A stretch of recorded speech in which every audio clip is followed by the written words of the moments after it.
Leviticus, the whole 26th chapter. We're going to teach it by the law and the testimonies and by pluralism. We're going to use the chapters and verses that means the exact same thing or at least happening at the same time. Dealing with pluralism means similar or happening at the same time. So we're going to use the law, we're going to use the testimonies, and we're going to use pluralism to explain and teach the whole chapter of Leviticus, the 26th chapter. That way, the people will have a better understanding of Leviticus, the 26th chapter, according to time and place, and we all will understand by the end of this presentation that Leviticus, the 26th chapter, does not denote a bunch of captives, but a bunch of people that was brought under the covenant of the law. We got our brother Yamin Israel that will read Psalms 37 and Psalms 39 for us all, and then I'll come back and reintroduce the presentation and get right into the nitty-gritty. Brother Yamin Israel, you have the floor if you're ready.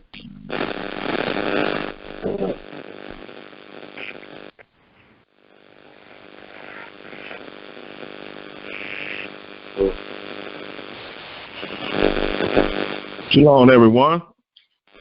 As my brother stated, I would love for everyone to turn to Psalms 37, please. That's Psalm 3:7.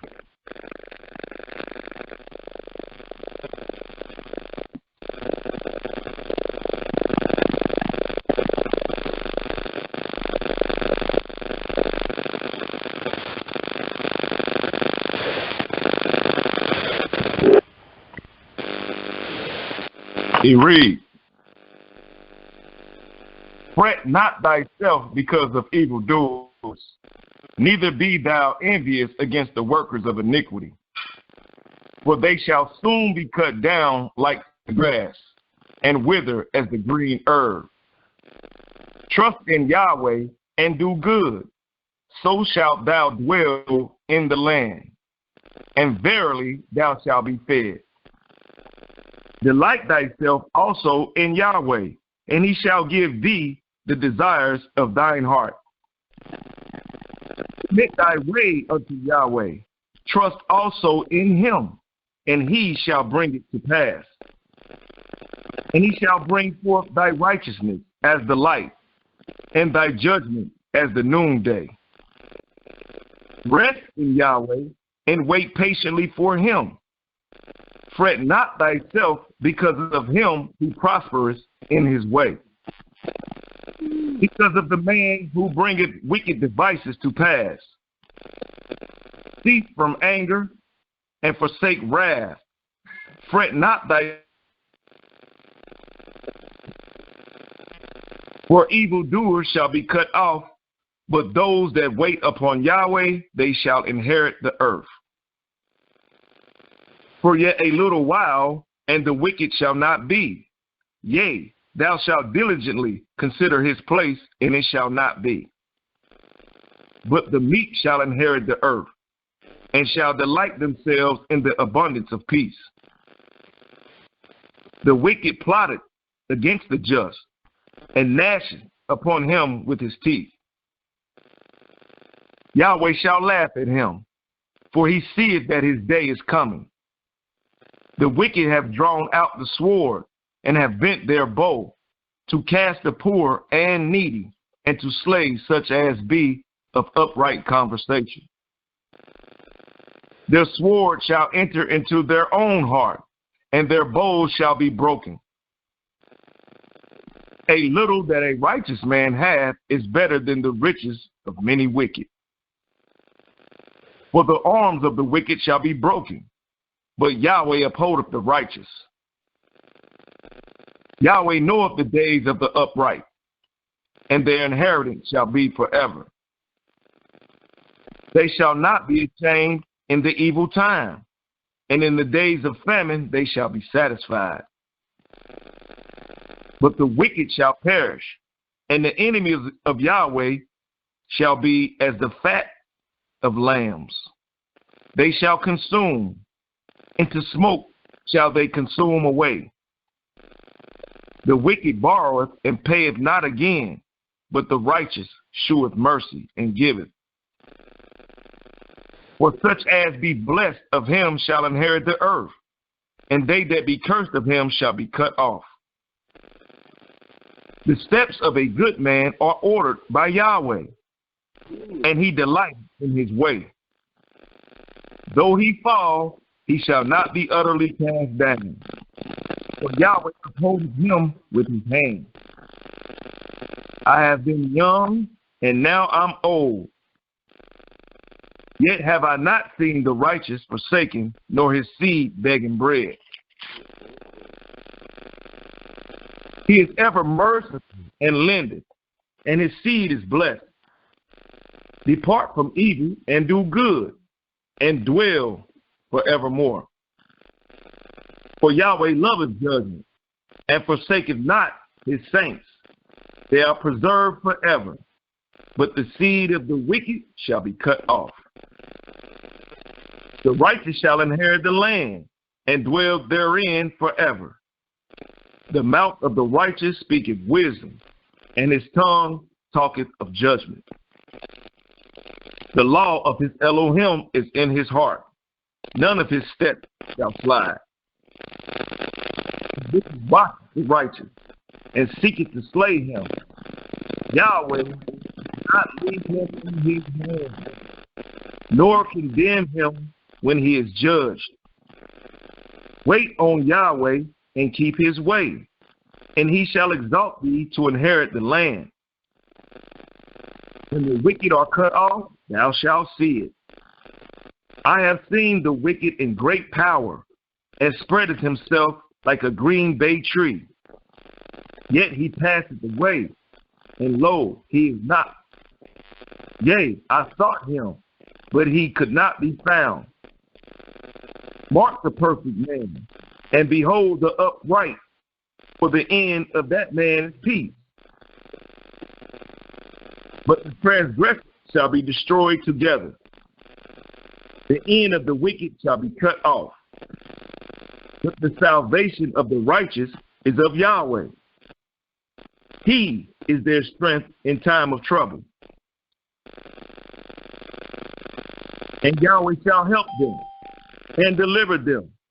He shall deliver them from the wicked and save them because they trust in him. Hallelujah!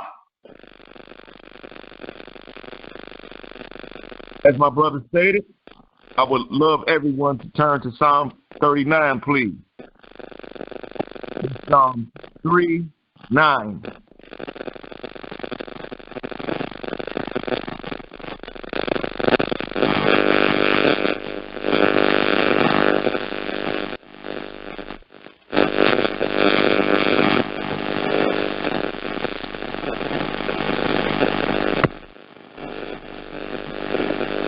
Read.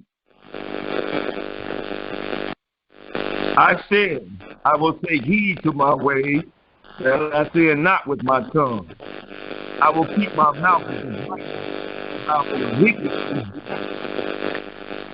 I was dumb with silence.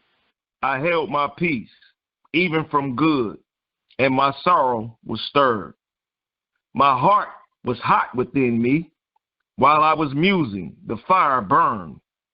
Then spake I with my tongue, Yahweh, make me to know my end and the measure of my days, what it is, that I may know how frail I am.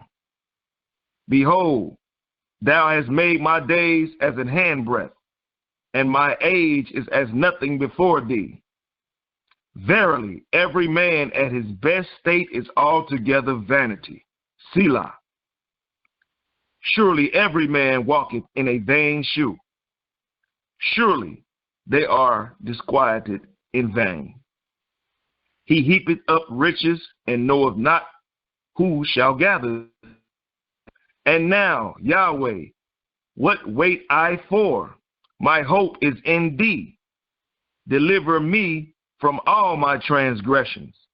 Make me not the reproach of the foolish. I was dumb. I opened not my mouth because thou didst it. Remove thy stroke away from me. I am consumed by the blow of thine hand. When thou with rebukes thus correct man for his iniquity, thou makest his beauty to consume away like a moth. Surely every man is vanity. Selah. Hear my prayer, O Yahweh, and give ear unto my cry. Hold not thy peace at my tears, for I am a stranger with thee, and a sojourner as all my fathers were. O spare me, that I may recover strength, before I go hence and be no more. Hallelujah! Hallelujah! Hallelujah!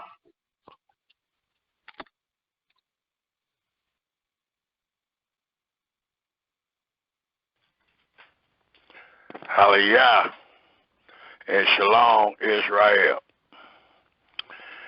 First and foremost, we would like to give thanks and praise to the creator of the heaven and earth and everything therein is by saying hallelujah. And would love to greet the listening audience again by saying shalom. Today's presentation will be called Leviticus, the 26th chapter.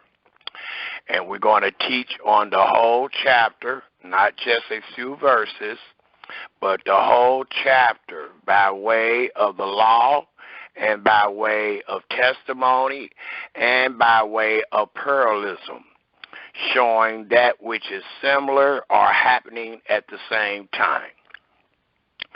And we are doing so to make a distinction, again, between the holy and the profane.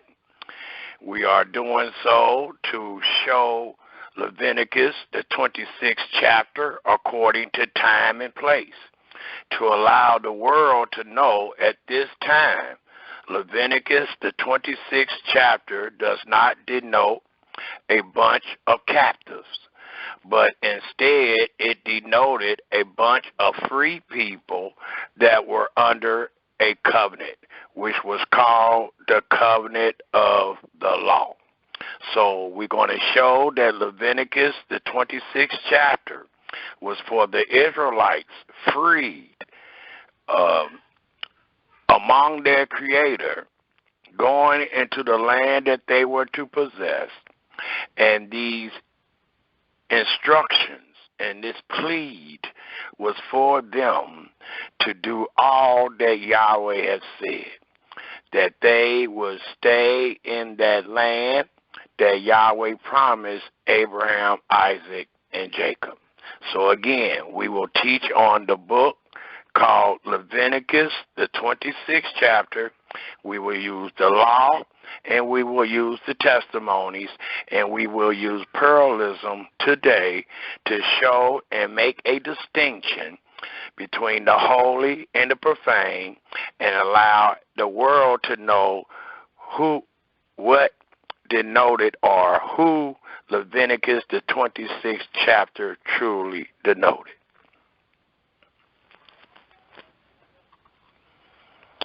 And I would like to start off this presentation with a few words of warning that we find in the book of Proverbs. And before we get into the book of wisdom, I would also like to make a correction.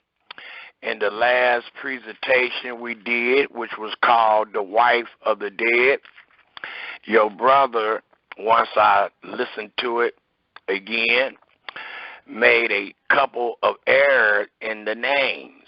I kept using the name Yehuda for the name Jacob. I caught it once I reheard the presentation, but I don't know if the listening audience caught it. So I feel compelled to come and correct myself to make sure the listening audience understood what their brother was teaching. And again, I used the name Yehuda with the name Jacob, and many times I wanted to use the name Jacob, but I was saying Yehuda. Jacob is the father. Yehuda was the fourth son.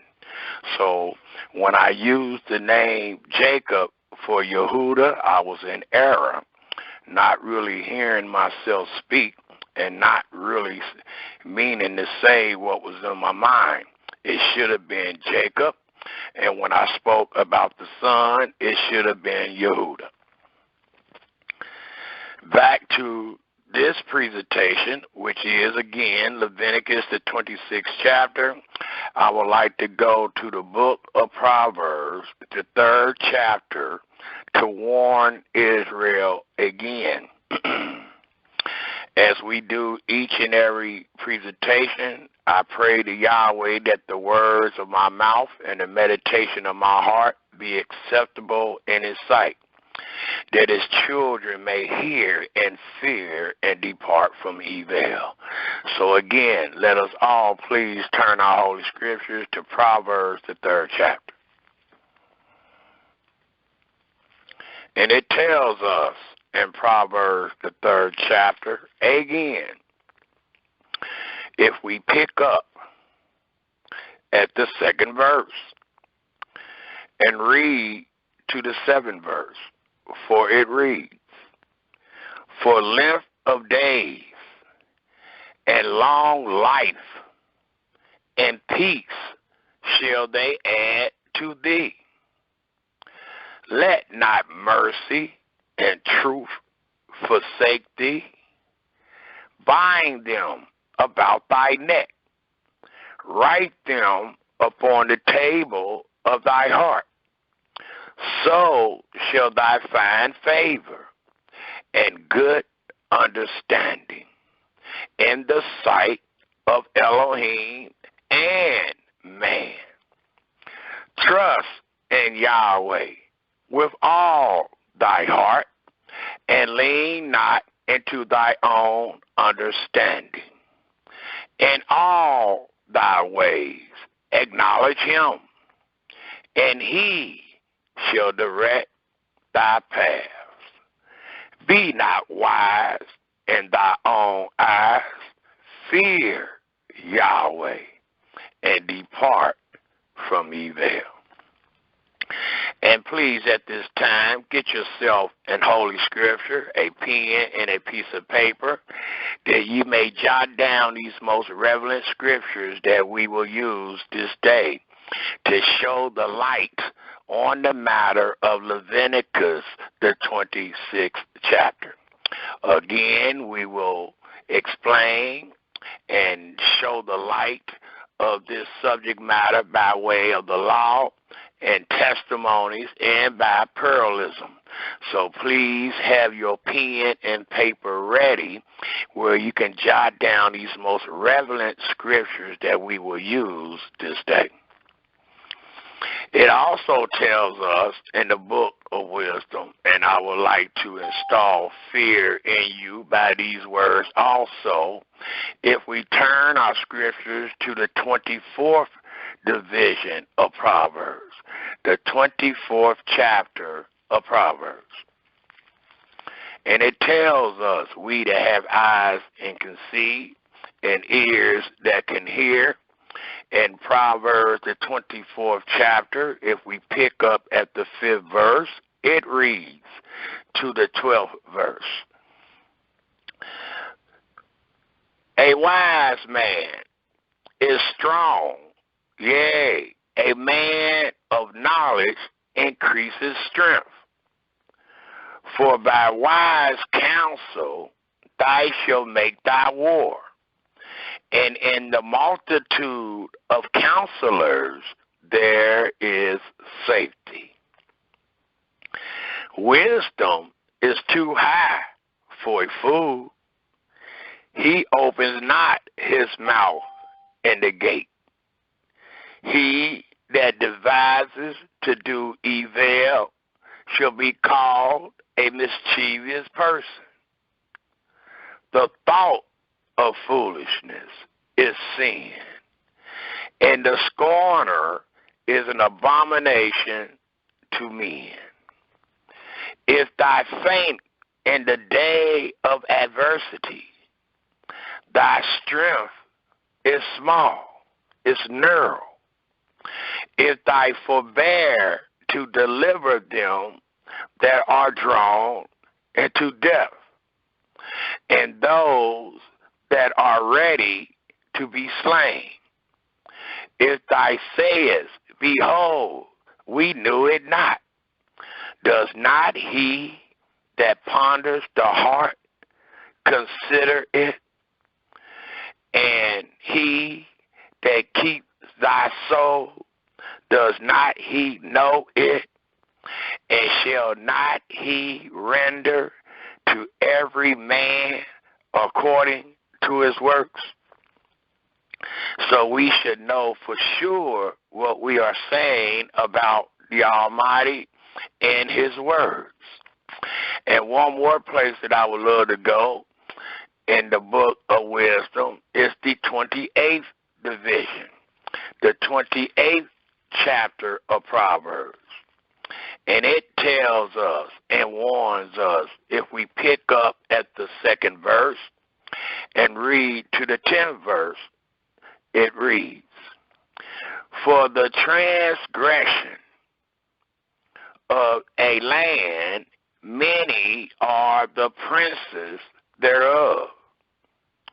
But by a man of understanding and knowledge, the state thereof shall be prolonged.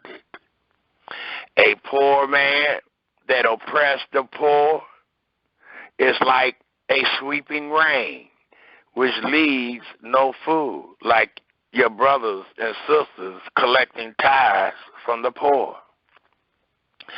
They that forsake the law praise the wicked, but such as keep the law contends with them.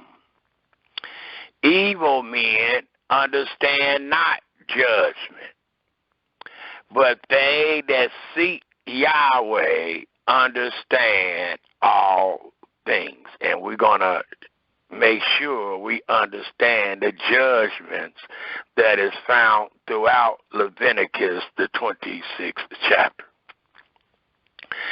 Better is the poor that walks in his uprightness than he that is perverse in his ways, though he be rich. Whoso keep the law is a wise son, but he that is a companion of righteous men shames his father. He that by usury and unjust gain increase his substance, he shall gather it for him that will pity the poor. He that turn away his ear from hearing the law, even his prayer shall be an abomination. And the last verse is the 10th verse that I will read from this chapter. Whoso causes the righteous to go astray in an evil way, he shall fall himself into his own pit.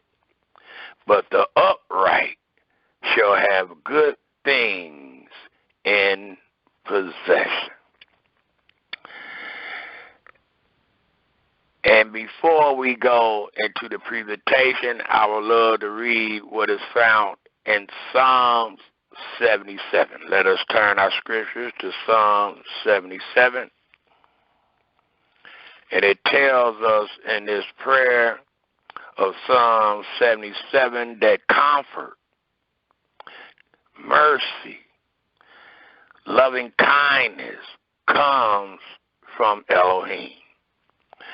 And that is what we hope for today, that Israel is delivered out of Jacob's troubles, and that Yahweh comfort us as he comforted our fathers coming out of Egypt, and as he comforted our fathers coming out of the second Exodus, which was Babylon. Thus, Psalm 77 verse 1 reads, I cried unto Elohim with my voice, even unto Elohim with my voice, and he gave ear unto me. In the day of my trouble, I sought Yahweh. My sword ran in the night and ceased not. My soul refused to be comforted.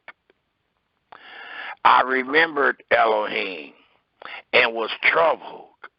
I complained, and my spirit was overwhelmed. Selah. Though thou holdest my eyes walking or waking, I am so troubled that I cannot speak. I have considered the days of old, the years of ancient times, which we will read about this day. I called to remembrance my song in the night. I communed with my own heart, and my spirit made diligent search. Will the master cast off forever? And will he be favorable no more? Is his mercy clean gone forever? Does his promise fail forevermore? Have Elohim forgotten to be gracious? Have he in anger shut up his tender mercies? Selah. And I said, this is my infirmity, but I will remember the years of the right hand of the Most High. I will remember the works of Yahweh. Surely I will remember thy wonders of old. I will meditate also of all thy work and talk of thy doings.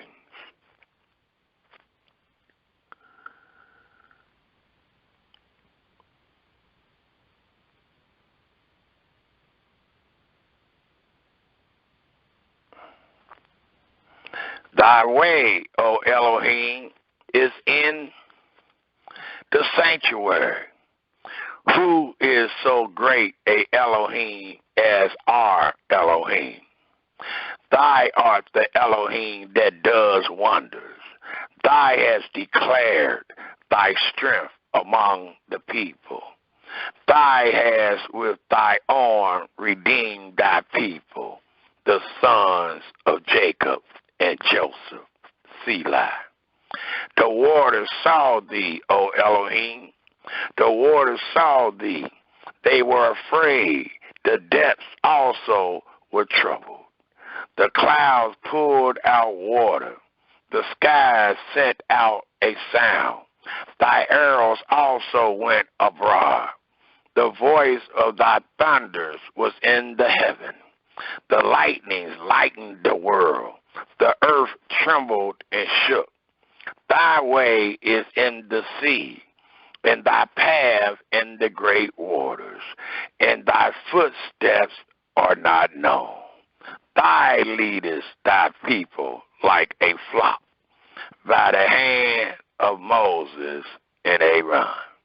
And we're going to show this day how they led the people by the hand of Moses and Aaron, and what was said by the mouth of Moses and Aaron to these special people that was brought under the covenant of the law. Let us all please turn our holy scriptures to the subject matter, Leviticus, the 26th chapter. Let's get to it. We got a lot of information to bring forth.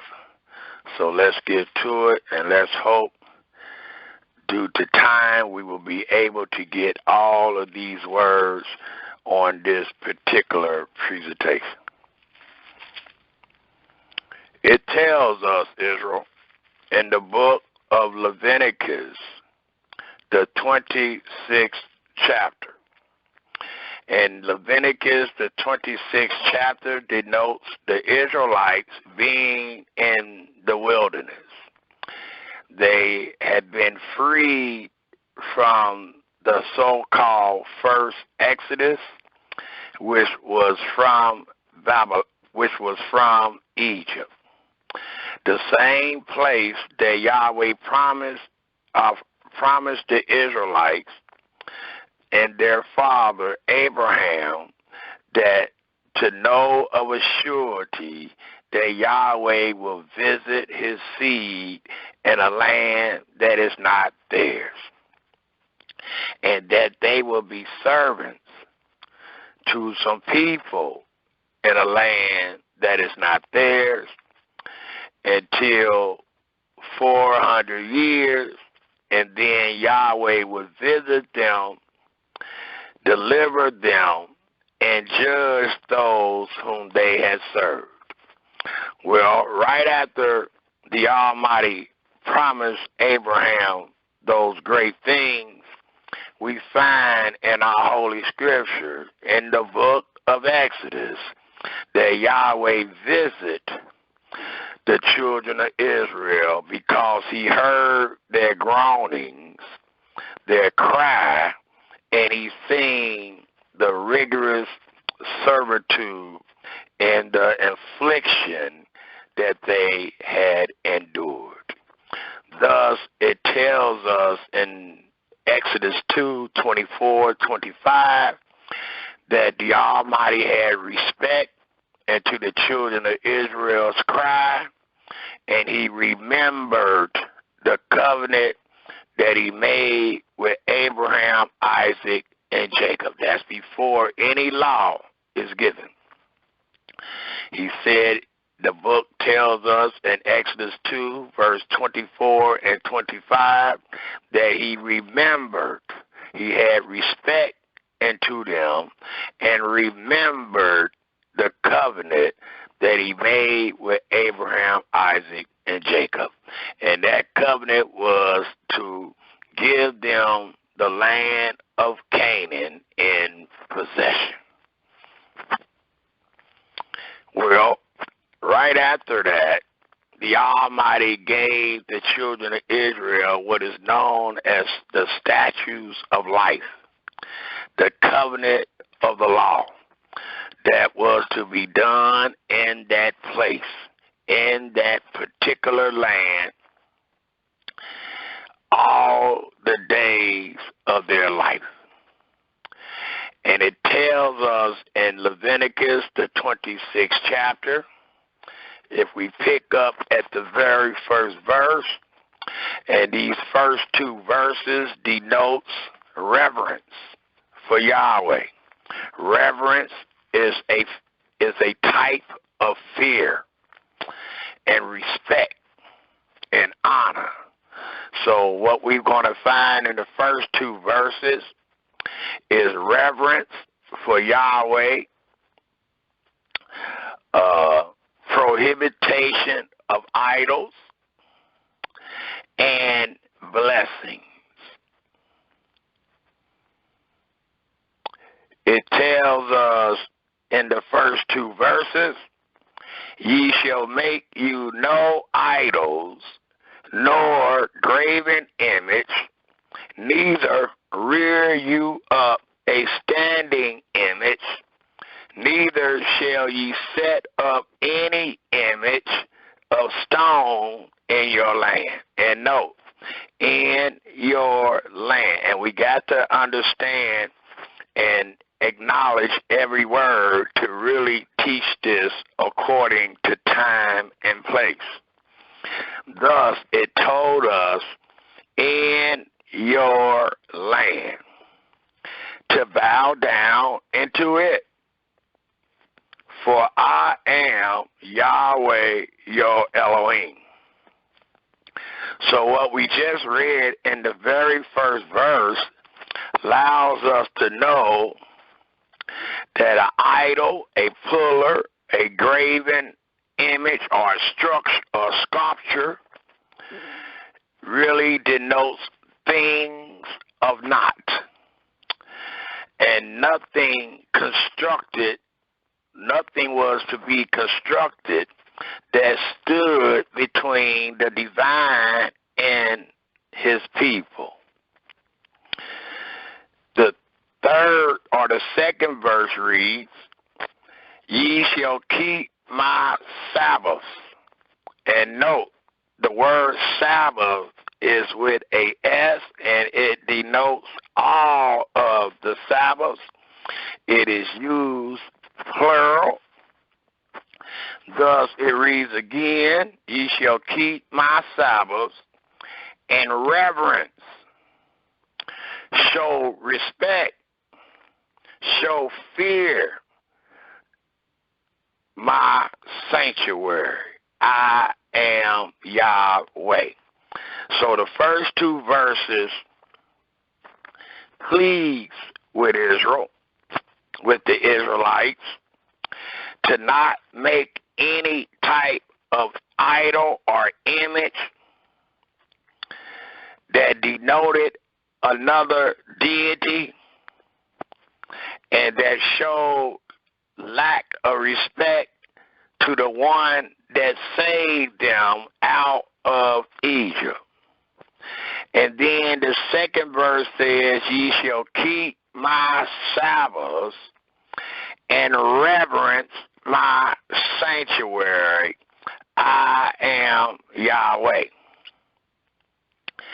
And we find in Leviticus, the 19th chapter, the third verse, these words, if we turn there, please.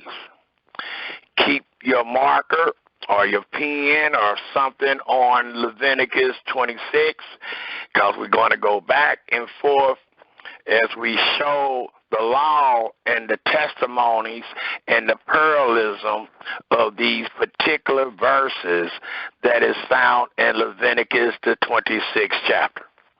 Right now, I would like for you to hold Leviticus 26 and take a look at Leviticus, the 19th chapter, the third verse.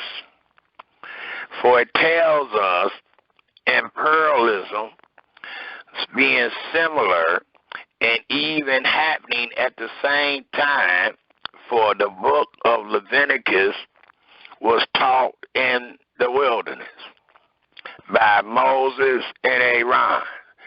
Thus we find them telling the people in the 19th chapter, way before they get to the 26th chapter, but find in the 19th chapter, the third verse, these words. The third and fourth verse. Ye shall fear every man his mother and his father, and keep my Sabbaths. I am Yahweh your Elohim. Turn ye not into idols, nor make to yourself molten gods. I am Yahweh your Elohim. And they also was told, according to the 30th verse of the 19th chapter, and it reads, ye shall keep my Sabbaths and reverence my sanctuary. I am Yahweh. So again, if we go back to Leviticus, the 26th chapter, the second verse, we see that the Almighty had told the Israelites several times to keep his Sabbaths, which was the so-called weekly Sabbath, the Sabbatical year, and all the sabbaths that was connected to the feasts of Yahweh is that which denotes the pluralism of the word sabbaths. The third verse reads, if ye walk in my statutes and keep my commandments and do them. And what a lot of people don't understand is this is a little more than just wordplay. But one actually had to do these things. And the ones that actually had to do these things were the ones under the covenant of the law. They are receiving the rules and stipulations and the rights thereof of the covenant, and all that they must do to keep the covenant and not break it. If we hold our scripture right quick to allow us to know that these were not just words spoken, and the recipients of the blessings or curses was not just ones that spoke these words or thought about these words, but they had to actually be doing these words. If we hold this scripture and turn our scriptures to the book of Ezekiel, the 20th chapter, I would like to display a rendering that allows us to know what the Israelites was to do. And it tells us in Ezekiel, the 20th chapter,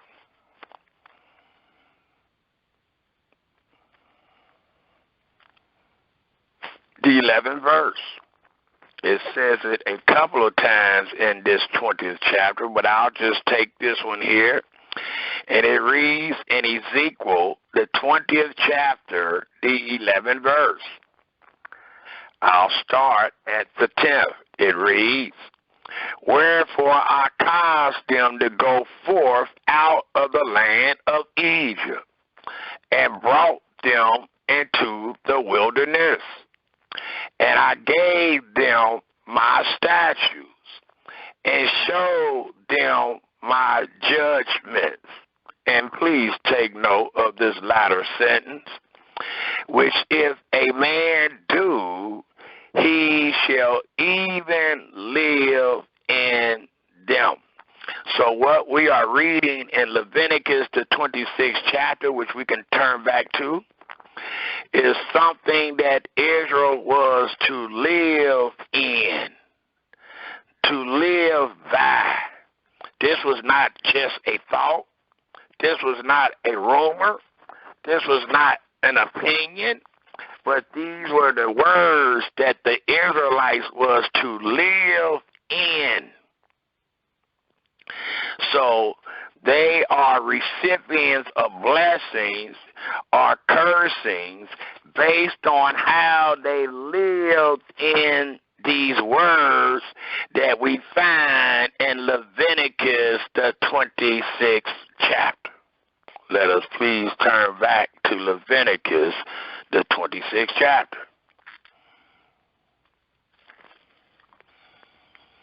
For again, as your brother stated, when it read, if ye walk in my statutes and keep my commandments and do them, the Israelites that he was speaking to in the wilderness that was freed from Egypt was to live in them. The 4th verse reads, and let me show one more point on that. If ye walk in my statutes and keep my commandments and do them, it told the Israelites in Deuteronomy, the 11th chapter, if you'd like to write that down, please, and go there. Deuteronomy, the 11th chapter.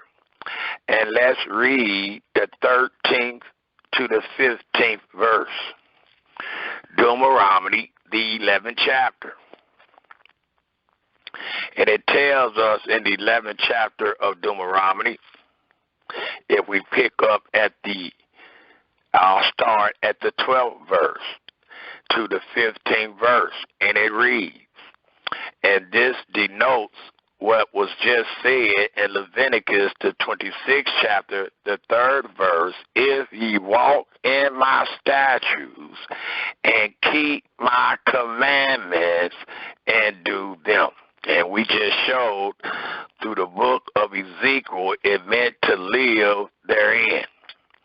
Well, if the Israelites would have lived therein, it tells us in the 12th verse of the 11th chapter of Deuteronomy, a land which Yahweh thy Elohim cares for. The eyes of Yahweh thy Elohim are always upon it, from the beginning of the year even into the end of the year. And it shall come to pass, if ye shall hearken diligently into my commandments, which I command you this day, to love Yahweh your Elohim, and to serve him with all your heart and with all your soul, that I will give you the rain of your land, not the world, but the rain of your land in his due season, the first rain and the latter rain, that thou mayest gather in thy corn and thy wine and thy oil.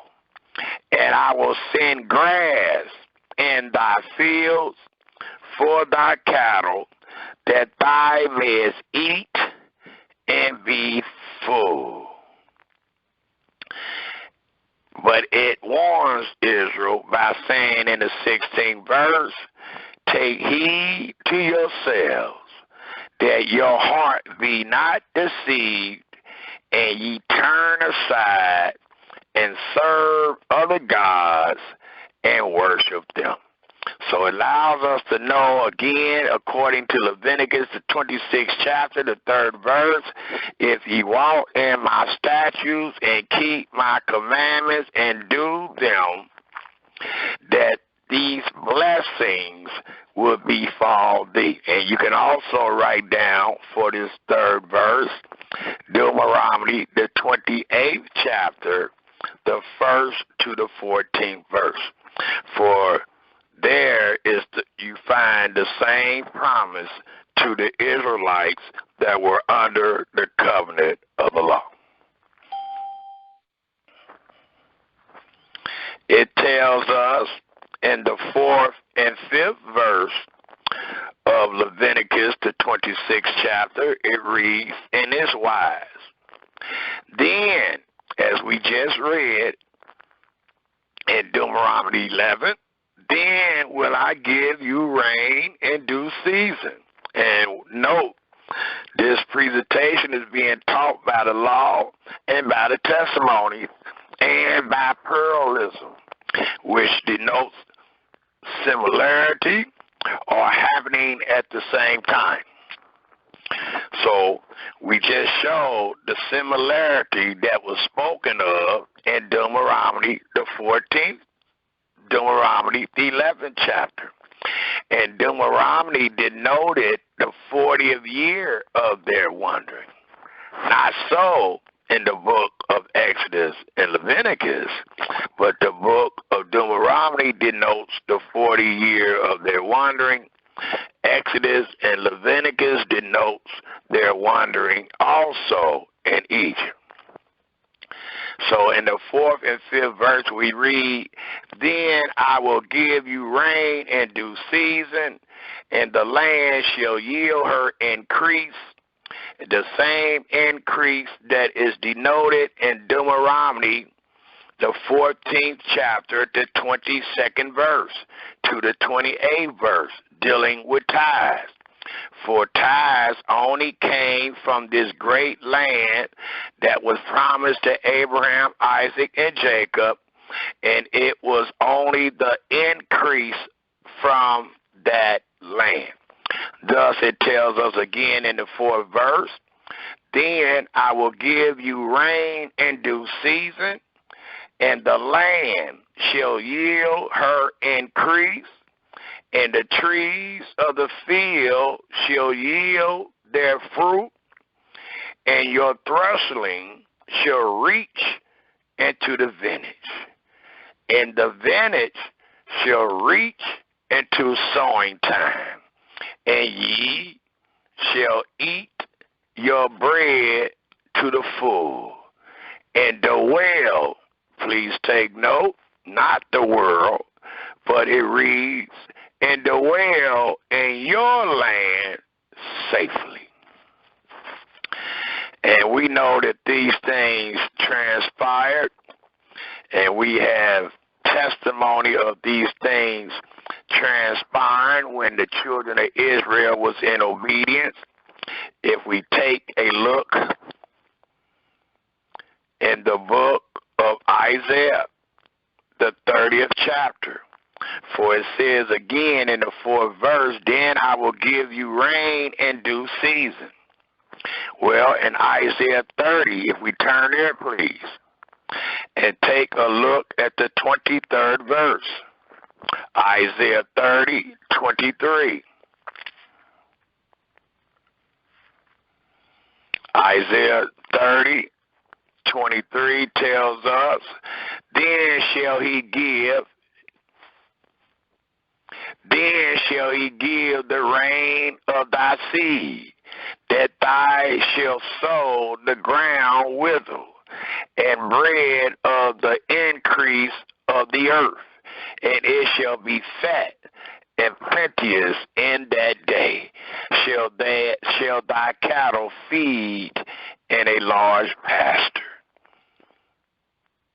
And it talks about the oxen and the ass and all that denotes prosperity that the Almighty brought upon them when they are in obedience. It also tells us in Amos, the 9th chapter, if we turn there, please, dealing with the 5th verse, and your threshing shall reach into the vintage, and the vintage shall reach into the sowing time. Well, in Amos, the 9th chapter, it tells us, if we turn there, please,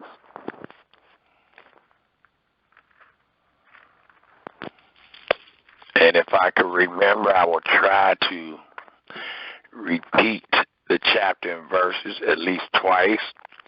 Amos, the 9th chapter, the 13th verse tells us,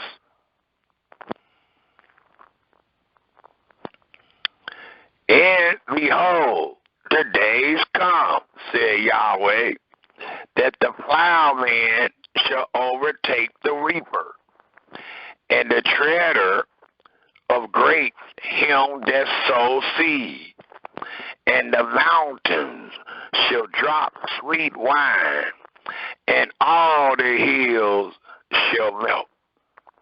Because this will be a time that Yahweh bring back the captivity of Israel, and it allows them to choose life and death. And when they choose life again, all these blessings will overtake them until they forsake life. Once they forsake life, then all these curses will overtake them.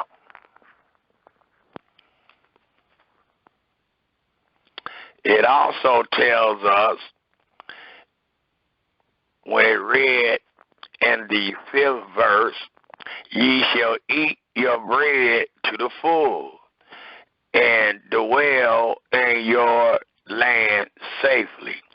Well, Leviticus 26 also denotes Leviticus 25. They go hand in hand in this covenant being made. Thus, it tells us in Leviticus, the 25th chapter, if we take a look in the 18th verse, the 18th and 19th verse. And here is a similarity or parallelism to what we just read in Leviticus, the 26th chapter, the 5th and 6th verse. And it reads, starting at the 18th verse, wherefore ye shall do my statutes and keep my judgments and do them, and ye shall dwell in the land in safety, and the land shall yield her fruit, and ye shall eat your field and dwell therein in safety. So here is a parallelism that shows the exact same thing that you read in Leviticus, the 26th chapter, the 5th and 6th verse.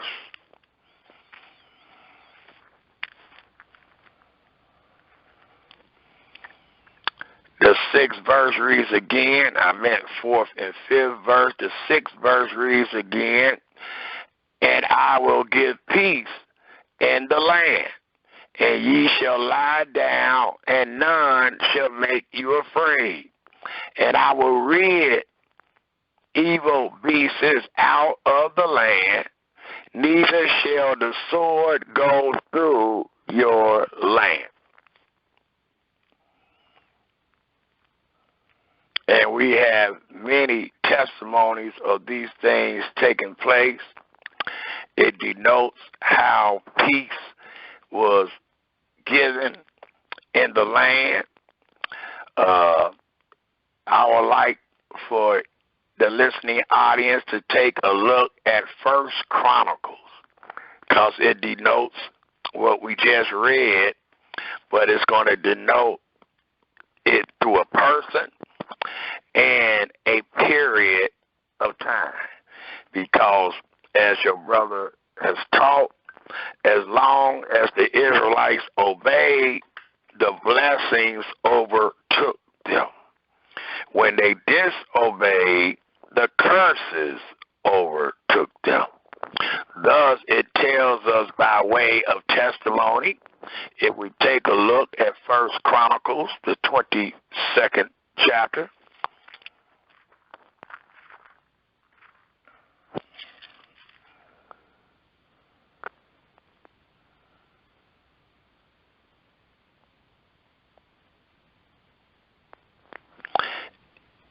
and let's take a look at the 9th verse. For the 9th verse reads and tells us, behold, a son shall be born to thee, who shall be a man of rest. Shema, or a man of rest. Shalom, peace. And I will give him rest from all his enemies round about. For his name shall be Solomon, which means peaceable. And I will give peace and quietness into Israel in his days. So it go hand in hand.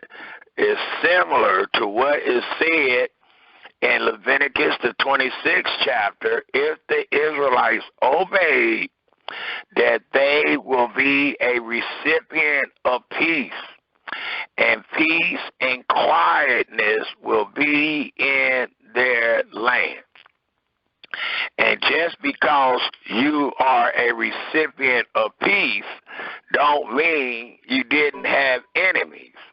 Thus, we find that the Almighty still allowed the Israelites to know what will befall their enemies when they are under peace and when they are under obedience. It also tells us in Leviticus, the 26th chapter,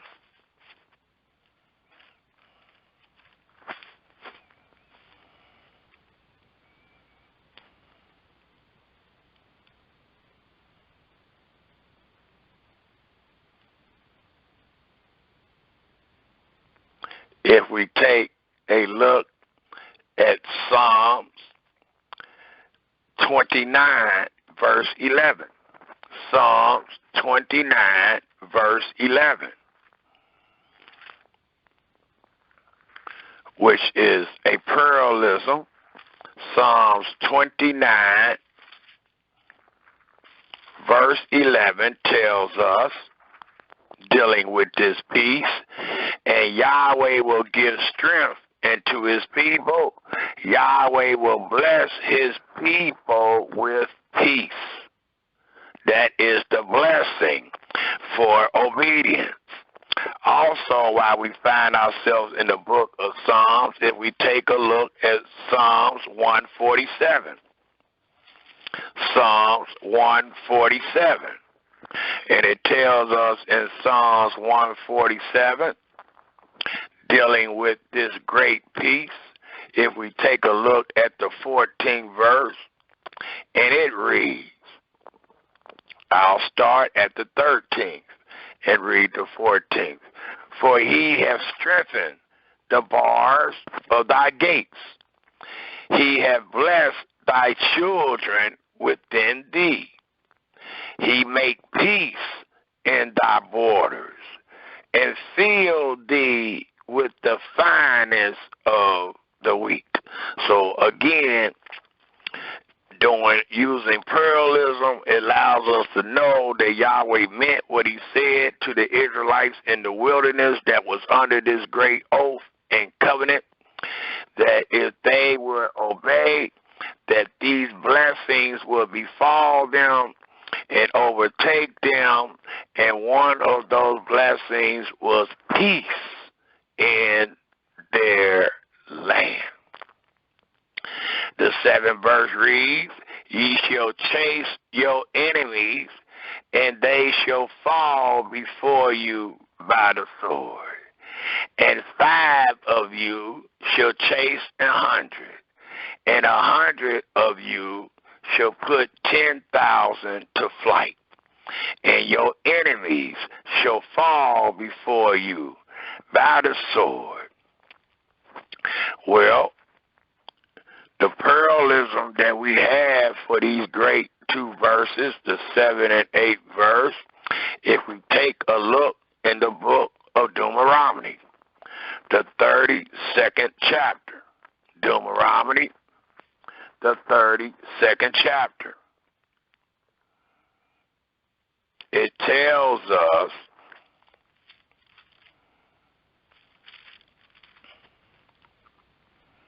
in the 30th verse these words of the 32nd chapter, and it reads,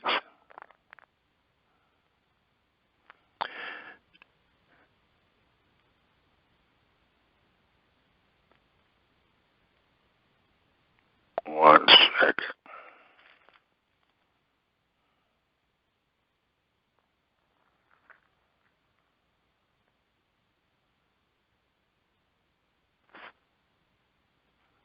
Let me look this up in another book because it looked like I don't even have a 30th verse. I have a 31st verse, but I don't see the 30th verse. 30th verse is missing in this book. Let me look in another book right quick. Under Deuteronomy 32, verse 30.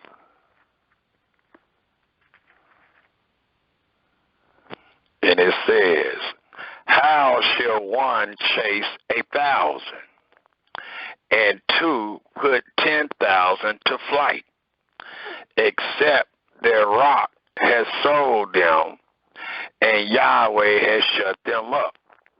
So this here shows how the enemy will chase us, but it denotes that the only reason the enemy is chasing us is because the Israelites had forsaken the terms and stipulations of the covenant. When they are in obedience, then their rock is with them, and they are not so.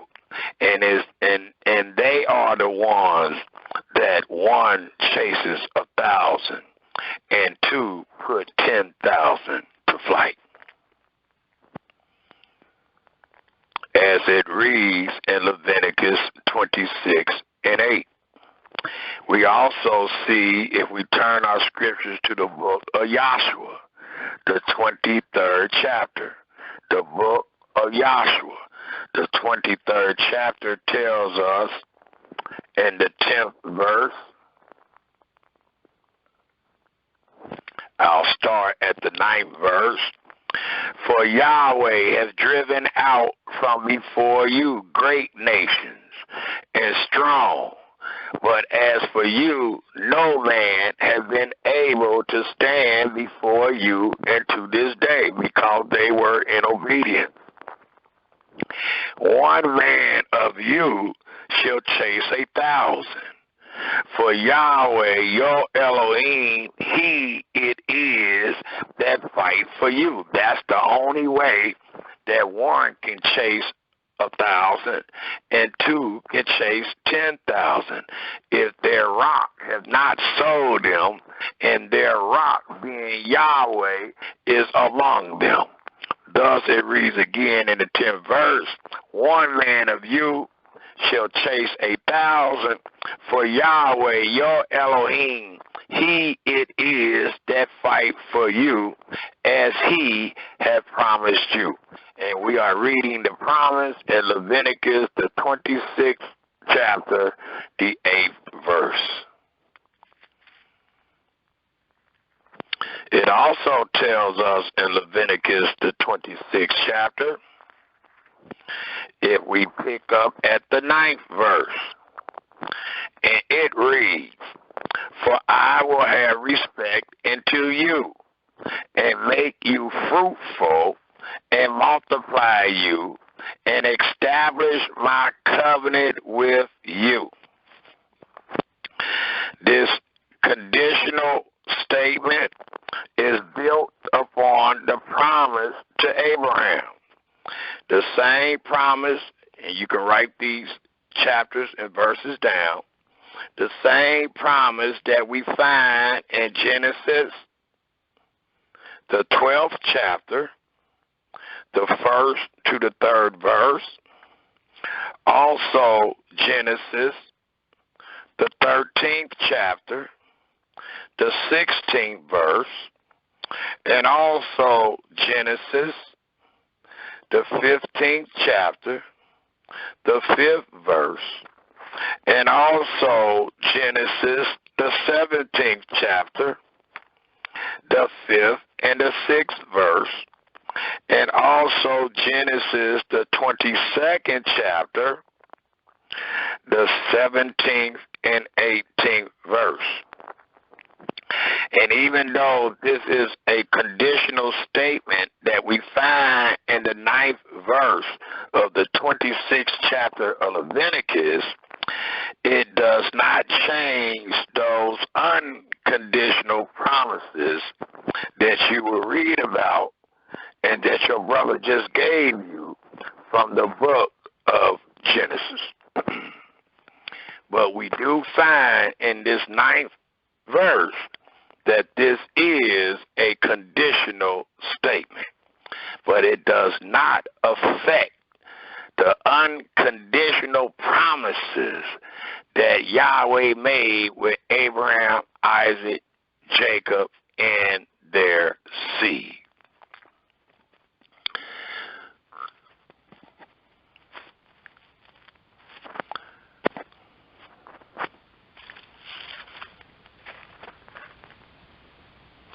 One second.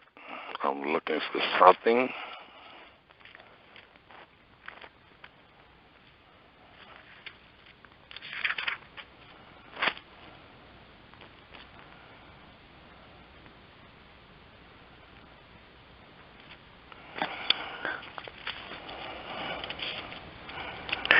in the 9th chapter, and we can use this as a parallelism, a similarity. If we turn our scriptures to Exodus, the 2nd chapter, dealing with Leviticus, the 26th chapter, the 9th verse, which reads again, "For I will have respect unto you." And please take note of this word, respect. "For I will have respect unto you, and make you fruitful, and multiply you, and establish my covenant with you." Well, many people believe that this covenant that is mentioned in the 9th verse and that which is mentioned in the 43rd verse denotes the covenant of the law. Well, the covenant of the law is being spoken of by way of blessing and cursings in the 26th chapter of Leviticus. What is mentioned and denoted in the 9th verse is the covenant that is unconditional, made to Abraham, Isaac, and Jacob. Thus, if we look at Exodus, the 2nd chapter, the 24th and the 25th verse tells us these things. For it tells us in Exodus 2:24, "And Elohim heard their groaning, and Elohim remembered his covenant." Please take note. This is after what was said to Abraham, Isaac, and Jacob. Now the children, their seed, find themselves in a land that is not theirs, being servants and afflicted. And they cried because of their servitude and their affliction. And the 24th verse of the 2nd chapter of Exodus tells us this: "And Elohim heard their groaning, and Elohim remembered his covenant."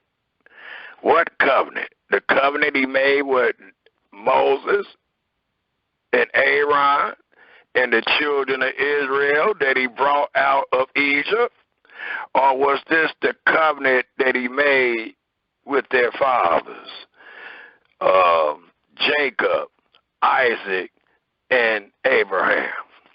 Well, it answers our question and our concern, for it reads again in the 24th verse, "And Elohim heard their groaning, and Elohim remembered his covenant with Abraham, with Isaac, and with Jacob.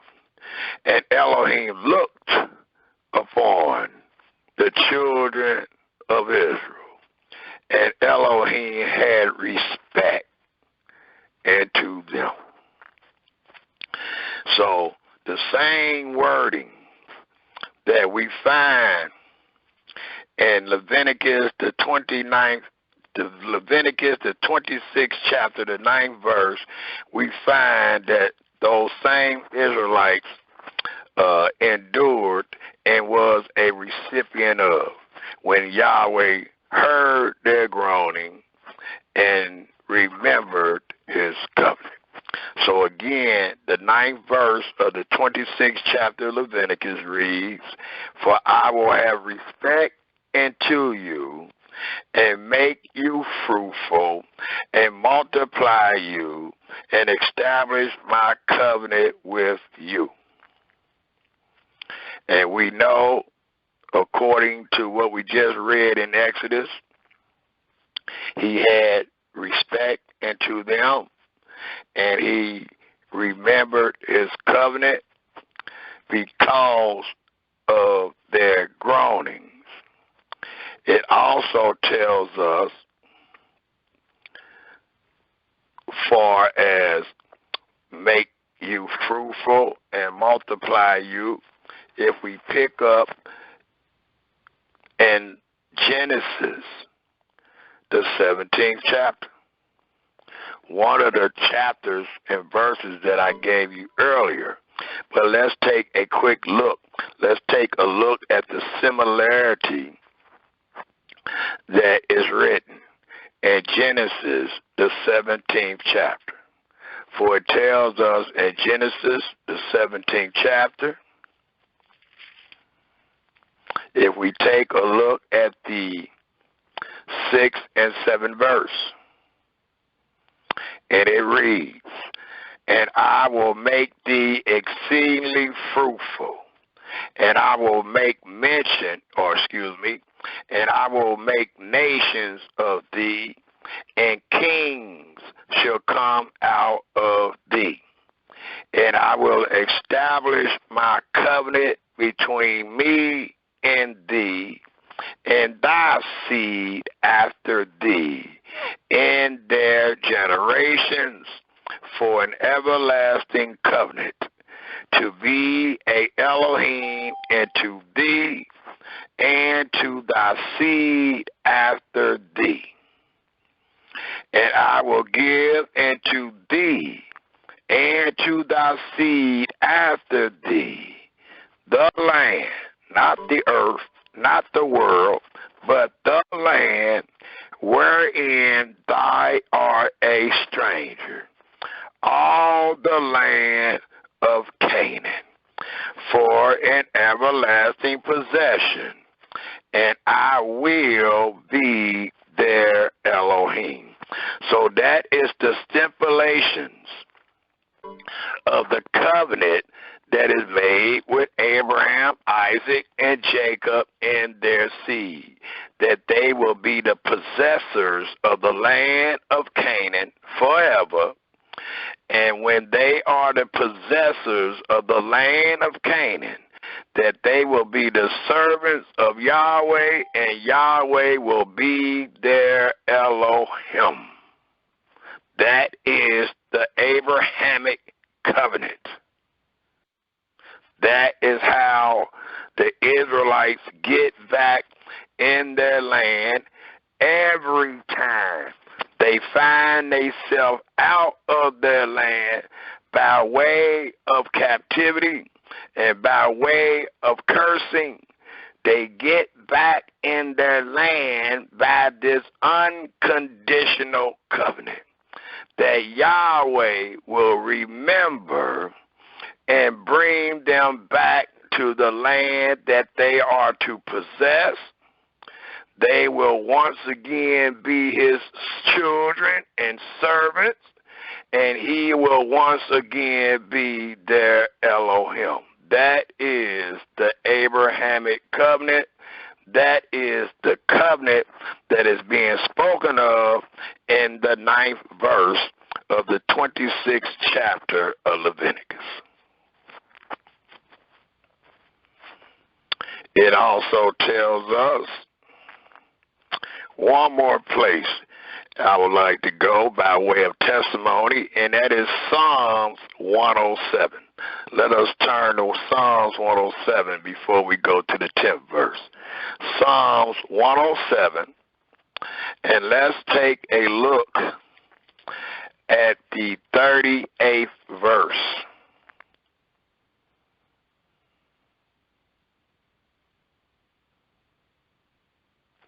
And it says, he blessed them. This is testifying what he did.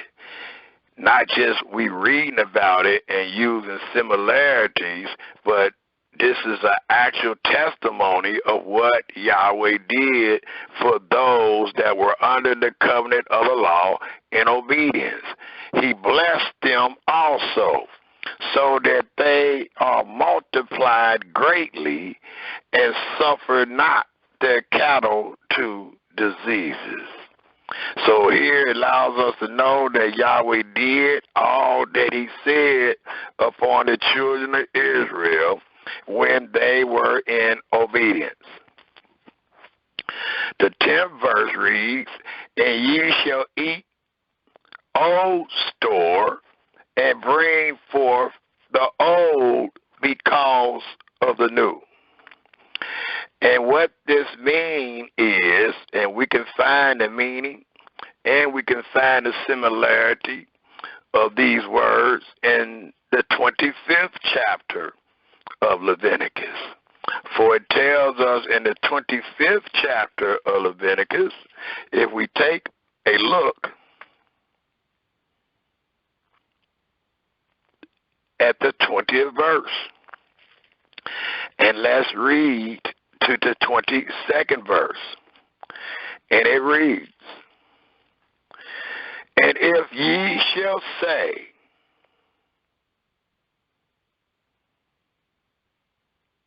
let's start at the 18th verse and read to the 22nd verse of the 25th chapter of Leviticus.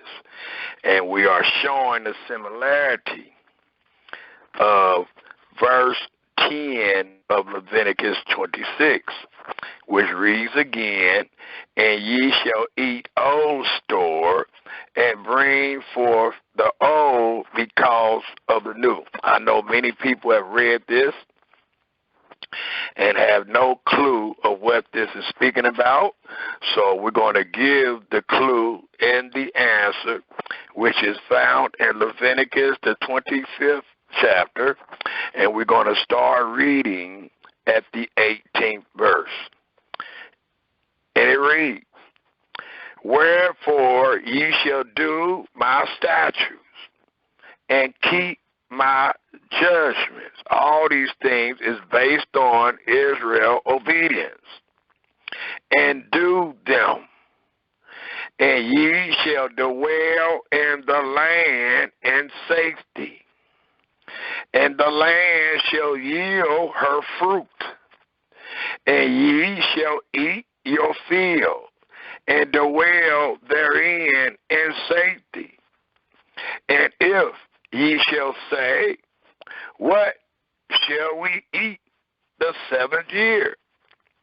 Behold, we shall not sow, nor gather in or increase. Then I will command my blessing upon you in the 6th year. And note, this 6th year also denotes the 6th day, because the 6th day was a preparation day for the Sabbath.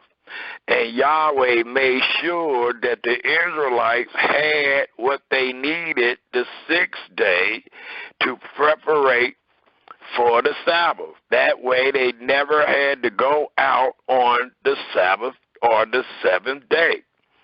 The 7th day was not to be worked in the field, nor the 7th year was to be worked in the field.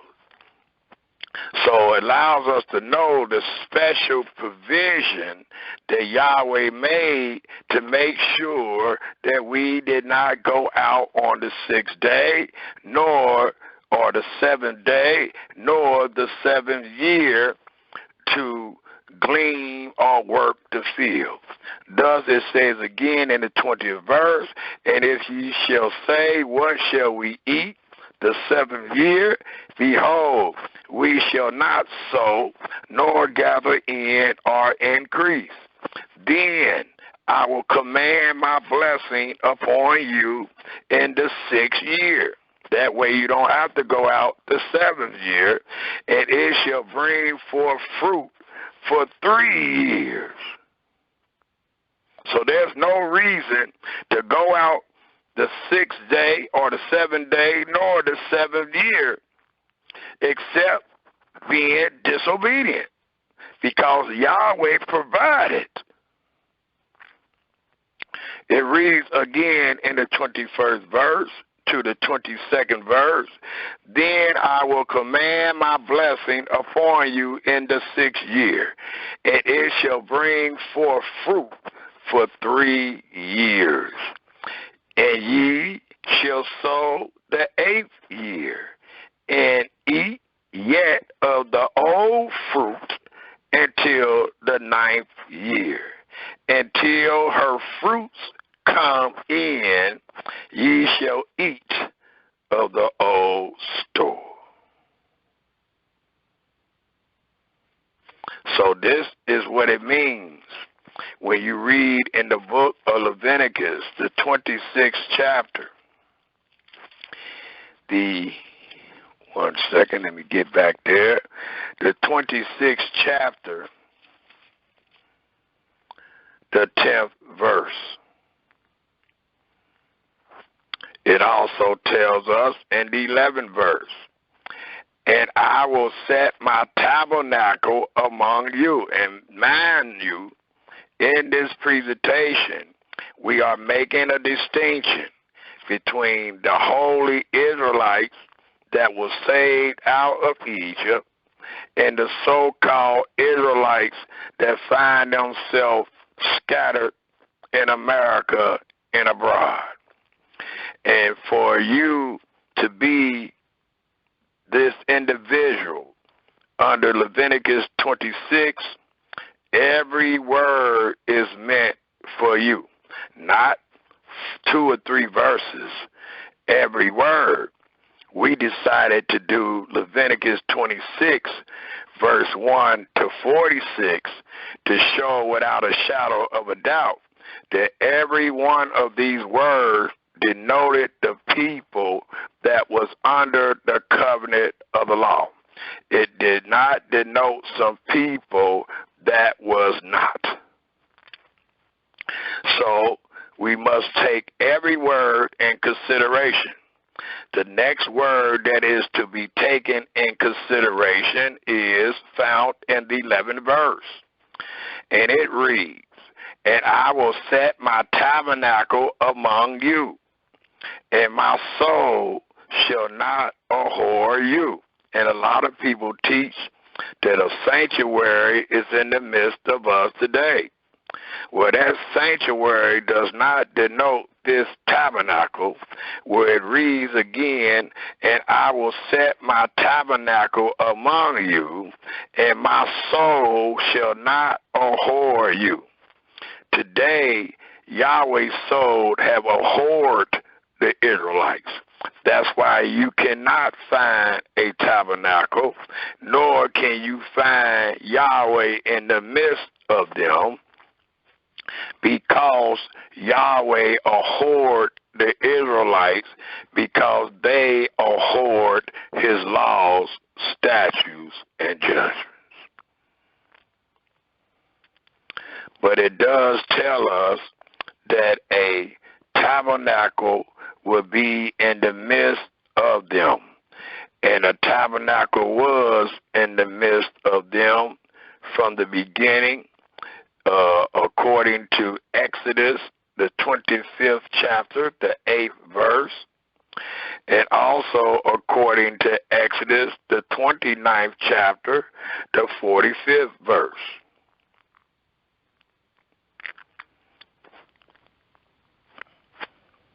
And we know also, once the children of Israel came up out of Babylon, the tabernacle was reestablished according to Ezekiel, the 37th chapter, the 26th to the 28th verse.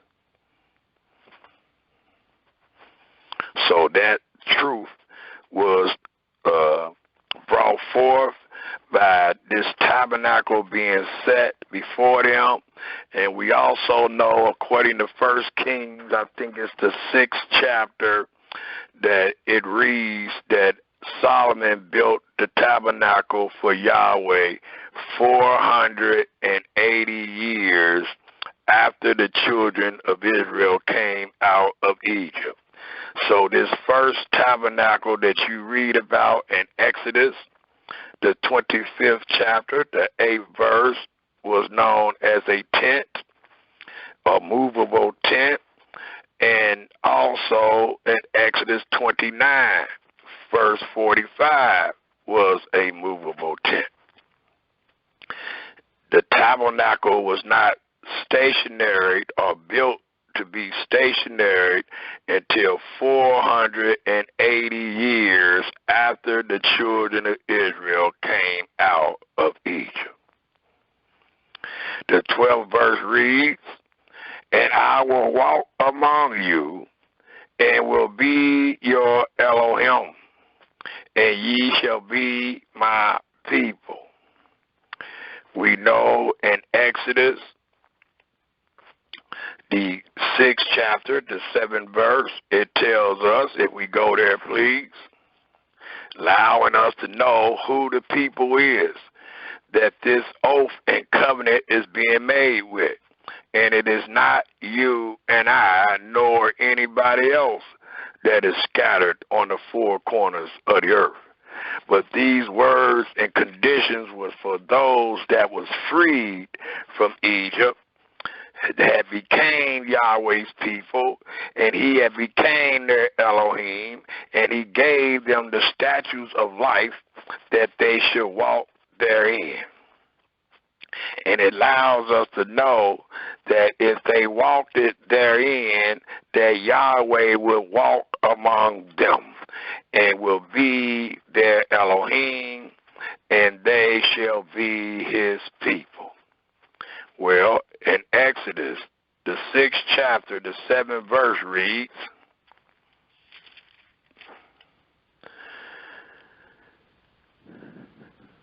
I'll start at the 5th verse to reiterate on what we've just brought forth in Exodus 2, verse 24 and 25.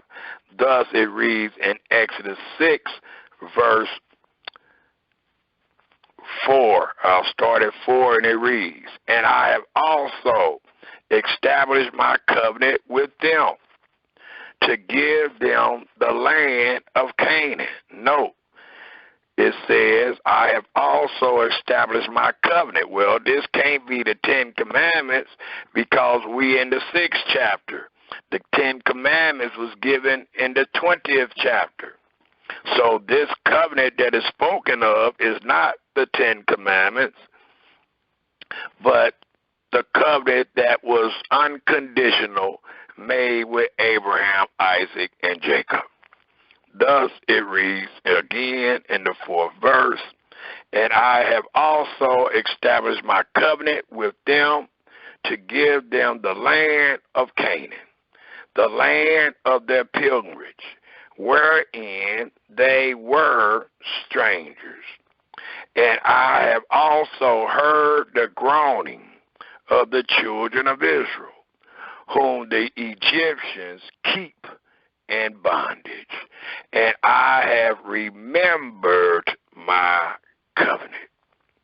Wherefore say unto the children of Israel, I am Yahweh, and I will bring you out from under the burdens of the Egyptians, and I will rid you out of their bondage, and I will redeem you with a stretched out arm and with great judgments. And I will take you to me for a people, and I will be to you a Elohim. And ye shall know that I am Yahweh, your Elohim, which bring you out from under the burdens of the Egyptians. And I will bring you in. So he brought you out. He brought the Israelites out just to bring them in. He didn't bring them out, gave them a law, and let them wander. But instead it says, and I will bring you in to the land, concerning the which I did swear to give it to Abraham, to Isaac, and to Jacob. And I will give it you for an heritage. I am Yahweh. So here is similarities, parallelism of what we just read in the 12th verse of Leviticus, the 26th chapter, the 13th verse reads, I am Yahweh, your Elohim, which brought you forth out of the land of Egypt, which we just read, that ye should not be their bondsmen. And I have broken the bonds of your yoke and made you go upright. Well, a lot of people teach, there's not a lot of people, but the rumor is that we are to return back into Yahweh and to his words and do all that Yahweh has said. Well, if that's so, what we just read in the 13th verse tells us what Yahweh did. And for us to do our part, we must be waiting on Yahweh to do his part. The scripture says Yahweh changes not. When people are in doubt on how Yahweh saves Israel, the scripture tells us in the book of Ezekiel, the 20th chapter, the 34th to the 38th verse, it tells us that he would do Israel like he did their fathers when he brought them out of Egypt.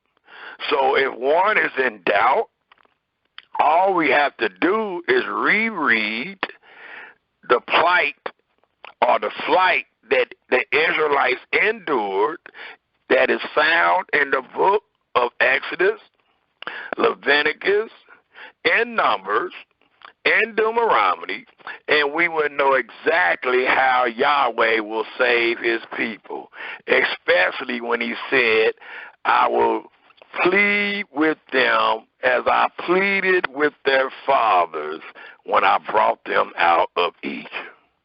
So when we want to know who is the rebellious, who is those that will rebel, all we got to do is read the story of Exodus and see how the children of Israel rebelled in the wilderness and how Yahweh dealt with them. For there is nothing new under the sun. And this promise made to Abraham, Isaac, and Jacob is not new. And Yahweh changes not, nor have he broken any covenant dealing with Abraham, Isaac, and Jacob.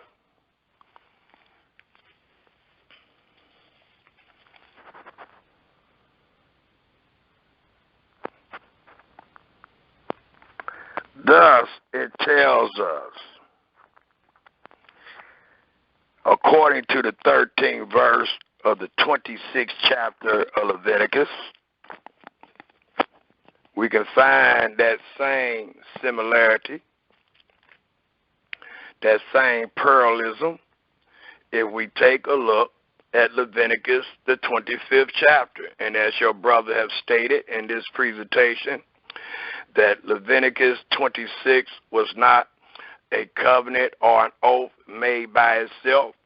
It also included Leviticus, the 25th chapter, because Leviticus 25th chapter was also, as Leviticus the 26th chapter, was also spoken on Mount Sinai.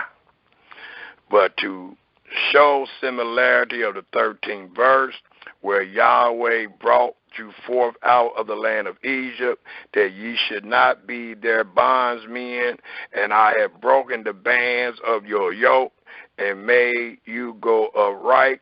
It tells us in Leviticus, the 25th chapter, if we pick up at the 38th verse, I'll pick up at the 38th verse.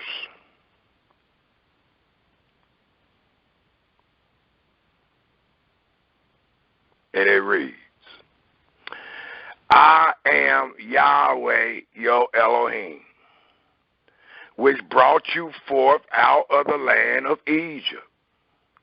For what?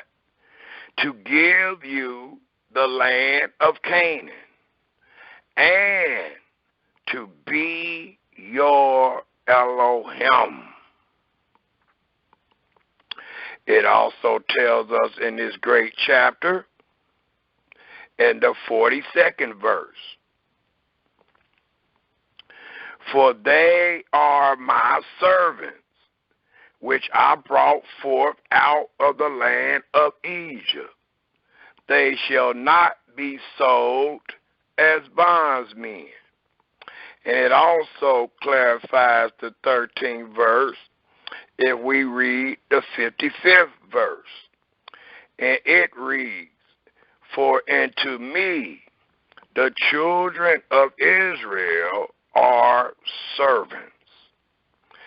They are my servants, whom I brought forth out of the land of Egypt. I am Yahweh, your Elohim. So it allows us to know exactly who Leviticus 26 is talking to. It's talking to a bunch of people that Yahweh brought out of Egypt, that Yahweh took the yoke off of them, that Yahweh made his people and sent those people in the land of promise, the land of Canaan, and became their Elohim and made them go upright.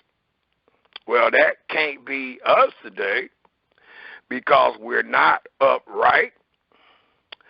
The bands of our yoke have not been broken.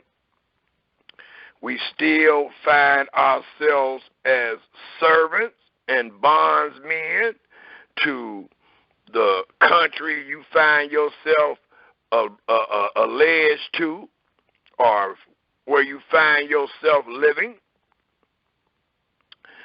So this is not speaking about you and I today, but it's truly speaking about the Israelites that was delivered out of Egypt.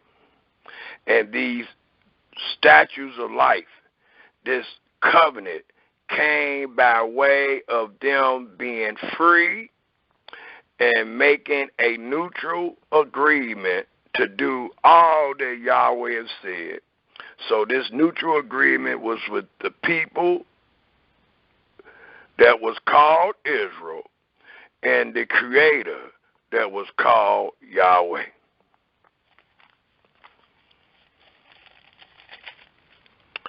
It says,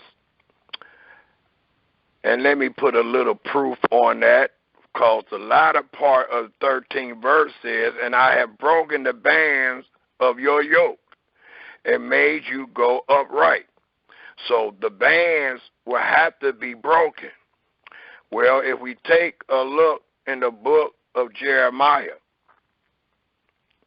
the 2nd chapter, it tells us this. And I'm going to use the 5th chapter also, but let's go to the 2nd chapter of Jeremiah. And let's take a look at the 20th verse. And it tells us in Jeremiah 2:20, for of old time I have broken thy yoke and burst thy bands, and thou said, I will not transgress. They always said that after Yahweh saved them. When upon every high hill and under every green tree thy wondrous plain the harlot. So even though the 20th verse acknowledged that Yahweh had broken the children of Israel yoke many times of old, or old times, when they turned back to their wickedness, the Almighty put their yoke back upon them. Well, the Israelites broke the covenant, and that yoke was placed back upon them. But they would not be recipients of the blessings if the yoke is back upon them, according to what we are reading in Leviticus, the 26th chapter, the 3rd to the 13th verse. We are reading about a free people. We are reading about a people whose yoke has been broken. But today we got rumors that these words are for those that have the yoke upon them. Well, while we find ourselves in Jeremiah, let's take a look at the 5th chapter of Jeremiah, and then we'll go back to Leviticus 26. But before we go back to Leviticus 26, let's take a good look at Jeremiah 5. And let's see what it says in the 3rd to the 5th verse. And it reads, O Yahweh, are not thy eyes upon the truth? We want to know the truth. If Leviticus 26 denote you today, then you should not have no yoke upon you. But if it does not, you should truly have a yoke upon you. Well, let's see. Let's deal with reality today, and let's see, are we the ones with a yoke upon us?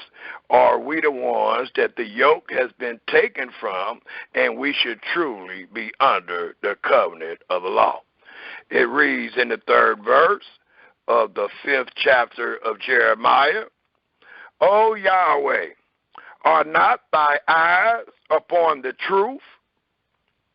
Thou hast stricken them, but they have not grieved. They saying they free. They saying all they got to do is this, that, and another, and we'll get out of here. Thou hast consumed them, but they have refused to receive correction. They have made their face harder than a rock. They have refused to return. And the people that refusing to return in Jeremiah, the 5th chapter, are those under the covenant of the law that's being disobedient.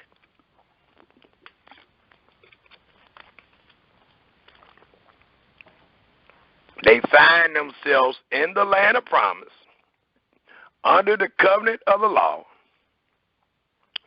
refusing to return. Therefore, I said, surely these are poor. They are foolish, for they know not the way, and that's what we're trying to show today. We're trying to show the way of Yahweh. We're trying to show the way of judgment by using Leviticus, the 26th chapter, and not a couple of verses, but the whole chapter, to show the way. It says, therefore I said, surely these are poor. They are foolish, for they know not the way of Yahweh, nor the judgment of their Elohim.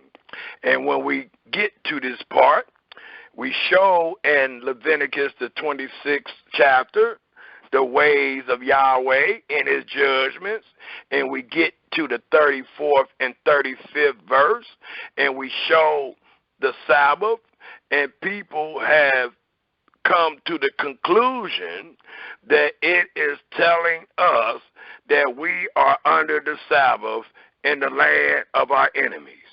And the only reason they are coming with that conclusion is because of the bad teachings, because they are poor, because they are foolish, and because they know not the ways of Yahweh, nor the judgments of their Elohim.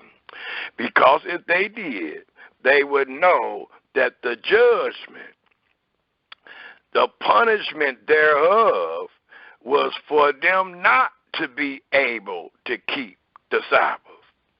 And the way they were not able to keep the Sabbath is when they broke the covenant. When they broke the covenant, the judgment was they would not keep the Sabbath. But the land would keep the Sabbath as long as it lies desolate and Israel be in their enemies' lands, not keeping it. And people will readily say, well, it don't say not keeping it. And the only reason it don't say not keeping it in your eyes is because you do not know that that is a punishment, that that is a judgment given to the Israelites that refused to keep the Sabbath in the land as Yahweh promised or as Yahweh commanded. Thus, I would just like to finish reading that 5th verse one more time. It says, or the 4th verse one more time, therefore I said, surely these are poor, they are foolish, and I'm not talking about money-wise, I'm saying poor in wisdom, foolish in wisdom. They know not the way of Yahweh, nor the judgment of their Elohim. And I will get me into the great men, the opposite of the poor and the foolish, and will speak into them, for they have known the way of Yahweh and the judgment of their Elohim. But these that teach that Leviticus 26 belongs to us have altogether broken the yoke and burst the bonds. And that's the only way you can say you under the covenant. That's the only way that you can say you under the covenant of the law, if the bonds is broken, if the yoke is not upon you, if you don't find yourself being a servant and afflicted in the enemy's land. But we all do. Thus, the yoke is upon us, and Leviticus 26 chapter do not denote us, not dealing with the first or the 3rd verse to the 13th verse, which was the blessings. And since I said that, let me share this information. When we read the 3rd verse to the 13th verse is where we should be, it denotes the blessings. It denotes the blessings for obedience. All the Israelites had to do was adhere to what was said and agree to what was said and do what was said, and they would be overtaken by blessings.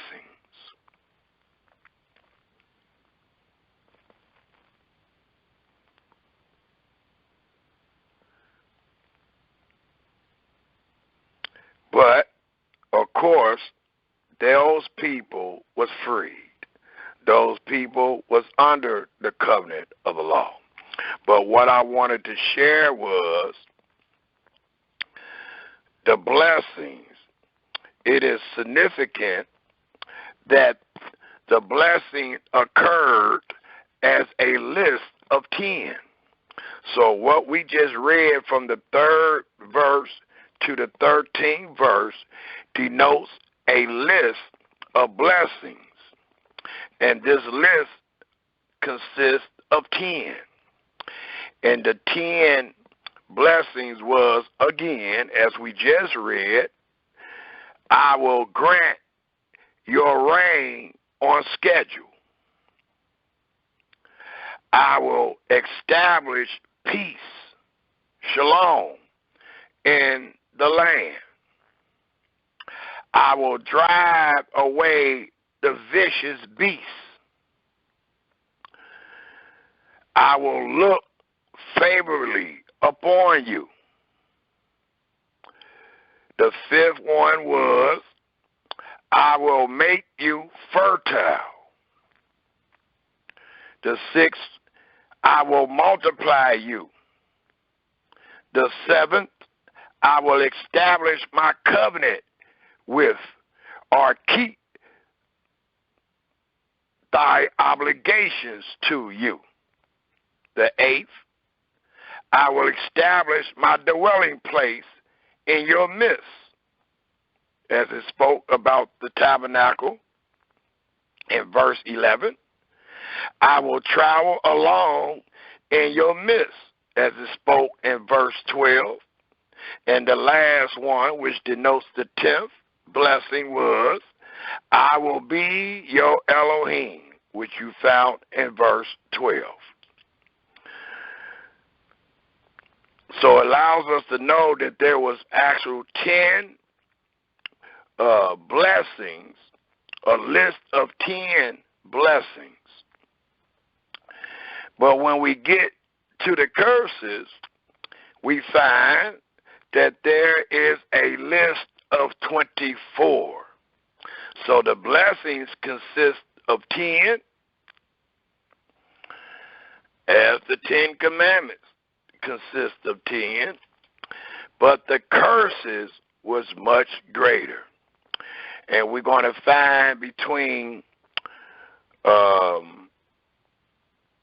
14th verse to the 33rd verse, 24 particular curses that was said to befall Israel if they disobeyed. We should find ourselves at the 14th verse of Leviticus, the 26th chapter. And let's please pay attention to this 14th and 15th verse, because this 14th and 15th verse will allow us to know, when we get to the 40th verse, it will allow us to know what was the iniquities of the father and what was the iniquity of the child that was to confess their iniquity and the iniquity of their fathers. And it should allow you to know, it should shine a great light today before your eyes to allow you to know that Leviticus, the 26th chapter, do not denote you and I this day. But these words truly denoted a free people that was put up under the covenant of the law in the wilderness among their Creator. Thus, the 14th verse reads,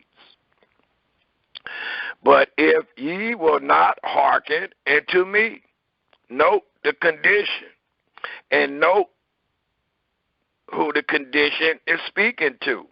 It's speaking to the same people that the blessings was speaking to. It says, but if ye will not hearken unto me, and will not do all these commandments, and if ye shall despise my statutes, or if your soul abhor my judgments. What does that mean? It means so that ye will not do all my commandments. What do that mean? But that ye break my covenant. So the 14th verse and the 15th verse shows anyone that have eyes and can see how the covenant of the law is broken. Again, it reads in the 14th verse, but if ye will not hearken unto me, you break the covenant, and will not do all these commandments, you break the covenant. And if ye shall despise my statutes, you break the covenant. Or if your soul abhor my judgments, ye break the covenant, so that ye will not do all, and please circle that word, all my commandments, ye break my covenant. So when we get to the 40th verse, remember this, because when your brother asks you, what is your iniquity, for you to speak the truth, and for you to be, as it says in Jeremiah 5:5, the great men that know Yahweh way and know Yahweh judgment, you would know that the iniquities was only against the covenant. So for you to have iniquity, you must have broken the covenant. And I don't know one man nor woman that has been sent to these shores that is under the covenant of the law. Because you were born in hell.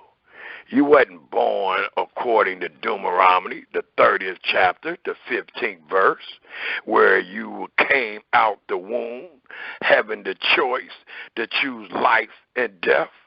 You were born into death. You didn't come out of the womb and have the choice to choose good and evil, because you were born into evil. So when we get to the 40th verse, and it speaks about confessing the sins of one father and confessing their sins, please remind yourself that the Almighty is speaking about the covenant of the law that you and I have never been under. So it allows us to know, according to the 14th and 15th verse, how if they were disobedient, the punishment that will follow. And we know, according to dealing with the 14th verse, in the 28th chapter of Deuteronomy, if we turn there, please, a similarity. It tells us in Deuteronomy, the 28th chapter, the exact same words. And it tells us this in the 15th verse. If we all turn there, please. Deuteronomy 28 and 15. And it reads, but it shall come to pass, if thou wilt not hearken unto the voice of Yahweh thy Elohim, to observe to do all, please circle that little word, his commandments and his statutes, which I command thee this day. These things were not commanded to the children of Israel when they were in Egypt. They were commanded when they were freed, that all these curses shall come upon thee and overtake thee. And when something overtake you, that which you was once a recipient of, you're no longer a recipient of, because the opposite have overtaken thee. It also tells us in similarity, if we take a look in the book of Lamentation, the book of Lamentation, and look at the 2nd chapter, For in Lamentation, the 2nd chapter,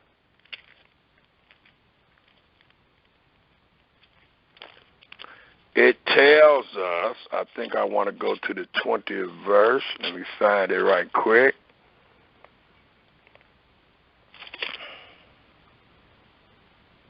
The 17th verse, Lamentation 2 and 17. And it reads in this wise. I'll start at the 16th verse. All thy enemies have opened their mouth against thee. They hiss and gush the teeth. They say, we have swallowed her up. Certainly, this is the day that we look for. We have found and we have seen it. Yahweh have done that which he had devised. And we are reading what he devised in Leviticus, the 26th chapter, the 16th verse. It says, he had fulfilled his word. So this is a testimony of what Yahweh said in Leviticus 26 coming to pass on the people that he made the covenant with. Not on a bunch of people that knows nothing about the covenant, but this has befallen the people that Yahweh made the covenant with, them and their fathers. Thus the 17th verse reads again, Yahweh have done that which he have devised. He hath fulfilled his word that he hath commanded in the days of old. The days of old is in the wilderness. He hath thrown down and have not pitied. He hath caused thy enemy to rejoice over thee. He hath set up the horn of thy adversaries. Their heart crieth unto the master, O walls of the daughter of Zion, let tears run down like a river day and night. Give thyself no rest. Let not the apple of thy eye cease. Arise, cry out in the night, in the beginning of the watches. Pour out thy heart like water before the face of Yahweh. Lift up thy hands toward him for the life of thy youth, for the life of thy young children that faint for hunger in the top of every street. So the lamentation testifies that which Yahweh said in the days of old, that we are reading from Leviticus, the 26th chapter, the 16th verse, truly came to pass. Just like he said it would come to pass in Deuteronomy, the 28th chapter, the 15th verse.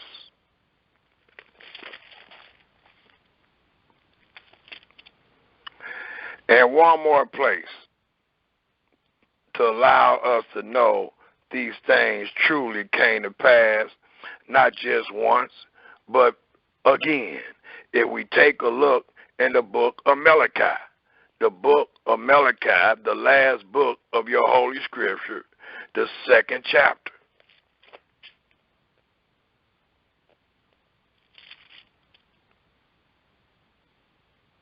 And it tells us in the 2nd chapter of Malachi, the 2nd verse, it confirms the same thing.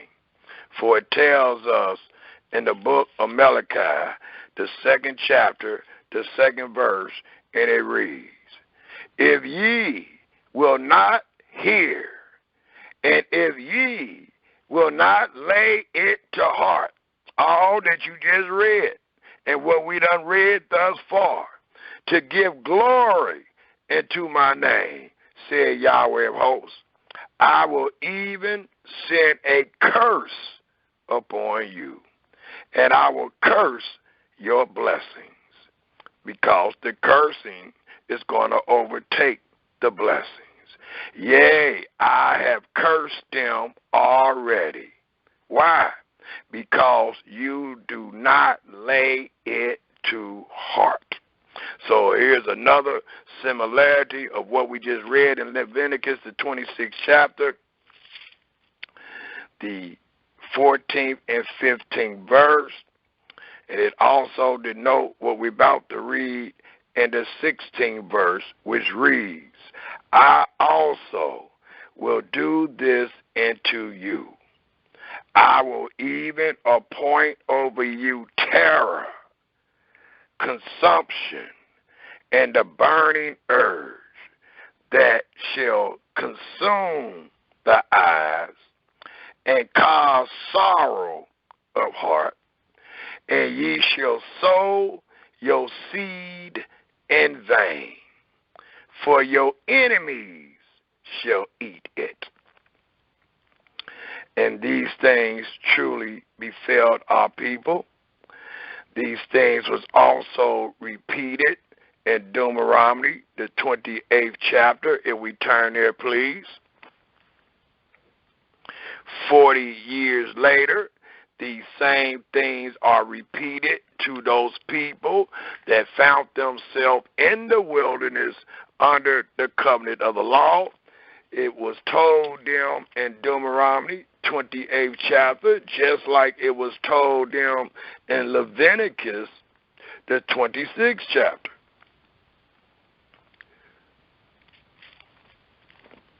Not some people that's not born, not some people that's not under the covenant of the law, not to some people that was born in hell, not to some people that was born in their enemy land, but to the people that was brought up out of Egypt and given the statutes of life. And those same things was told to them 40 years later in the wilderness. And we can find this truth in Deuteronomy, the 28th chapter, the 65th to the 67th verse. And it reads, Deuteronomy 28, 65.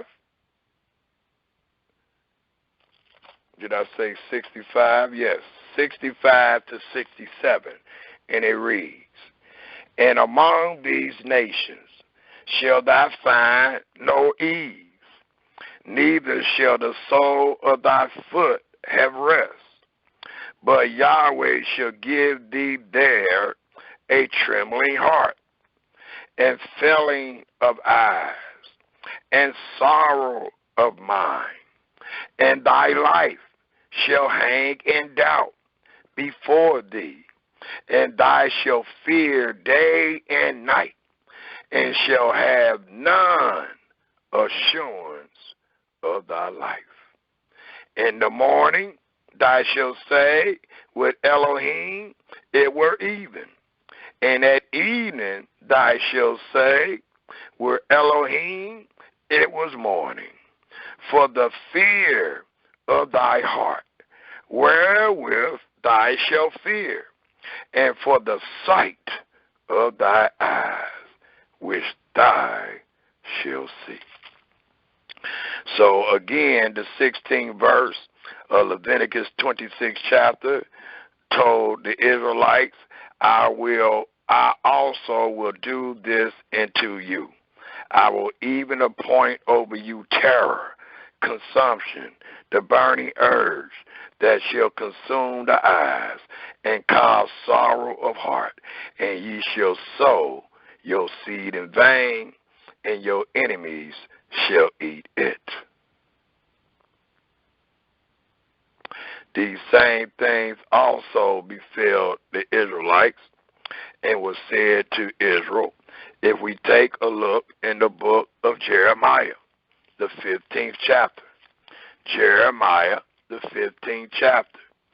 And by our way of using the law and testimony and pluralism, it should allow us to know that all that we bringing forth is dealing with a particular people that actually was under the covenant of the law, that was actually living in the land, and that had actually broke the covenant, which should readily exclude you and I. not include, but exclude.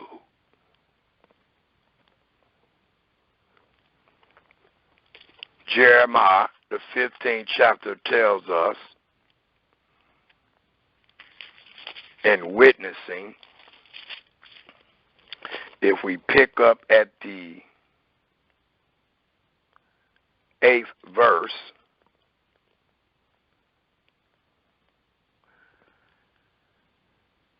I'll start at the 7th. And it says, and I will fan them.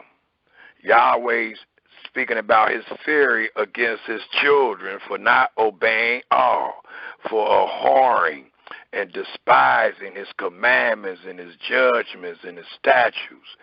Thus, the 6th verse says, Thou hast forsaken me, said Yahweh. Thou art gone backwards. Therefore will I stretch out my hand against thee and destroy thee. I am weary with repenting. So this also denotes that at this time Israel was doing a lot of repenting in their land. But it was not true to where Yahweh was weary with their repenting. And I will fan them with a fan in the gates of the land. I will bereave them of children.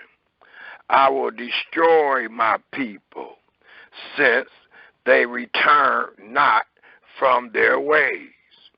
Their widows are increased to me above the sand of the sea. I have brought upon them against the mother of the young men a spoiler at noonday. I have caused him to fall upon it suddenly, and terrors upon the city. So here is a testimony that Yahweh truly brought these things to pass upon these people that had entered the covenant of the law, found themselves in the land of promise, and Yahweh among them. So not only do we see the plea that Yahweh was making with the Israelites in Leviticus 26 chapter, but we also see the results. We also see that Yahweh said what he meant, and he meant what he said, and those things came to pass on these people that was being disobedient.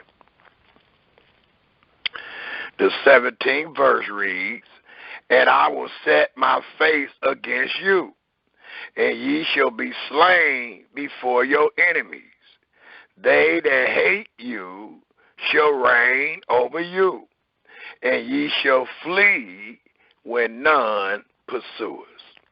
And we know that if one rock sold you to the enemies, then you have no strength. And one would easily be able to chase 1,000 of you, and two would be able to chase 10,000 of you, because your Elohim is not on your side. It tells us that, and it's because Yahweh set his face against them, and they shall be slain before their enemies, they that hate you. It also allows us to know that anytime we are among our enemies, we are among people that actually hate you.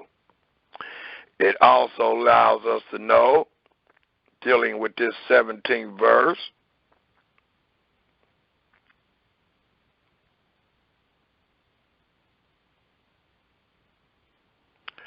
dealing with ye shall flee when none pursuers, that was told, or is going to be told again in the 36th verse, but it's also shown in Psalms 53 verse 5 as a testimony.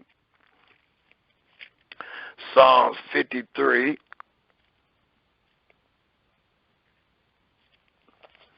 Verse 5 reads, there were they. Let's start at the 4th verse.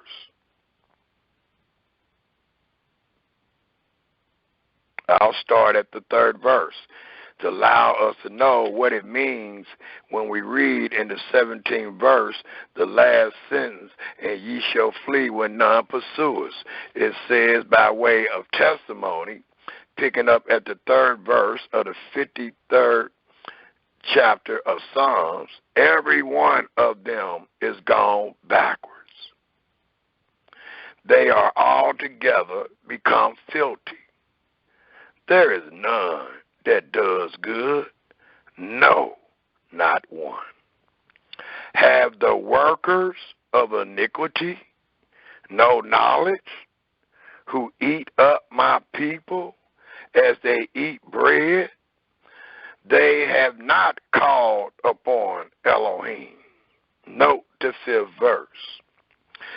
There were they in great fear, where no fear was. They get scared, even though there is no fear there or at that specific situation, but the fear, the trembling that Yahweh had put upon them because of their disobedience. It says, there were they in great fear, where no fear was. For Elohim have scattered the bones of him that encamped against thee. Thou hast put them to shame, because Elohim have despised them. So that's what it means when you read the 17th verse, and that's what Yahweh applied to the children of Israel that was under the covenant of the law and receiving these words of this oath. The 18th verse, and if ye will not yet for all this hearken unto me, the same people, then I will punish you 7 times more for your sins. We know, according to Proverbs, the 24th chapter, if we take a look there, it tells us, just like it's speaking about punishment, it tells us in Proverbs 24, in the 16th verse, these words. For a just man falleth 7 times and rises up again, but the wicked falling 7 times, or the wicked, as it reads in the 18th verse, the last sentence, 7 times more for your sins. If the wicked is placed with a punishment 7 times greater, it allows us to know that he will not rise again, as the just will rise, or as the just is spoken of, to rise from his falls 7 times. Not so with the wicked. Does it read one more time in Proverbs 24, verse 16? For a just man falls 7 times and rises up again. That's the just, not the wicked. But the wicked shall fall into mischief. So when the wicked is punished 7 times more, it's for mischief.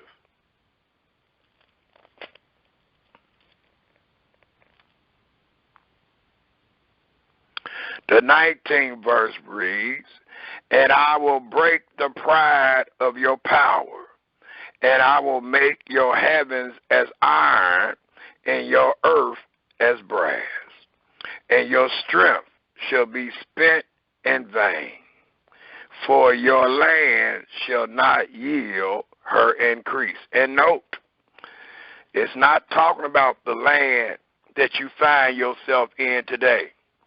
It's not even talking about the enemy's land. It's talking about the land of promise. It's talking about the same land that the Almighty said that he will make sure increase, and that you will be able to go 3 years at a time without even going out to glean your fields, because of the blessing that Yahweh will put on that land and the increase thereof. But the Almighty speaking about the blessings. So, the cursings now. And that which was said about the blessings is overtaken by the curse. Thus, it reads again in the 20th verse, and your strength shall be spent in vain, for your land should not yield her increase, neither shall the trees of the land yield their fruit. So it allows us to know that it's talking about a particular people at a particular time and a particular geographical location, which does not denote you being in America and scattered abroad. The 21st verse reads, and if ye walk contrary unto me, and will not hearken unto me, I will bring 7 times more plagues upon you according to your sin. And as we just read from the book of wisdom, that just denote more mischief being placed upon the disobedient Israelites. The 22nd verse, and I will also send wild beasts among you, which shall rob you of your children, and destroy your cattle, and make you few in number, and your highways shall be desolate.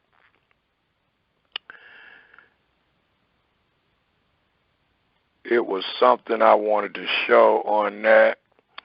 It says the same thing in Deuteronomy. One second. Let's take a look at 2 Kings 17. 2 Kings 17.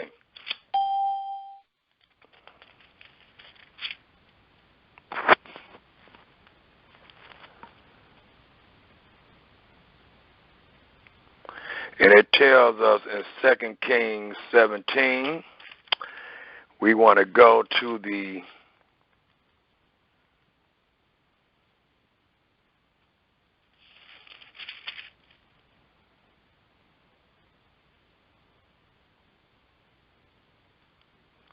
25th verse. 2 Kings 17 and 25. And it tells us in the 25th verse, and so it was at the beginning of their dwellings there that they feared not Yahweh. Therefore Yahweh sent lions among them, which slew some of them. And even though these were not the Israelites, these were people that was inhabiting the Israelite dwellings, it still denotes how the Almighty used the wild beasts to slay his enemy. It also tells us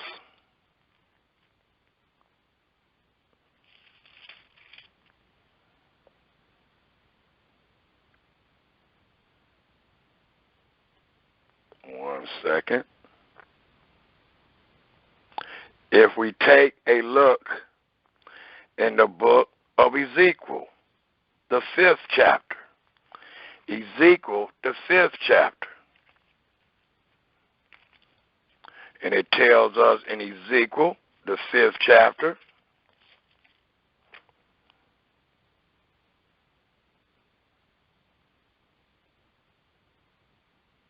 the 17th verse. Ezekiel, the 5th chapter, the 17th verse, denoting what we just read in Leviticus, the 26th chapter, the 22nd verse.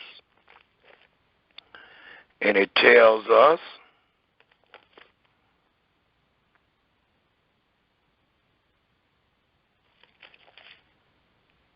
so in the 17th verse of Ezekiel 5, I'll start at the 16th verse. It says, when I shall send upon them the evil arrows of famine. And these arrows are truly evil. We're going to be able to see how evil the arrows of famine is. It says, when I shall send upon them the evil arrows of famine, which shall be for their destruction, and which I will send to destroy you, and I will increase the famine upon you, and will break your staff of bread. So will I send upon you famine and evil beasts, and they shall beweave thee, and pestilence and blood shall pass through thee, and I will bring the sword upon thee. I, Yahweh, have spoken it.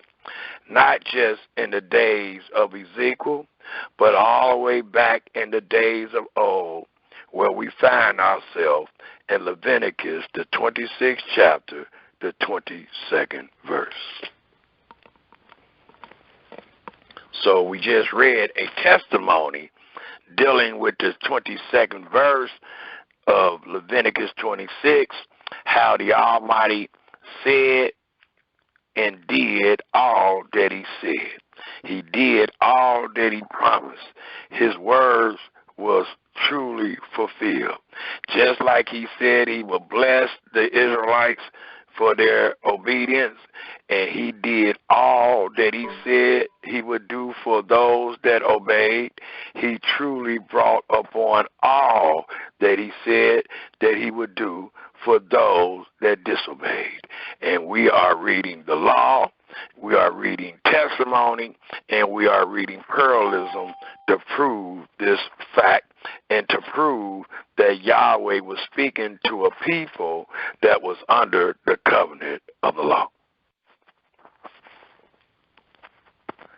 The 23rd verse of Leviticus 26 reads, and if ye will not be reformed, please take note of the wording.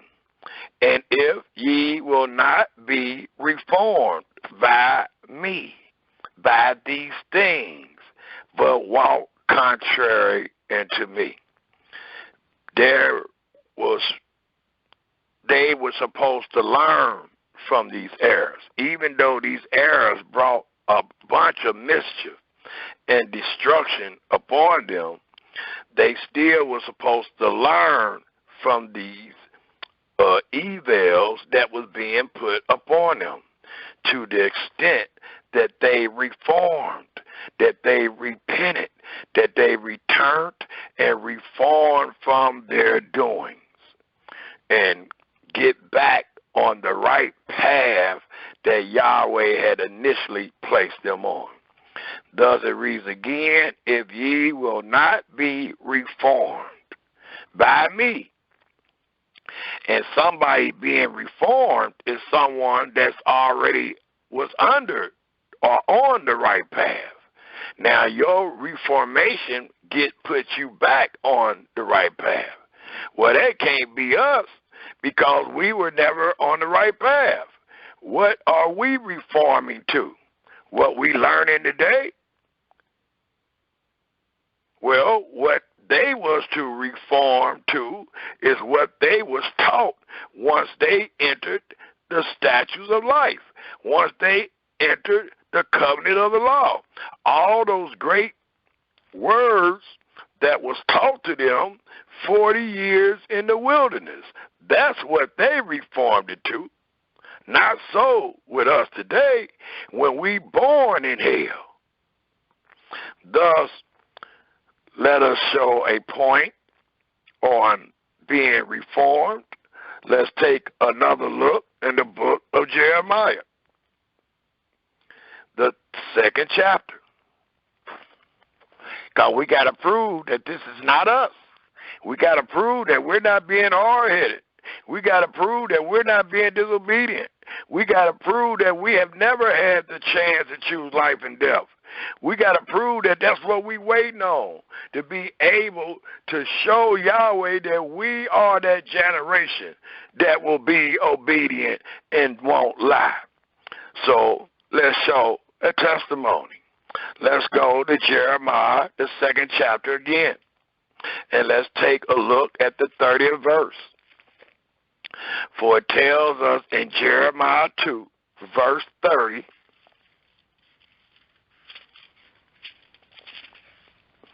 these words.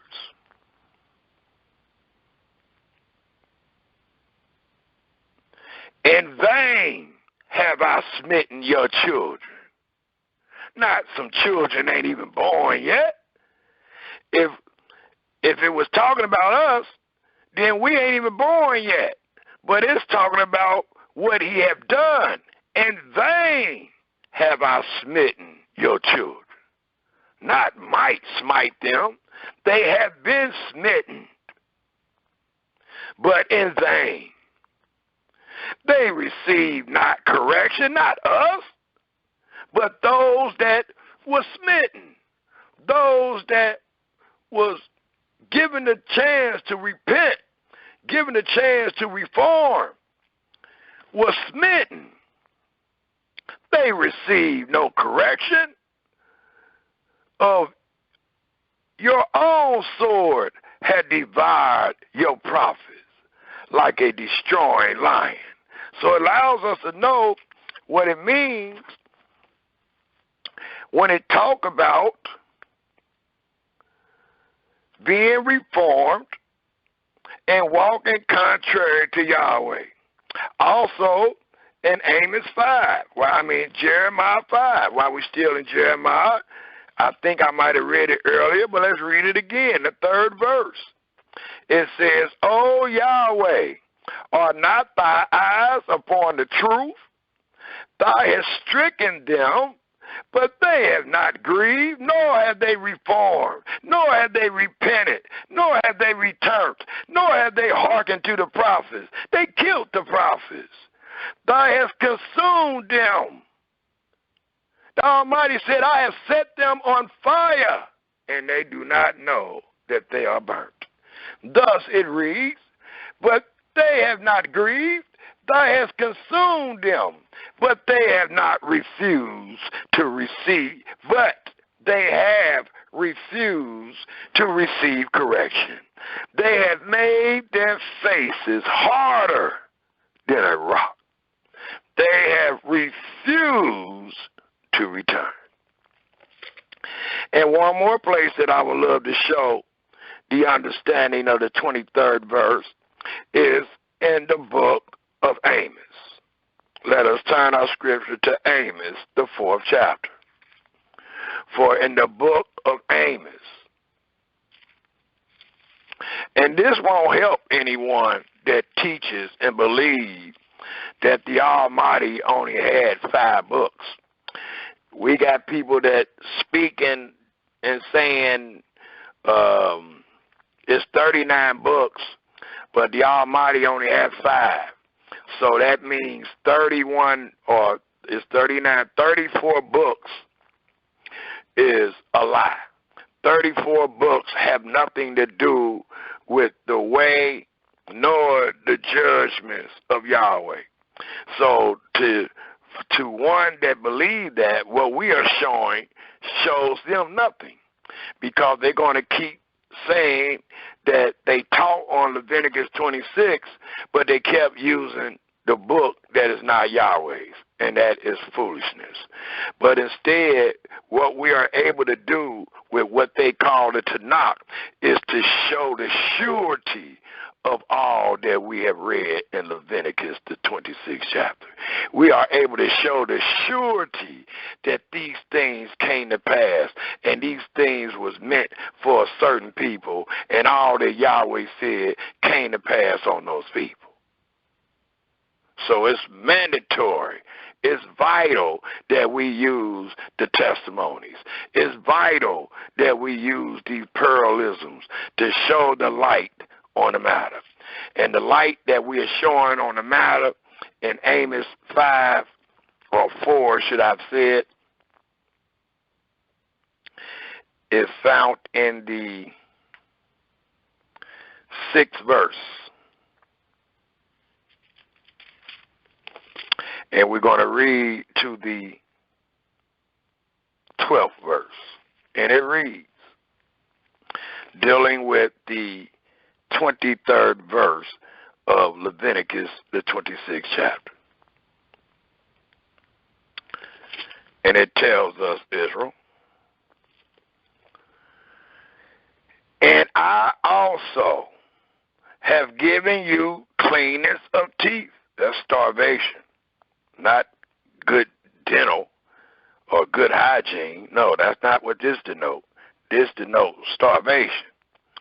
And I also have given you cleanness of teeth in all your cities, and want of bread in all your places. Yet have ye not returned, yet have ye not reformed into me, said Yahweh. And also I have withholden the rain from you, when there was yet 3 months to the harvest. And I caused it to rain upon one city, and caused it not to rain upon another city.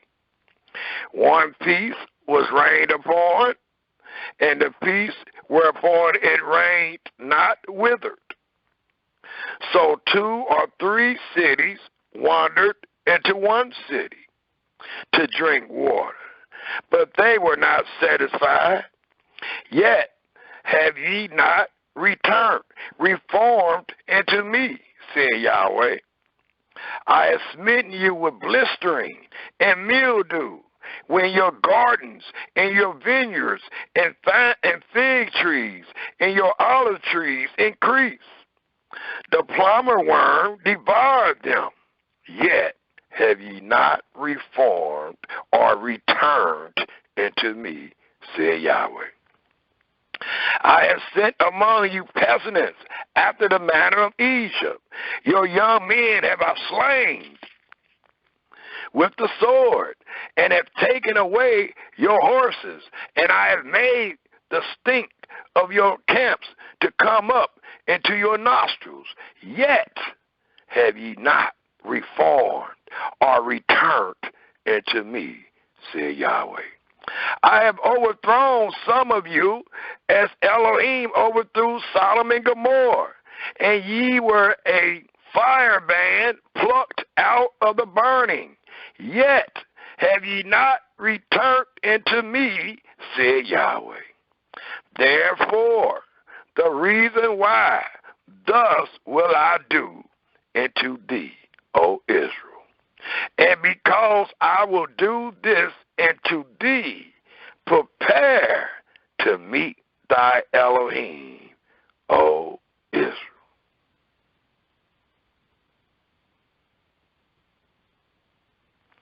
So again, the Almighty allowed us to know by way of the 23rd verse of Leviticus, the 26th chapter, and if ye will not be reformed by me, by these things that has befalled you so far, but will continue to walk contrary unto me, then will I also walk contrary unto you, and will punish you yet 7 times more for your sins. And I will bring a sword upon you that shall avenge the quarrel of my covenant. Please take note. Again, the Almighty allow us to know what your iniquity and what your sin will consist of. It will consist of you not doing all that Yahweh commanded the Israelites to do under the covenant. Thus it reads, and I will bring a sword upon you that shall avenge the quarrel of my covenant. And when ye are gathered together within your cities, not the enemy cities, but your cities, I will send the pestilence among you, and ye shall be delivered into the hand of the enemy.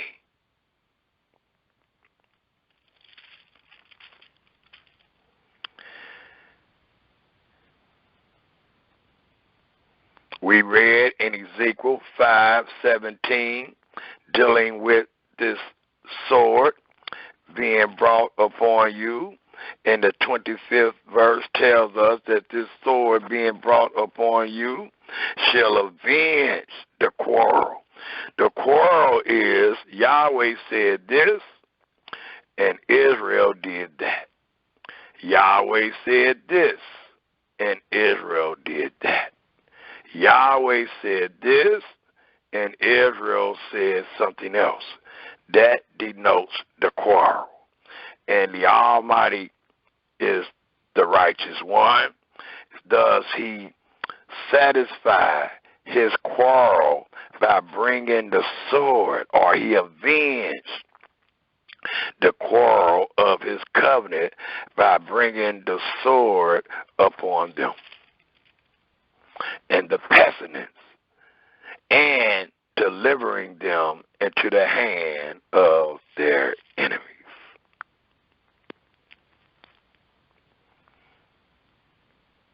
And we know that to be true.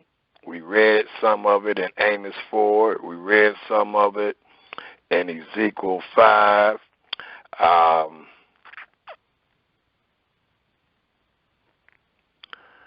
I would like to show that it was also said in Deuteronomy 28. If we turn to Deuteronomy 28, verse 21. Deuteronomy 28, verse 21 tells us,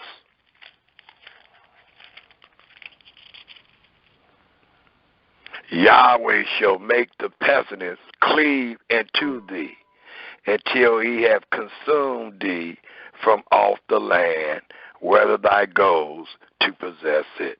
And note, these curses that we are reading thus far is still in the land. All these things was promised to befall the Israelites in the land of promise, in the land of Canaan, not in your enemy's land. Also, on this note, if we take a quick look at Jeremiah, the 14th chapter, Jeremiah, the 14th chapter, and take a quick look at the 12th verse.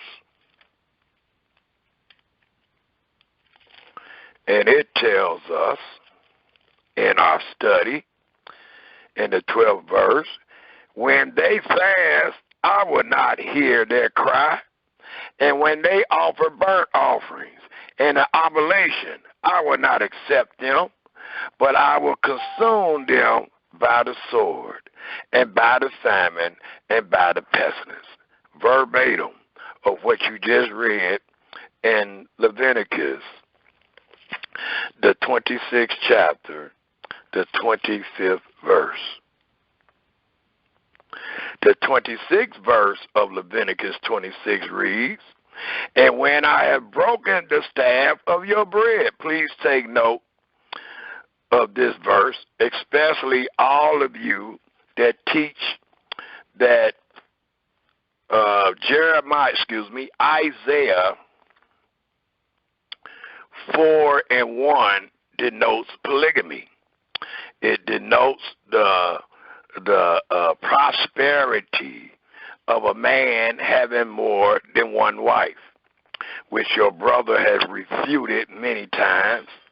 But please take note of this 26th verse of the 26th chapter of Leviticus, and then apply it with Isaiah 4:1. Here it tells us, and when I have broken the staff of your bread, and we got a testimony for these things, 10 women shall bake your bread in one oven. This is not a house with 10 ovens and that's suitable for 10 women, but instead, this is a house with one oven that 10 women would have to do toward this one oven, and it's not for their prosperity, but it is more for their survival of this particular situation that they find themselves in. Thus it reads, and when I have broken the staff of your bread, 10 women shall bake your bread in one oven, and they shall deliver you, the man that have the 10 women, your bread again by weight, being careful, being scarce with it, being stingy, so to speak. It says, and they shall deliver you your bread again by weight, and ye shall eat and not be satisfied. Now, how is this polygamy, or how do this supposed to denote polygamy, and it denote prosperity and family, when this man got 10 women and ain't satisfied? If he ain't satisfied, they ain't satisfied, because there's not enough bread or food to go around to feed them. They are being fed stingy portions, just where that man and those 10 women can eat. What it denotes is a famine. What it denotes is starvation. What it denotes is how many help this woman supposed to be a helpmate. Well, this man is so much despair that he needs 10 women and it still won't help. So when you read this 26th verse, it does not denote polygamy in the sense of prosperity and instructions telling one to have more than one wife. No, not this 26th verse. And if we hold this, since we on that point, let's turn our scriptures to the book of Isaiah, and let's get this out the way. For it tells us in the book of Isaiah, if we all turn here, please, to the 4th chapter, the 1st verse. But before you read the 4th chapter, the 1st verse, I need you to read the 1st chapter of the 3rd verse to allow you to know that this go hand in hand, and it denotes what you just read in Leviticus, the 26th chapter. Thus it reads in Isaiah 3:1, for behold, the Master, Yahweh of hosts, does take away from Jerusalem and from Yehuda the stay and the staff, the whole stay of bread and the whole stay of water. The exact same thing you just read in Leviticus 26, verse 26. And then it lets you know the condition that the people will be in. And as you read, it goes down to the 4th chapter, the 1st verse, and it reads, in that day 7 women shall take hold of one man, saying, we will eat our own bread and wear our own apparel, only let us be called by thy name. To do what? To bless you, to make your house and his house prosperous? No, it says to take away our reproach. Well, today, captivity denotes the reproach. The curses denote the reproach. So again, Israel, Isaiah 4:1 nor Leviticus 26 verse 26 denotes polygamy in the sense that Yahweh has instructed one to take more than one wife for prosperity and to build up their family. When our brothers and sisters use Isaiah 4:1, they are in error. And when our brothers and sisters use Leviticus 26 verse 26, they are in error.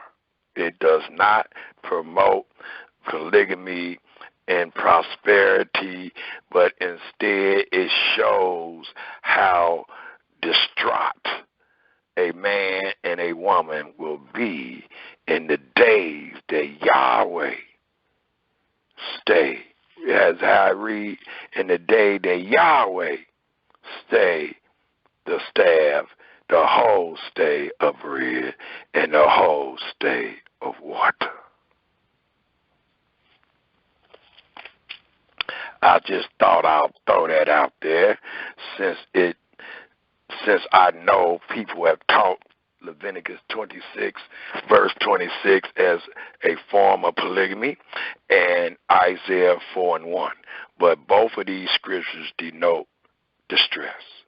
Both of these scriptures denote mischief.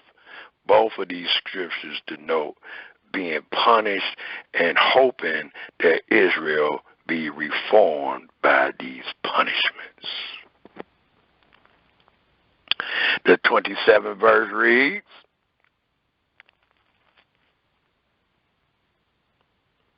I think I want to read one more out of here dealing with this 26th verse. Let's take a look at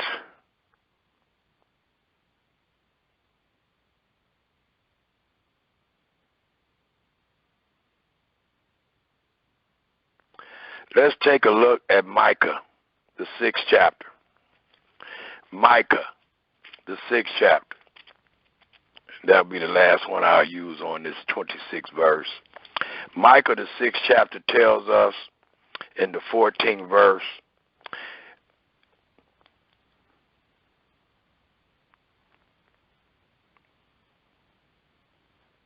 I said the 16th or the 14th. Micah, the 6th chapter, the 14th verse reads, Thou shalt eat, but not be satisfied, and thy casting down shall be in the midst of thee, and thou shalt take hold, but shalt not deliver.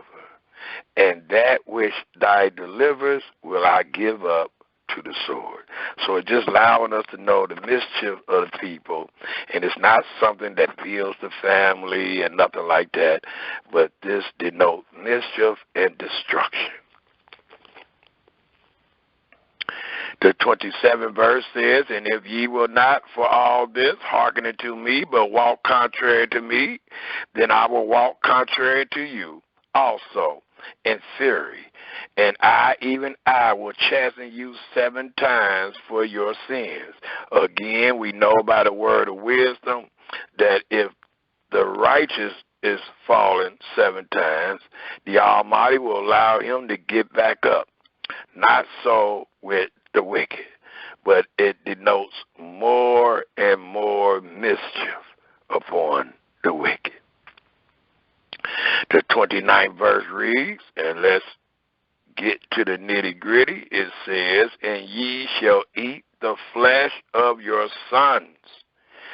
Every word, Proverbs 35 and 6, tells us every word of Elohim is pure. He is a shield unto them that put their trust in him. Add not into his words, lest he reprove thee, correct thee, and thy be found a liar. And we know a liar is one of the 7 things that Yahweh hates. It also tells us in in Deuteronomy, the 27th chapter, the 26th verse, and it reads, Cursed be he that confirms not all the words of the law and do them. Well, what must be confirmed today is, according to the 29th verse, it reads, And ye shall eat the flesh of your sons, and the flesh of your daughters shall ye eat. And today we are making a distinction between the holy and the profane. We are making a distinction between the Israelites that were under the covenant of the law and those that were not.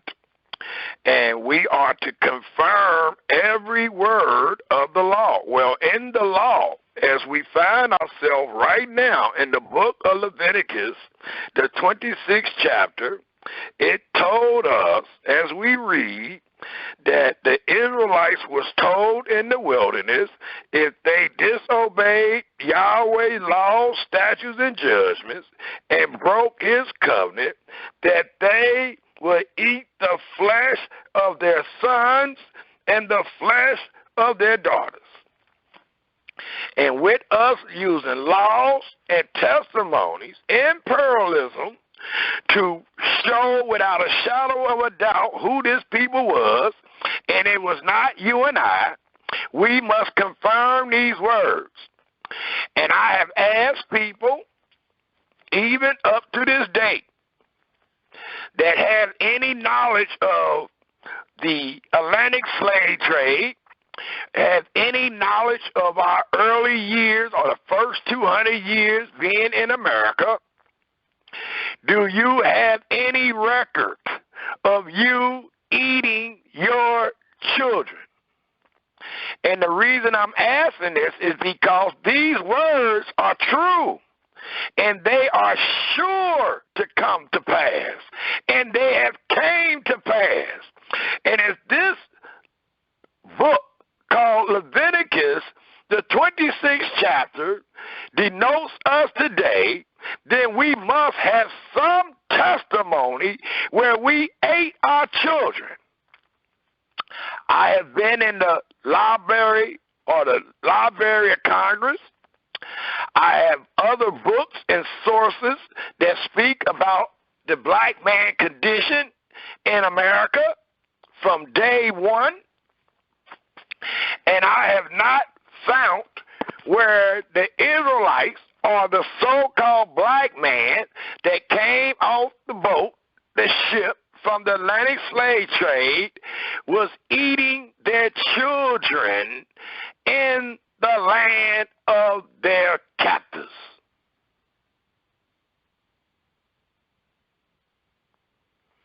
So that should be one proof that this is not us. This is not talking about us. This is talking about a people that was under the covenant of the law. And please note, I said all the way to the 33rd verse of Leviticus, the 26th chapter, is the curses that befell the Israelites in their own land. So you ain't going to find it anyway. And if you did find it in the enemy land, it wouldn't denote who we're reading about today, because the 14th verse to the 33rd verse is done in the land of promise. All these curses and quarrels of the covenant was done in the land of promise. So this should be another great proof that Leviticus 26 do not denote us. but we must prove by way of law and testimony who it denotes. So again it reads, and ye shall eat the flesh of your sons, and the flesh of your daughters shall you eat. Let us first find what was said to our fathers 40 years later. See that Yahweh changed his mind. Let's turn our scripture to Deuteronomy, the 28th chapter, to see if Yahweh changed his mind. Because this what was said 40 years after what is said in Leviticus 26:29. Deuteronomy, the 28th chapter. Let's take a look at the 53rd verse.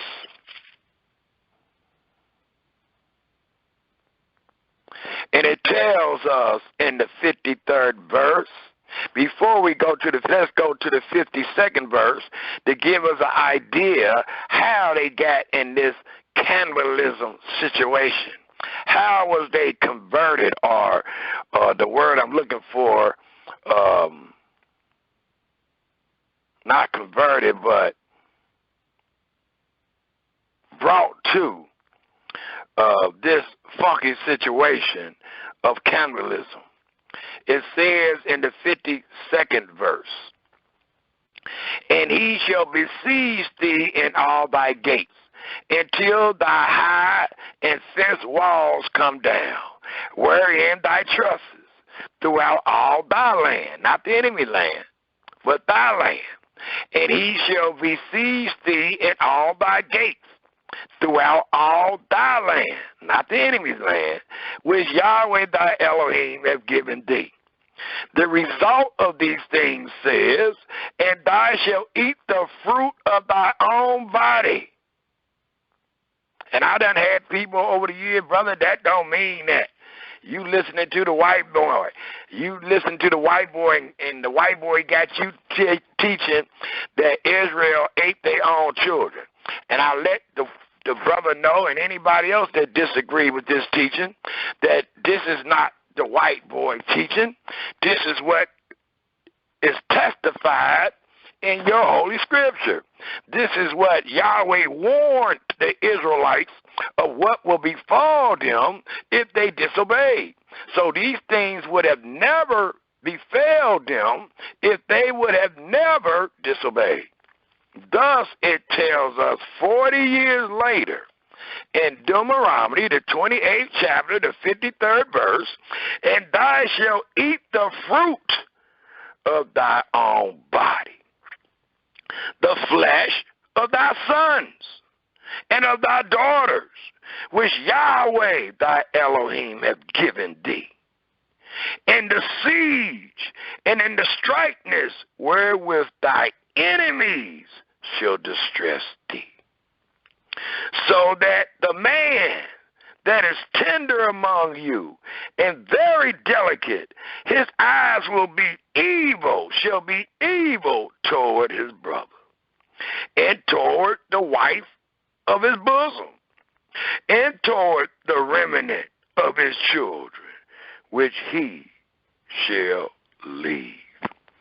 So again, it allows us to know, according to the 53rd verse, and according to the 29th verse of Leviticus, the 26th chapter, that Israel became cannibalism, and they became cannibal, or however you pronounce that. They practiced cannibalism, and they ate their own children because of the strictness of the enemy and because of the stay of bread and water that Yahweh took away from them.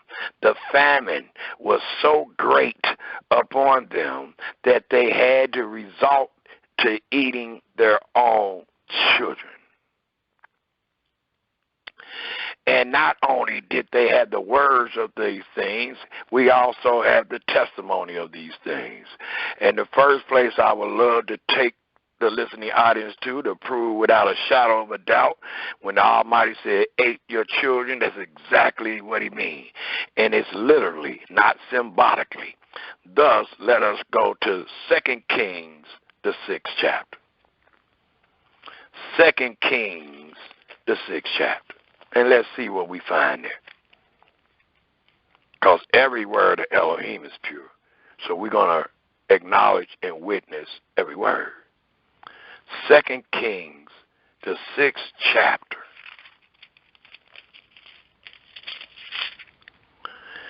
And it tells us in 2 Kings, the 6th chapter,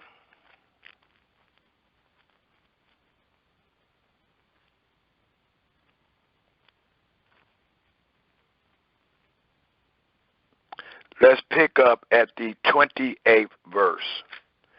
2 Kings, the 6th chapter, the 28th verse.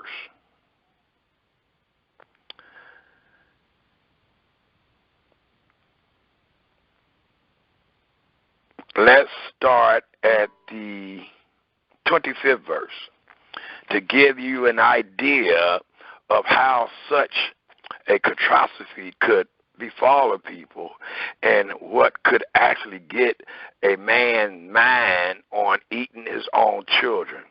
The 25th verse reads, "And there was a great famine in Samaria." Samaria is the north of Israel. "And behold, they besieged it until an ass head was sold for 80 pieces of silver." An ass is unclean. The Israelites wasn't even supposed to be eating a jackass. But at this time of famine, a jackass head went for 80 pieces of silver. A score is 20, and it says here there was 4 scores. So that is 80 pieces of silver is what a man paid for a jackass head. And we know it's not a lot of meat. It's like eating a pig head or something, or pig knuckles or whatever. It's not a lot of meat there, but that piece of head costed them 80 pieces of silver. And the forepart of a calf of dove dung. We wasn't supposed to be eating, or the Israelites wasn't supposed to be eating the dove poop or the dung of a dove. But in this famineous state they was. And it cost them 5 pieces of silver just to get a 4th part of calf of dung of dove's dung. The 26th verse reads, "And as the king of Israel was passing by upon the wall, there cried a woman unto him, saying, Help, my master, O king.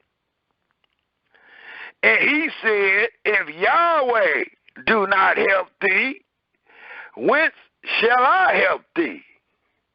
Out of the barn floor, or out of the wine press?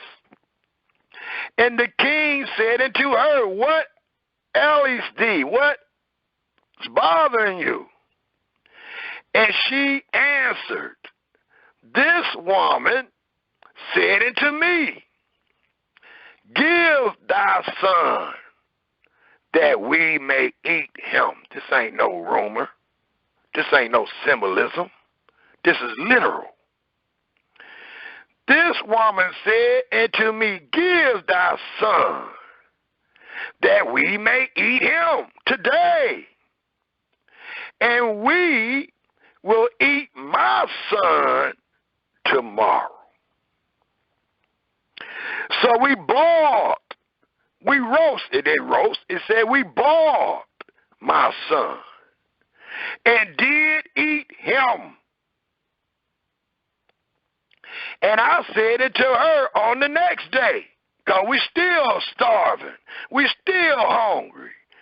Give thy son that we may eat him. And she have hid her son. So she got to change her heart. After she helped eat the first lady's son, she got to change her heart to where she done hid her son.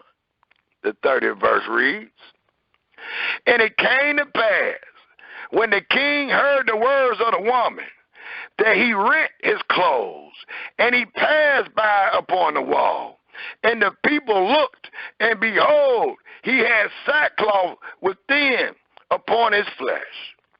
Then he said, Elohim do so, and more also to me, if the head of Elisha, the son of Shaphat, shall stand on him this day. And that's because Elisha had foretold them that these things was going to befall them, and they didn't believe it.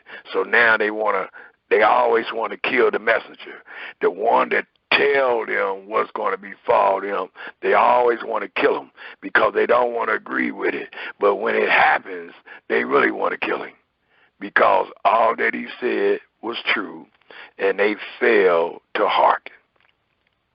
So here is a great testimony that proved without a shadow of a doubt that Leviticus, the 26th chapter, the 29th verse, is not speaking about you and I. It allows us to know the people it was talking to, and it allows us to have a testimony of these things actually transpiring. Also, let's take a look in the book of Lamentation. Lamentation, the 4th chapter.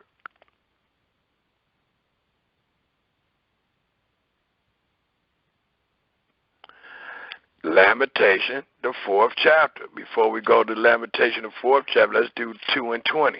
I think I already been there, but let's do it again. Lamentation 2 and 20. And then we'll go 4 and 10. 2 and 20 tells us,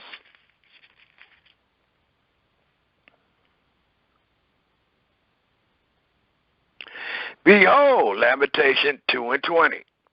Behold, Yahweh, and consider to whom thou hast done this.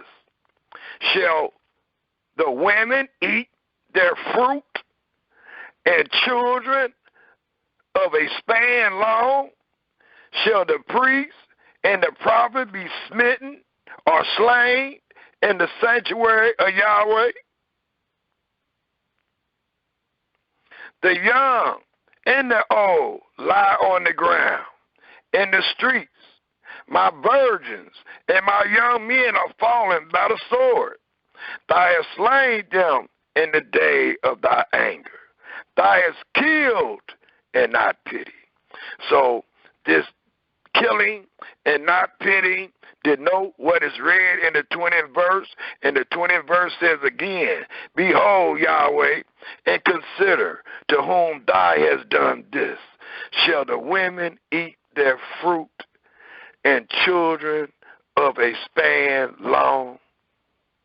The answer is yes.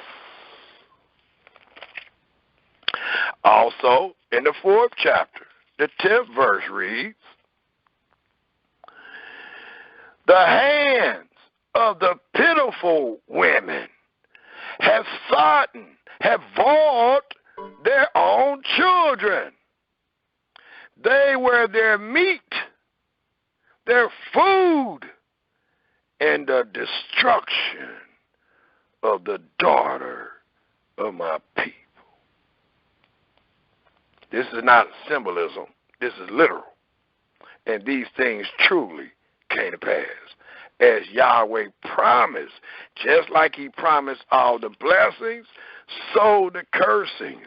So just like we can show testimony where Yahweh blessed Israel with every verse that we see in Deuteronomy 1 to 13, we can show the curses that the Almighty put up on them, because he mean what he say, and he said what he meant. Thus, we have testimony to show that Israel reverted to cannibalism.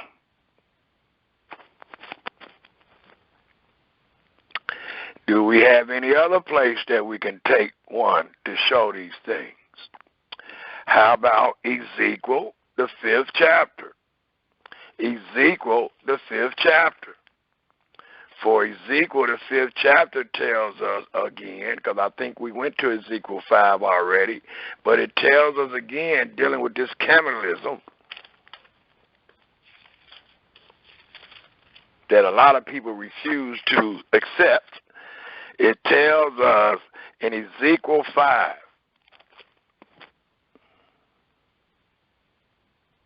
the 10th verse, therefore, I'll start at the 9th verse, and I will do in thee that which I have not done, and whereunto I will not do any more the like, because of all thy abominations. Therefore, the Father, please take note, because a lot of people say, well, brother, you just read of what the women did. But you took us to Deuteronomy and said the man too. So I'm showing you the woman and the man.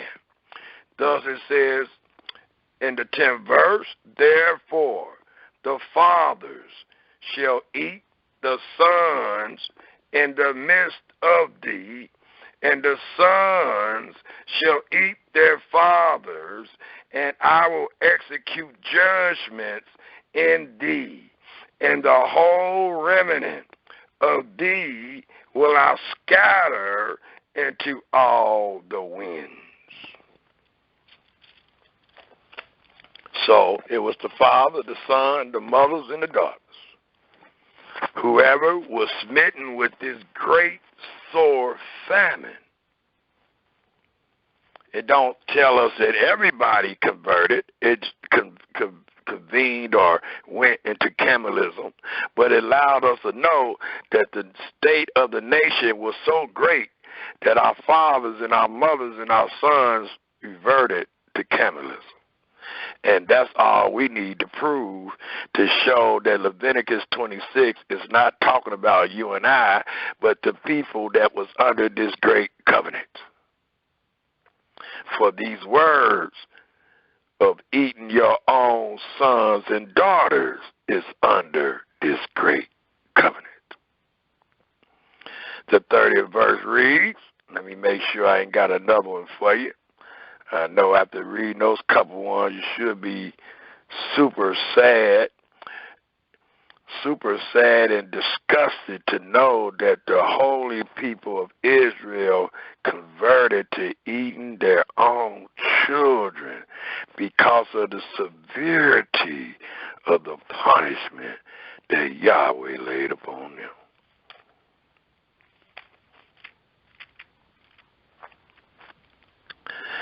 It also tells us, let me see, do I got one more before we move on? Yeah, I think I do. Let's go to Jeremiah, the 9th chapter. Jeremiah, the 9th chapter, because Lamentation is Jeremiah speaking. Well, in the 9th chapter of Jeremiah, as he told us in Lamentation how they was, well, in the 9th chapter of Jeremiah,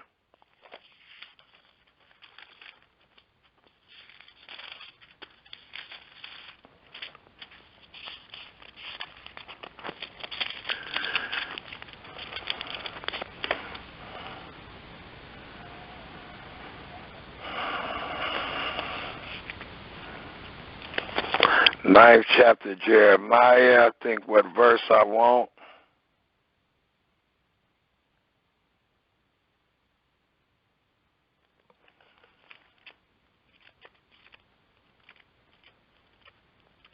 It just says,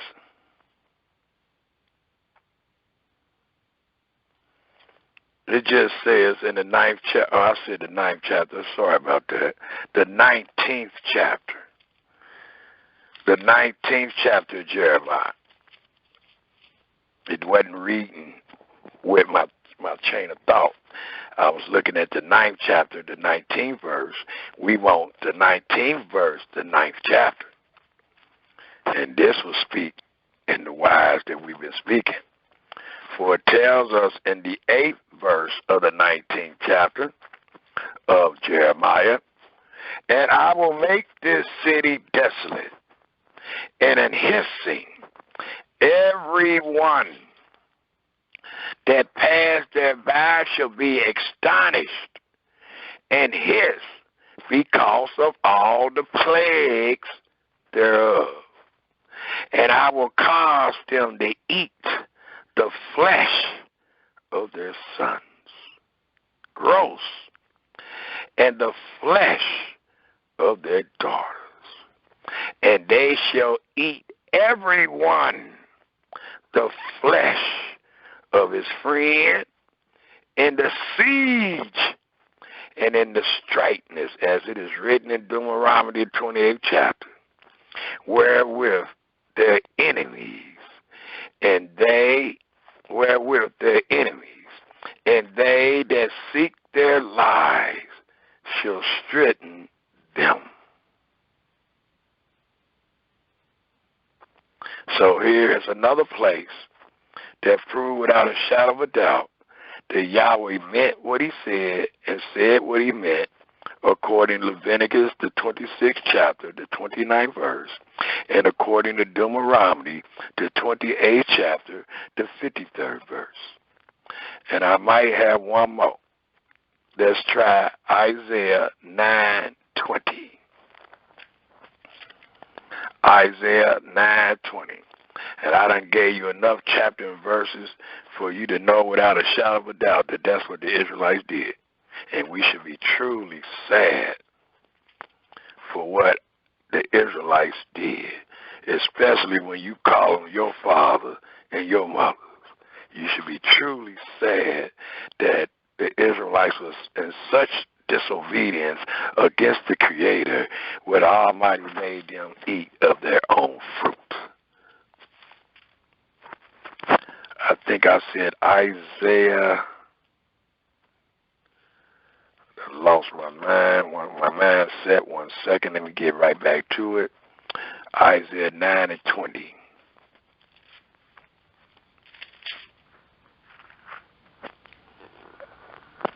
And these verses have always been in your book. It's just based on our teachings. A lot of our teachers never took us to these chapter and verses because they didn't want to explain what truly happened, because in their explaining what truly happened denoted that it wasn't you. It denoted that you wasn't none of those things. So a lot of the things that your brother bring up today, you might say, well, I never knew that was there. It's only because they never took you there. It ain't new. I didn't put it there overnight. So it was always in your book. We just wasn't taught these things. It tells us, Isaiah 9:20, and he that snatch on the right hand and be hungry, and he shall eat on the left hand, and they shall not be satisfied. They shall eat every man the flesh of his own arm.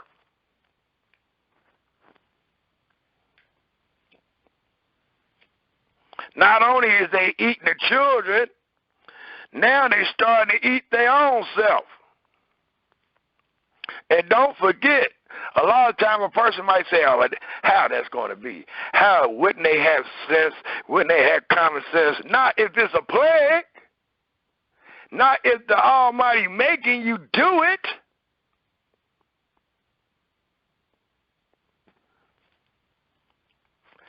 And one of the examples I used to use back in the day that I tried to symbolize it with us today was abortion.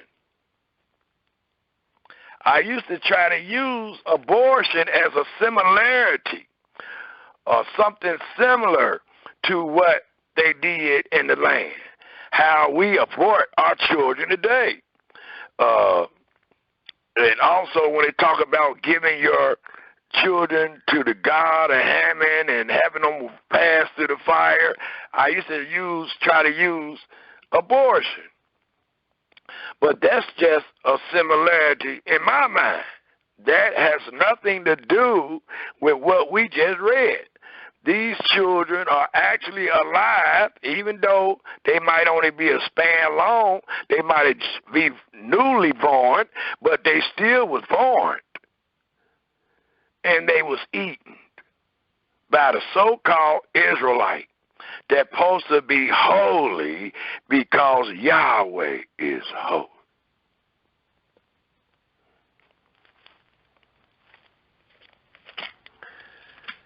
It tells us, Israel, in Leviticus, the 26th chapter, we should find ourselves in the 30th verse. And it reads, "And I will destroy your high places and cut down your images and cast your carcasses upon the carcasses of your idols, and my soul shall abhor you."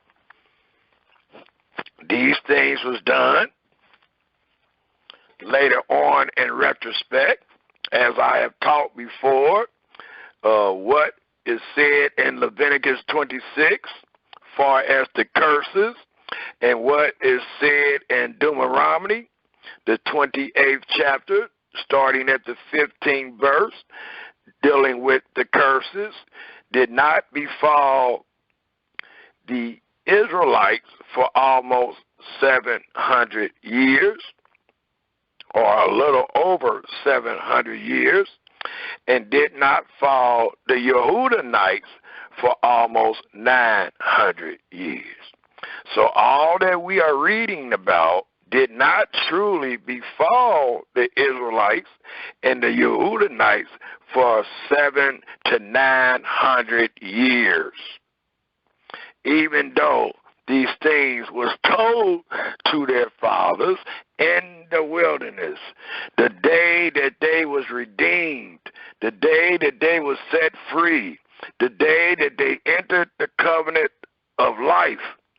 They was told these things, and these things in its totality, verbatim, truly did not fall upon Israel and Yehuda for 700 to 900 years. Thus, we just read, "And I will destroy your high places and cut down your images," the things that Yahweh told them not to build. Well, we find that these things was throughout the land of Israel. It says, "And cut down your images and cast your carcasses upon the carcasses of your idols, and my soul shall abhor you."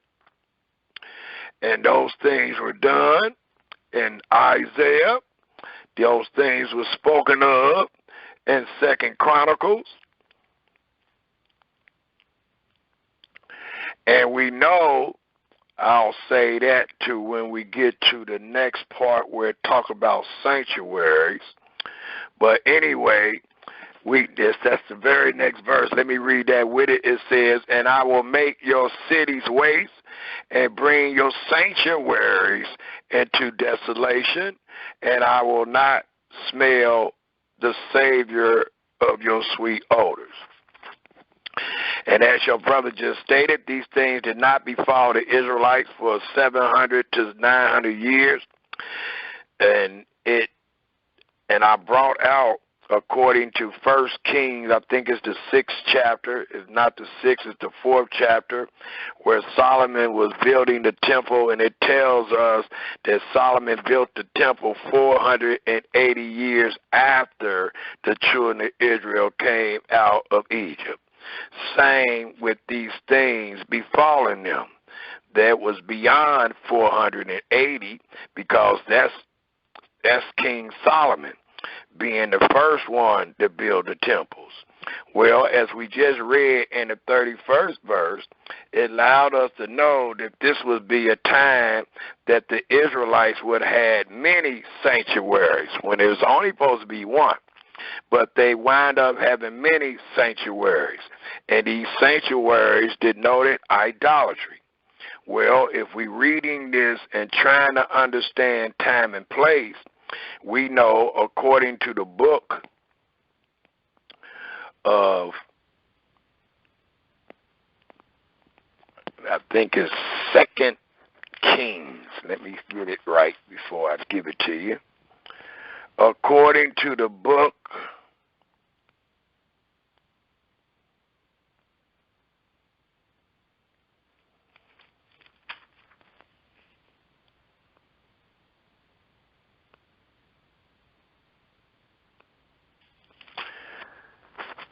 Second Kings 23.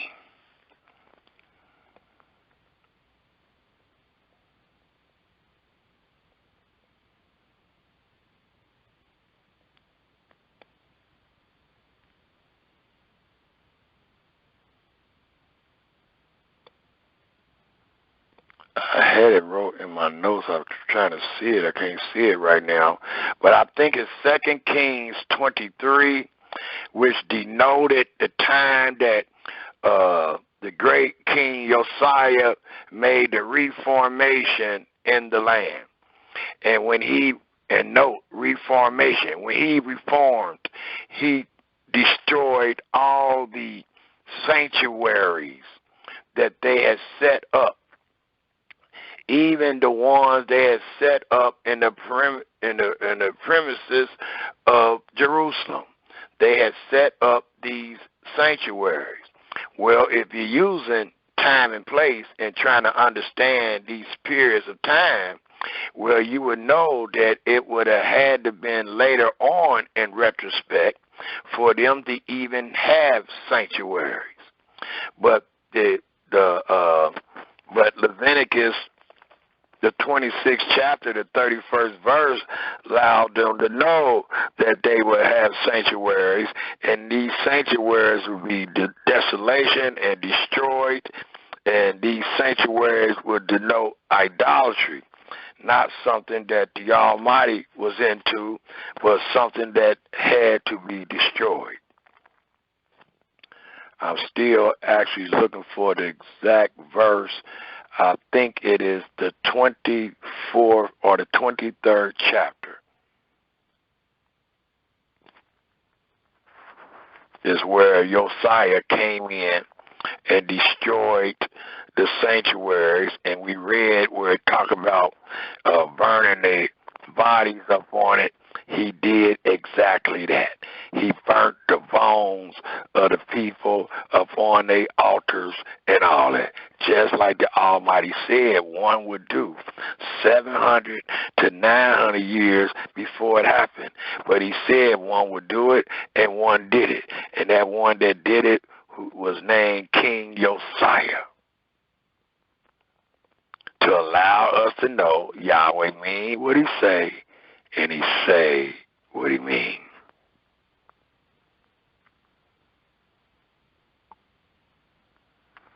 And let me get this, since I don't really see it in my notes. I wrote it down. My eyes are getting a little, but I know I wrote it down. But let's go to 2 Kings 23. I know it's in my notes somewhere, but that's where we need to go anyway.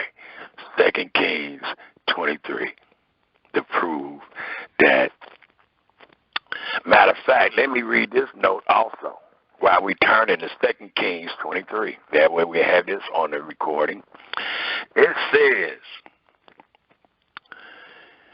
the prohibition of idols. Idols here is literal, meaning things of not. Pullers is coupled with graven, meaning sculpture.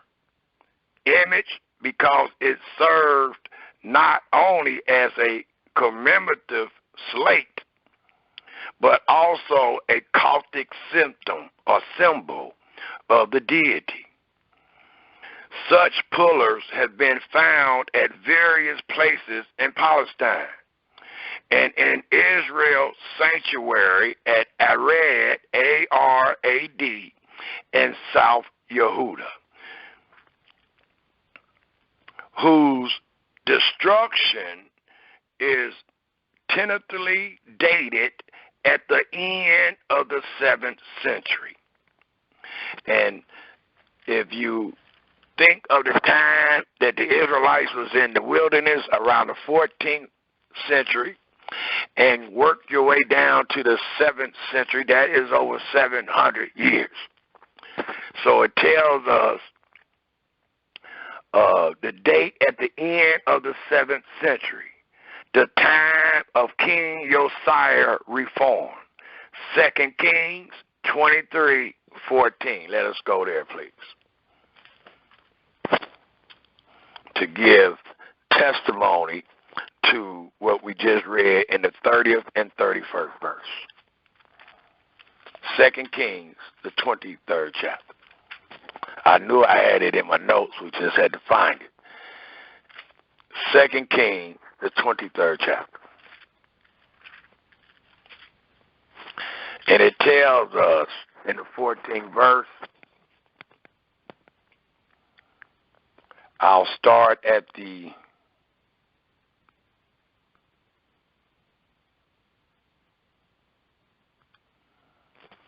12th verse. And it reads, and the altar that were, and note, we just read in Leviticus, the 26th chapter, the 31st verse, about the sanctuaries, where it wasn't no sanctuaries until this time, till the times of the kings and all that, when all these sanctuaries have been put up. And most of the time, the kings are the chief conspirator of our people doing these works of idolatry. So it says in the 12th verse, I'll go at the 11th verse.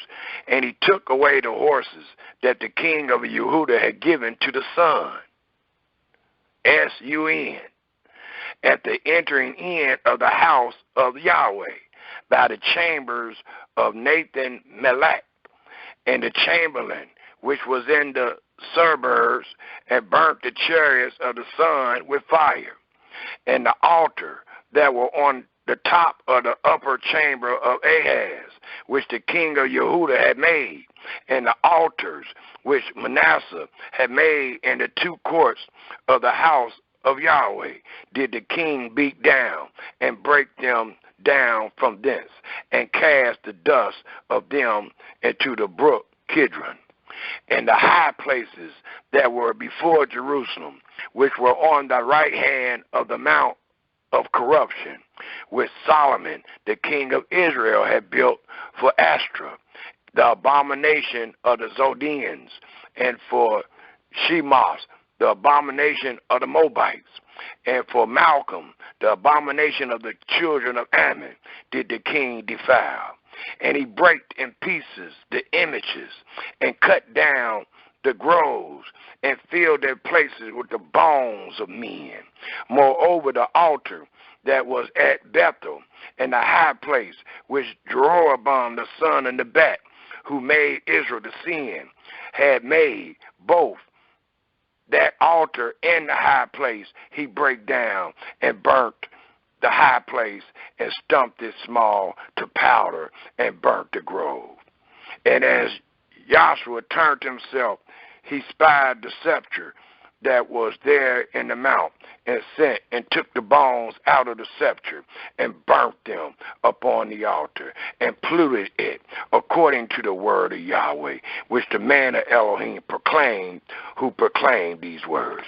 So these things came to pass, what was said in Leviticus 26, and what was said to them in 1 Kings 12 and 13.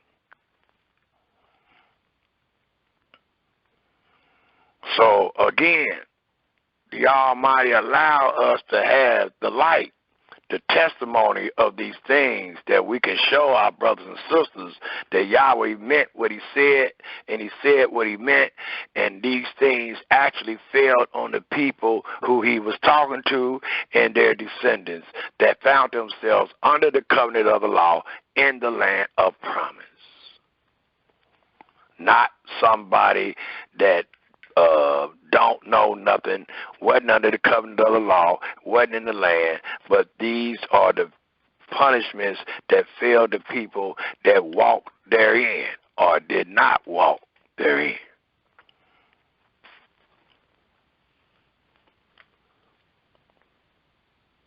It also tells us we should be at the 32nd verse.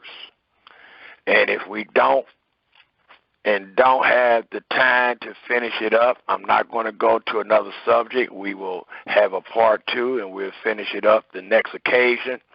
So we're going to stay on this point. I'm not going to rush. It tells us in the 32nd verse of Leviticus 26, and I will bring the land into desolation, and your enemies which dwell therein shall be astonished of it. Note what it just read.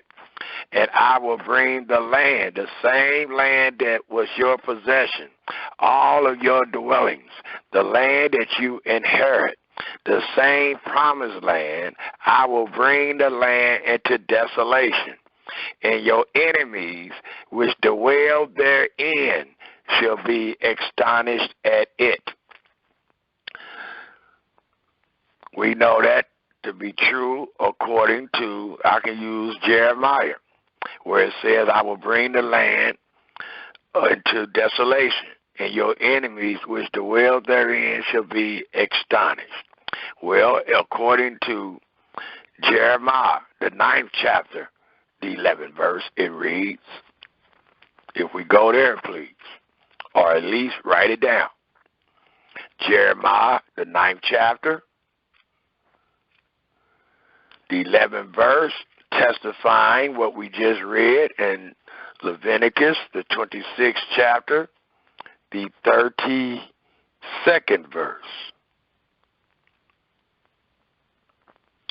And it tells us in the 9th chapter of Jeremiah, the 11th verse, and I will make Jerusalem heaps and a den of dragons, and I will make the cities of Yehuda desolate without an inhabitant. It also tells us, if we would have looked at the 10th verse, for the mountains will I take up a weeping and a wailing, and for the habitation of the wilderness a lamentation, because they are burnt up, so that none can pass through them. Neither can man hear the voice of the cattle. Both the fowl of the heaven and the beasts are fleed. They are gone. And then you read what it says about the 11th verse. And I will make Jerusalem heaps and a den of dragons, and I will make the cities of Yehuda desolate without an inhabitant. It also tells us in this same wise, in the 25th chapter of Genesis. Let's take a look at the 25th chapter of Genesis, the 11th and the 18th verse. I said Genesis, Jeremiah, the 25th chapter of Jeremiah.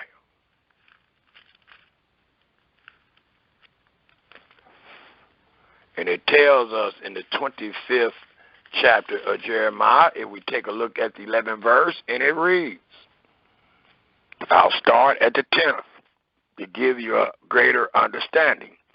Moreover, I will take from them the voice of merit and the voice of gladness, the voice of the bridegroom and the voice of the bride, the sound of the millstone and the light of the candle.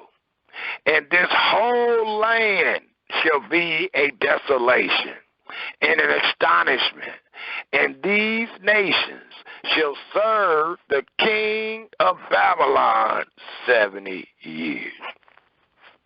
The 18th verse says, to wit, Jerusalem and the city of Yehuda and the kings thereof and the princes thereof, to make them a desolation, an astonishment, and hissing, and a curse, as it is this day. So in the days of Jeremiah, they are testifying what is written in Leviticus, the 26th chapter, the 31st and the 32nd verse have truly came to pass. The 33rd verse says, and I will scatter you among the heathen, and will draw out a sword after you, and your land shall be desolate, and your cities waste. Well, we also know that was said 40 years later in Deuteronomy, the 4th chapter, the 27th verse. It was also said in Deuteronomy, the 28th chapter, the 64th verse. And I will also like to show where it was said and done in the book of Ezekiel. Let's go to the 12th chapter, the 15th verse of the book of Ezekiel. Ezekiel, the 12th chapter, the 15th verse.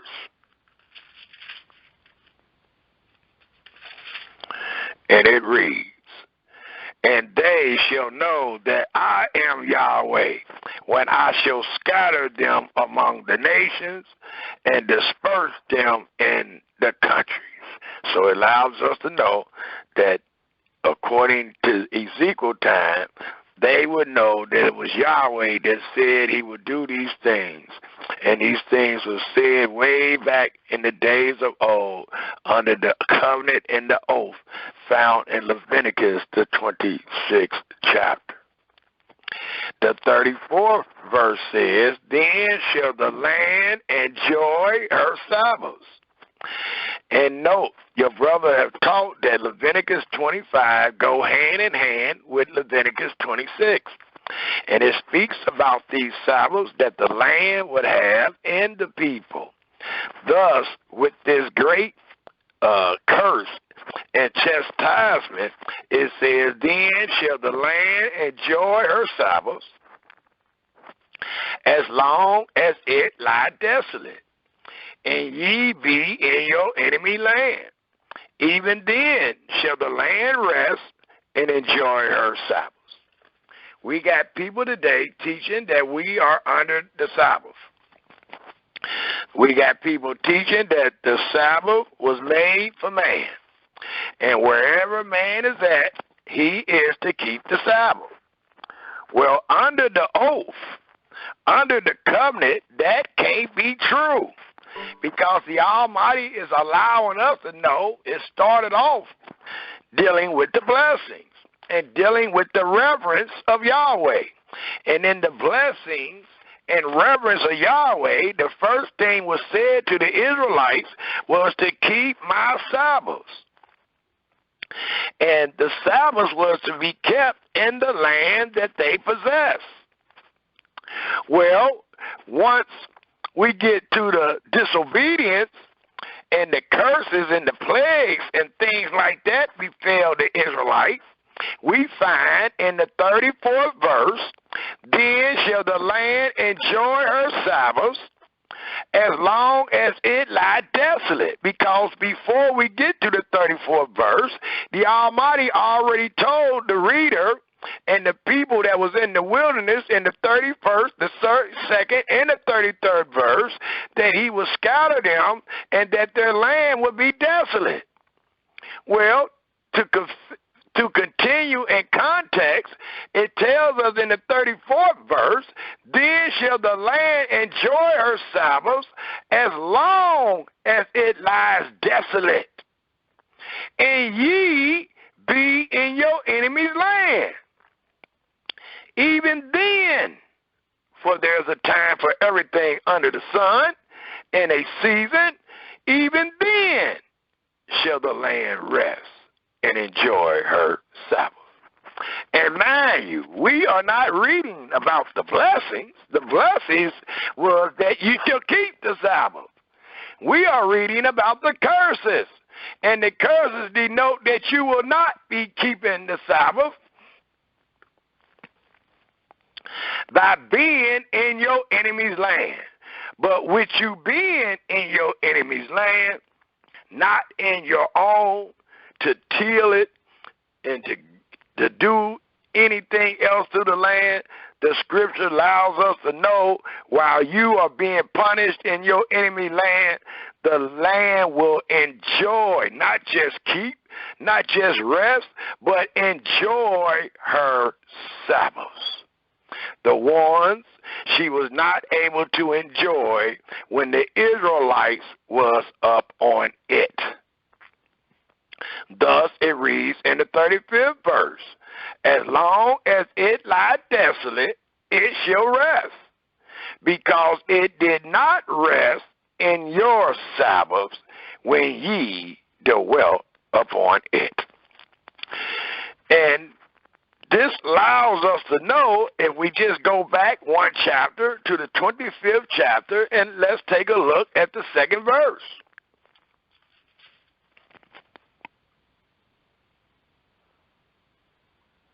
And it tells us in the second verse of Leviticus, the 25th chapter, speak unto the children of Israel, and say unto them, note, not while you in captivity, when you come into the land which I give you, then shall the land keep a Sabbath unto Yahweh. I asked a question years ago, and I think I reposted it today.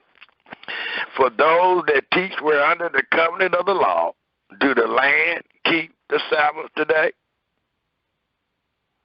And I just ask questions like that to make you think. Sometimes I ask them to put your foot in your mouth. But there's still questions that should be answered. And those that understand the judgment of Yahweh have the answer. If you truly know that the judgment that Yahweh had laid upon the children of Israel was curses because of their disobedience, then you should easily or readily know that the Sabbath was never commanded to be done today because you're being punished. It tells us in this second verse, when you come into the land which I give you, then shall the land keep a Sabbath unto Yahweh.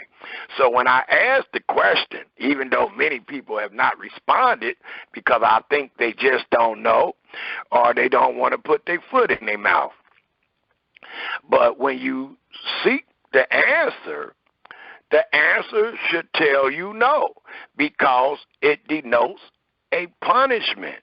It denotes that the land will keep the Sabbath when you are not on it, or the land will keep a Sabbath when you are on it in obedience, and you are not on neither one of them today. So the only way that the land keep the Sabbath, if you in it and obeying, or you've been kicked off of it and find yourself in the enemy land not keeping a Sabbath, and the land keeps a Sabbath. And the land keeps the weekly Sabbath, the Sabbaths of the feast days, and what is known as the Sabbath year, which the Israelites forsook. And as it reads in Leviticus, the 26th chapter, the 35th verse, as long as it lies desolate, it shall rest, because it did not rest in your Sabbaths when ye dwelt upon it. So it plainly shows the people is talking to, the people this covenant consists of, are those that actually lived in that land, or those that actually was going in to live in that land. Not a bunch of people finding themselves scattered in hell. It also allows us to know, if we turn our scriptures, because I had people to tell me, so you putting a timetable on the Almighty Word? No, I just can read the book according to time and place. I can actually let you know if these things happen or not. I'm not putting no timetable on the Creator, nor have you found thus far that the Almighty said these things is forever, that these things are perpetual, that these things are to be said and done all times. So your brother been able to teach according to time and place and show you the time, the place, and the people. And that's what we're about to do with this Sabbath. And that's what I have done over and over again, and I will do again. Let us all please turn our scriptures to 2 Chronicles, the 36th chapter, to use a testimony to show who this was talking about. And it will show that it was not you nor I. 2 Chronicles, the 36th chapter, please. To give us a time, a place, and a testimony that these things was actually done. They're not waiting to be done. They're not talking about us being in America. It tells us in 2 Chronicles, the 36th chapter, if we all turn there, please. And I will pick up at the 14th verse. And it reads to the 21st verse. Moreover, all the chief of the priests and the people transgressed very much after all the abominations of the heathen. And don't forget, them things that you read about in the 34th and 35th verse of Leviticus 26 is only coming on the people if they break the covenant of the law. Well, based on what we're reading in the 14th verse, it sounds like they did. Thus it reads again, moreover, all the chief of the priests and the people transgressed very much after all the abominations of the heathen, and polluted the house of Yahweh, which he had hallowed in Jerusalem. And Yahweh, Elohim of their fathers, sent to them by his messengers, rising up betimes and sending, because he had compassion on his people and on his dwelling place. But they mocked the messenger when he told them to reform, when he told them to return, when he told them to repent. The scripture says, but they mocked the messengers of Elohim and despised his words and misused his prophets till the wrath. And people teaching according to Zephaniah, the 2nd chapter, to hide yourself before the wrath of Yahweh come. Well, according to the scripture, according to the story, that wrath is being talked about as we read right now. It says, until the wrath of Yahweh arose against his people, till there was no remedy.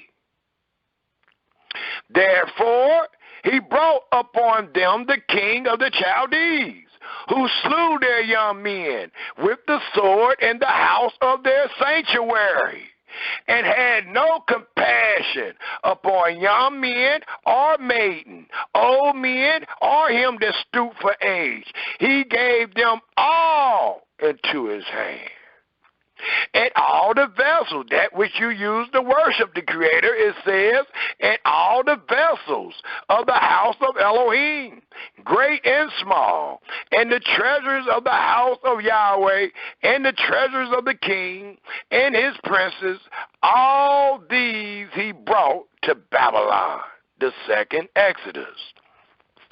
And they burnt the house of Elohim, and break down the walls of Jerusalem, and burnt all the palaces thereof with fire, and destroyed all the goodly vessels thereof.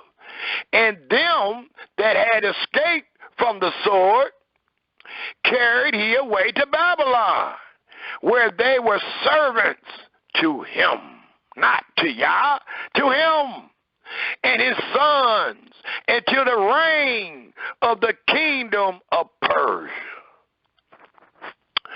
And all this was done to fulfill what is read or written in Leviticus 25, 4 and 5, and Leviticus 26, 34, 35, and verse 43. For it reads in the 21st verse, to fulfill, and this is the testimony, to fulfill the word of Yahweh by the mouth of Jeremiah, until the land had enjoyed her Sabbath. This is verbatim. How are you going to tell me your brother don't know what he's talking about and this ain't the time when it's verbatim? Until the land had enjoyed her Sabbaths. For as long as she lied desolate, she kept the Sabbath. To fulfill how many days? Is it 400-year captivity? 300-year captivity. All of you wrong. It says she kept the Sabbath to fulfill 70 years. Well, the sentence of 70 years, which equals to 70, was for the second Exodus. It was for Babylon. And if that is not enough proof, let us please turn our scriptures quickly to Daniel, the 9th chapter, the 2nd verse. Daniel, the 9th chapter, to show you the people that went into captivity and show you the people that was off the land for the land to rest for 70 years. Because they did not let the land rest when they was doing all their other abominations. Daniel, the 9th chapter, please. And it tells us in confirmation of what we just read based on the words of Jeremiah.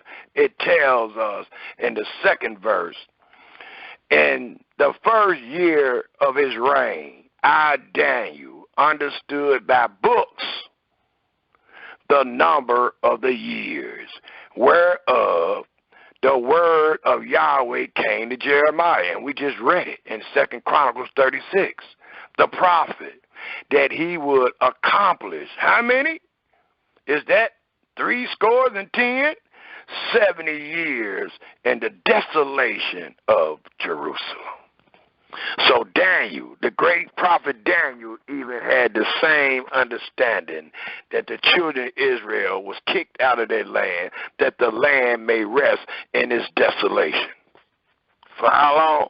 400 years? Absolutely not. So it ain't talking about us? Absolutely not.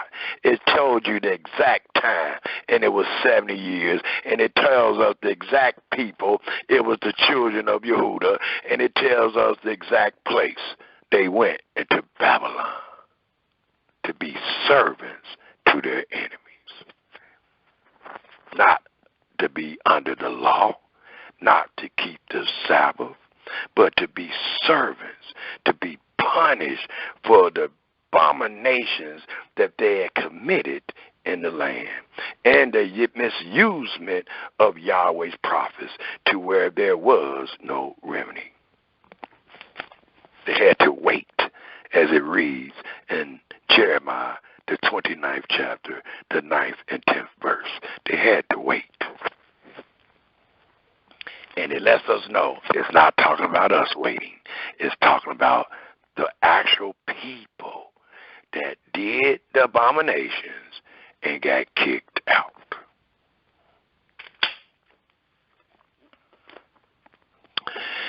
It also tells us in this great plead for obedience in Leviticus, the 26th chapter, it tells us in the 36th verse, and upon them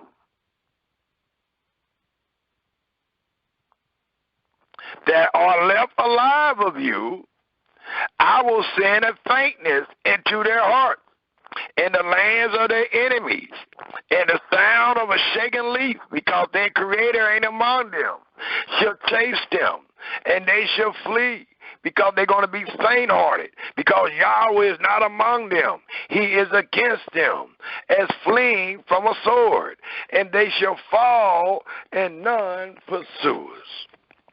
It make me think of the saying that's found in the book, the righteous is bold as a lion, and the wicked flees when no man pursues. And that's exactly what is going on here.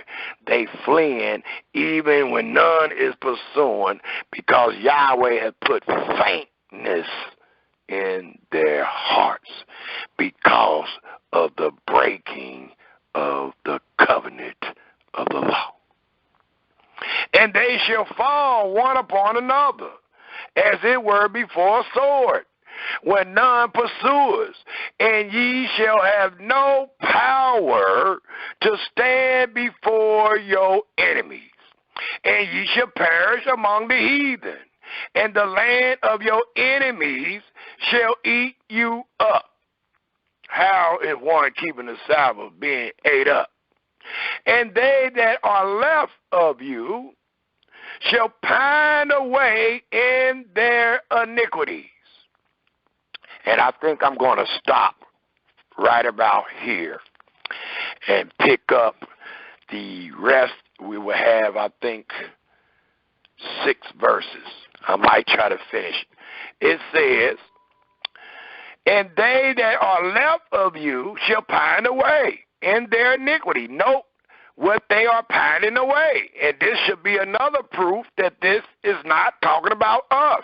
Because the Almighty said, after I bring all these plagues upon them and punish them 7 times more, the 39th verse says, and they that are left of you shall pine away in their iniquity, and your enemy lands. And also in the iniquity of your fathers shall they pine away with them. Before I go to 40th verse, do we all understand what the 39th verse is saying? Is the 39th verse denoted to us when it lets us know that they that are left of the sword and the pestilence and the noosome beast, all those that are left shall pine away in their iniquity in your enemy's land, also in the iniquity of their fathers shall they pine away with them. I must ask the listening audience, what is your iniquity? If this is you today, what is your iniquity? And I have already brought out in many presentations past that we only know the iniquities of the Israelites' fathers because we got the book, because we got what is called the Tanakh, and we've been able to read it to see what the Israelites did. Well, if this is you, it's asking you to display what your fathers did, and the only way you're going to be able to do it today, being Johnny come lately, is to read the book.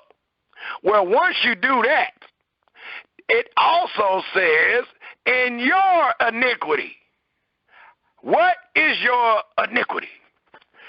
When and how did you commit iniquity against the covenant of the law? We got many scriptures to show the iniquity of our fathers and to show how the iniquities is against the covenant of the law.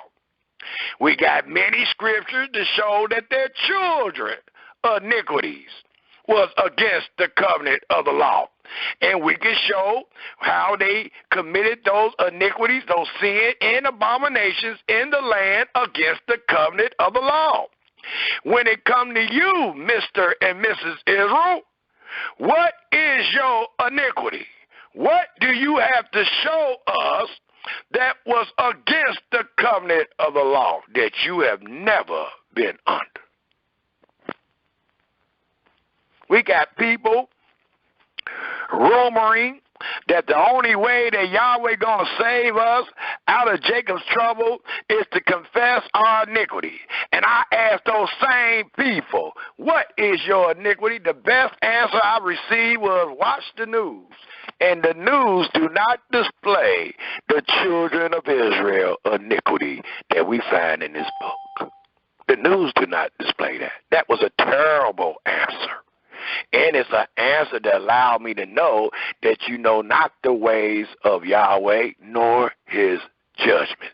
Or you would have never told me to check the news. Turn on the news and you will see the iniquities of Israel. That is not the iniquities of Israel, what you see on TV. The iniquities of Israel was against the covenant of the law. And the Almighty is talking about those that supposed to live therein, doing that which was wrong.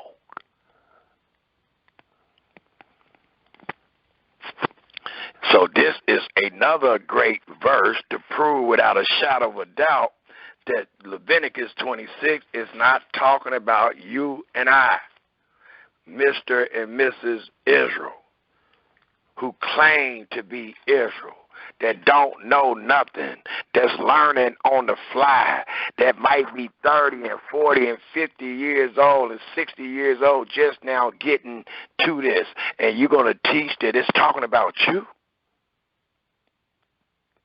These people knew what they did. Why else would he say confess? You don't confess something you don't know. So these people knew the iniquity of their fathers and their iniquity. Thus, Yahweh told them to confess them.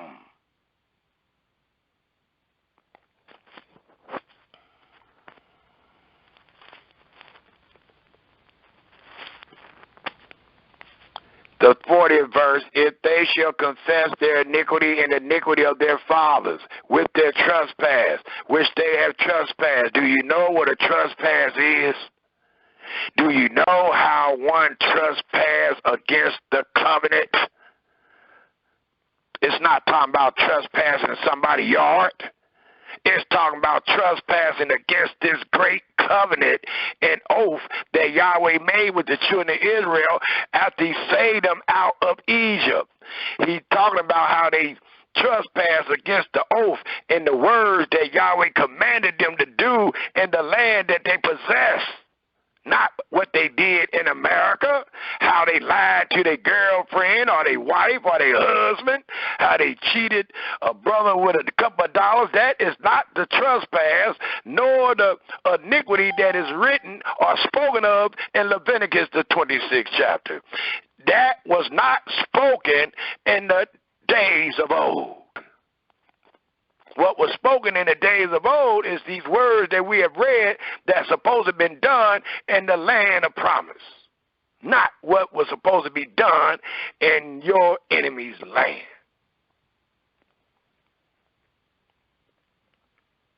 And you was not just to confess about your iniquity and your father's iniquity, but you was also to confess that also they have walked contrary unto me, and that I also have walked contrary unto them, and have brought them into the land of their enemies. If then, talking about those same people under the covenant of the law, if then their uncircumcised hearts be humbled, and they then accept of the punishment of their iniquity, then will I remember my covenant with Jacob, and also my covenant with Isaac, and also my covenant with Abraham will I remember, and I will remember the land. So here it allows us to know that from the 14th verse to the 33rd verse, the Almighty was speaking about the plagues and the curses that he would bring upon the Israelites that was under the covenant. And these plagues denoted what would befall them in their own land. From the 34th to the 42nd verse is where we just left off, allows us to know what Yahweh said to those same people when they found themselves in their enemy's land. And I started off in the 9th verse of Leviticus 26, where it talks about, for I will have respect unto you and make you fruitful and multiply you and establish my covenant with you. And I'll let you know that this conditional statement was built upon the promise to Abraham, but it does not change those unconditional promises made to Abraham. And I gave y'all the chapter and verses found in Genesis. So when we get to the 42nd verse, then I will remember my covenant with Jacob, and also my covenant with Isaac, and also my covenant with Abraham. I will remember, and I will remember the land. We got people saying that this covenant is the law. This is none other than the Abrahamic covenant. It is, and what's so great about this Abrahamic covenant is how it is acknowledged in the 42nd verse. Throughout your Holy Scripture, you will find Abraham, Isaac, and Jacob. Well, it is denoted reversed in 42nd. This is the only place that I have found where it used Jacob first, Isaac second, and Abraham last. So it allows us to know this, what great covenant is talking about. Not the covenant of the law, not the Mosaic covenant that was made and given in the wilderness, but what was given to Abraham when the Almighty spoke to his friend and let all the world to know how faithful this man was. That's the covenant this is talking about. It's an unconditional covenant. And as the scriptures say, who Yahweh blessed, no man can curse. So when Yahweh blessed Abraham, Isaac, and Jacob with this covenant, no man can curse it. No man can disavoid it. No man can disallow it. When Yahweh remember it, so shall it be. Which is waiting on the remembrance. We started off, we took the people to Exodus 2 in 24-25, and it hurried up and let us know how Yahweh remembered it. Even though the children wasn't under the law yet, but it hurried up and let us know how the Abrahamic covenant is acknowledged. He heard the groanings. He seen the affliction. He had respect unto them. Thus he remembered the covenant with Abraham, Isaac, and Jacob. And he will do it again. The 43rd verse says, the land also shall be left of them, and enjoy her Sabbaths, as we have read and testified, while she lie desolate without them. That's the punishment.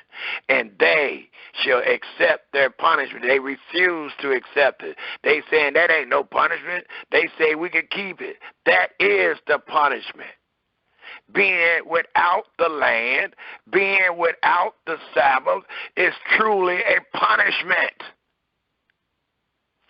That the 43rd scripture says, and they shall accept the punishment of their iniquity. You ain't keeping the Sabbath, or the Israelites wasn't keeping the Sabbath because of their iniquity. And what is the iniquity again? According to the 14th and 15th verse of Leviticus, the 26th chapter, it says, but if ye will not hearken unto me, and will not do all these commandments, and if ye shall despise my statutes, or if your soul abhor my judgments, so that ye will not do all my commandments. That is the iniquity, because it breaks the covenant.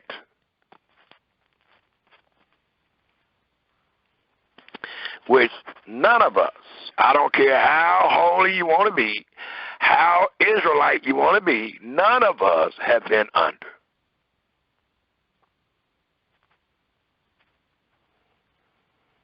We are like it reads in Ezekiel 20 as recipients of hope. We are those that once the Almighty done punishing us, he brings us into the wilderness of the people. He plead with us like he played with the Israelites that came out of Egypt and bring us under the bond of the covenant. That's when Israel will be back under the covenant. And that's when Israel entered the covenant, once they came out of Egypt in the wilderness. And Ezekiel, the 20th chapter, promises that that's how Yahweh will plead with Israel, as he pleaded with their fathers. And y'all love to say Yahweh changes not, thus he changes not.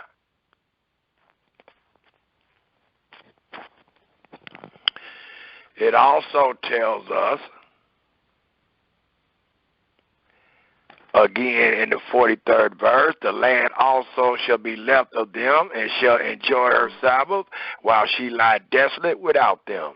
And they shall accept of the punishment of their iniquity, because, even because they despise my judgment, that ain't you and I, and because their soul abhorred my statutes, that is not you and I. We got proof that is not you and I.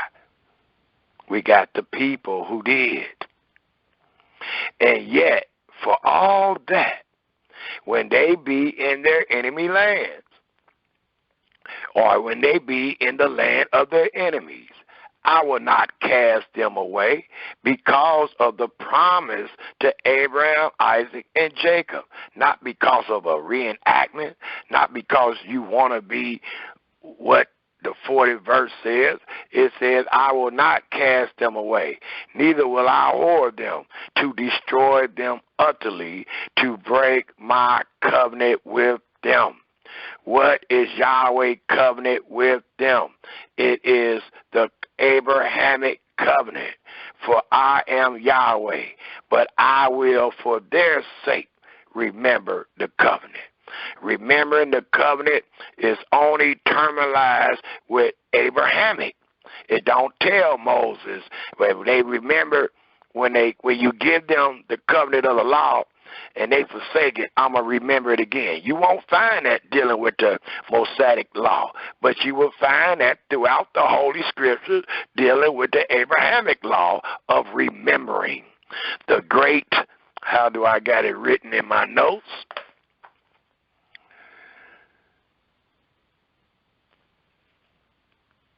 The divine remembrance.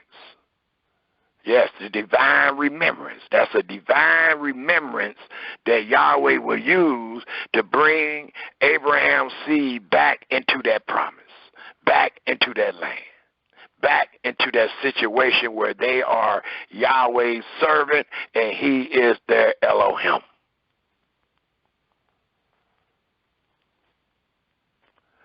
The 45th verse says, but I will for their sake, because you the one needed, because you the one pined in the way and destroyed. But I will for their sake remember the covenant of their ancestors. The covenant of their ancestors ain't Moses and Aaron. It is Abraham, Isaac, and Jacob, whom I brought forth out of the land of Egypt, in the sight of the heathen, that I might be their Elohim. So he bring the seed out in the sight of the heathen, that I might be their Elohim, who he brought out. I am Yahweh. And then it ends with another great note that we should take down, because your brother have taught that Leviticus 26 do not belong to us. It does not denote us.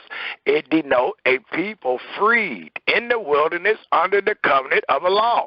Well, the 46th verse backs that up, for it tells us these are the statutes and the judgments and laws which Yahweh made between him and the children of Israel. Where at? In Egypt? In America? No, in Mount Sinai by the hand of Moses. And when we turn back to the 25th chapter, the very first verse, it says, and Yahweh speaked unto Moses, where? In Mount Sinai, saying, speak unto the children of Israel, and say unto them, When ye come into the land which I give you, then shall the land keep a Sabbath unto Yahweh.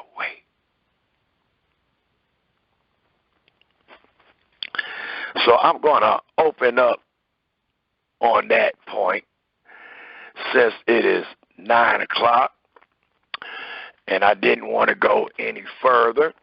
I have covered the majority of my material.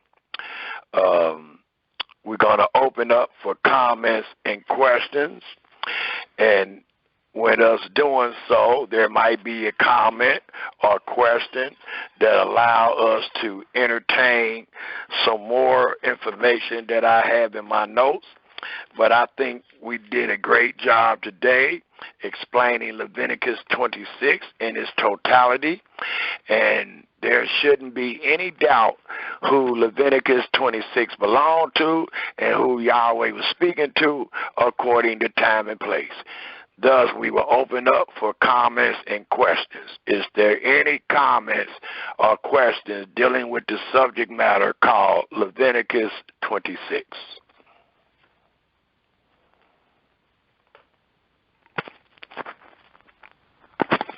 Give us 1 second to open all the way up to take everybody off mute.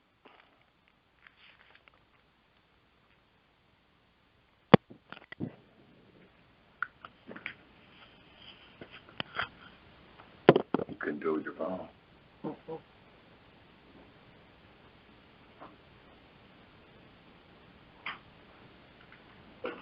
They can unmute themselves by hitting pound, I believe. Many of you that can hear me, you can unmute yourself by hitting pound. I think it is star pound.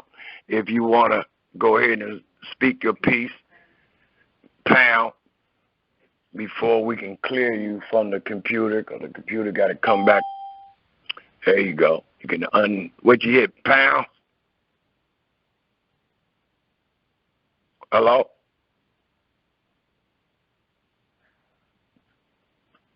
You can unmute yourself by hitting pound. Is there any comments or questions? Excuse me, Sam, yeah. Yes, sir. I think it should be star 6 on mute. Star 6, I believe. On your phone? Yes.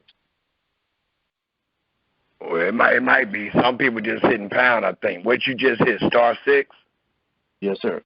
Okay. Well, star 6. Try star 6 to mute yourself before the computer, to unmute yourself before the computer can, because the computer's going back up. It takes the time. Come on. But if you would like to make your comment or ask the question before the computer release you off of mute, hit star 6 and ask your comment or ask your question or make your comment. Is there any comments dealing with Leviticus 26?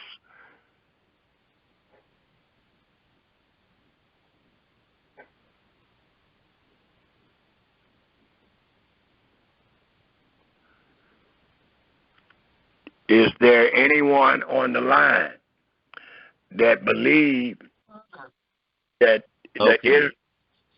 go ahead. Is there anybody on the line that believe Leviticus 26 denotes us today?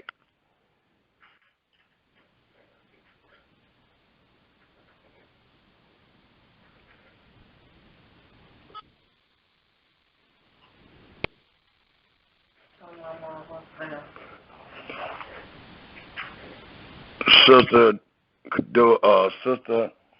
Keturah is almost done releasing. Is there any comments or questions?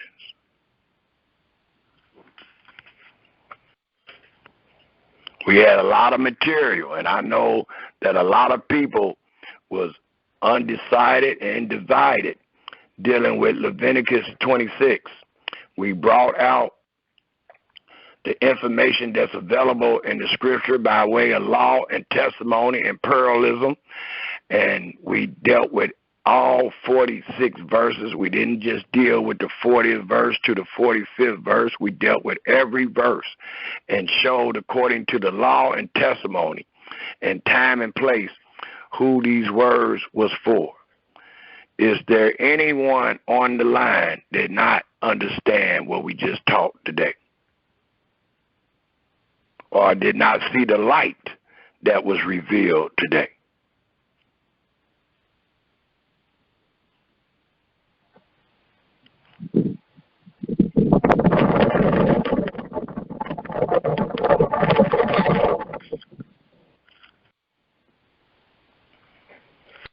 Can you hear me, brother?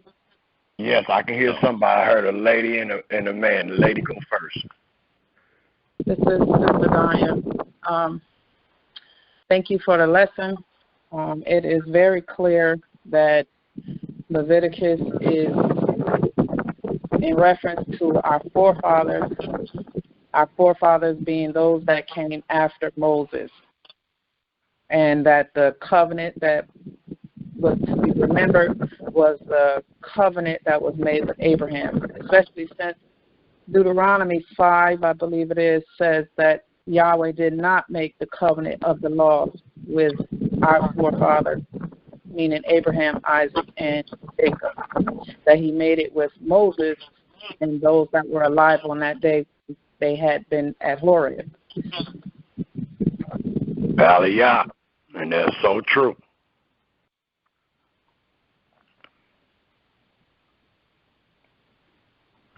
Do we have anybody that disagree?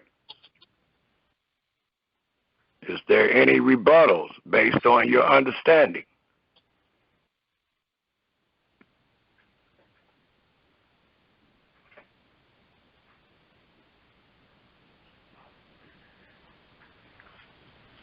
I just have a comment.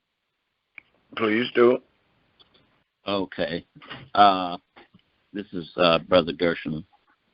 I just wanted to say your presentations help to solidify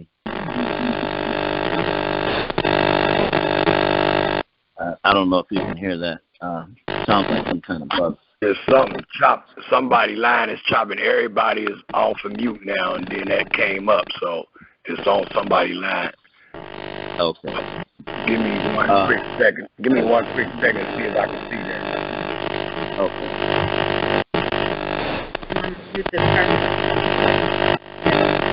Somebody being muted on 972 is the first three numbers. 513-972 is being muted to get the static out. Muted to get the status out. I'll take them back off for a little bit. Go ahead, Brother Gershon. Okay. Yeah, I just wanted to say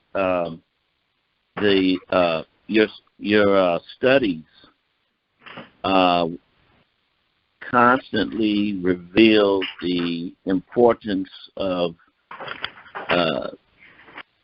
striving to get past just the surface of things and what seems to be readily available to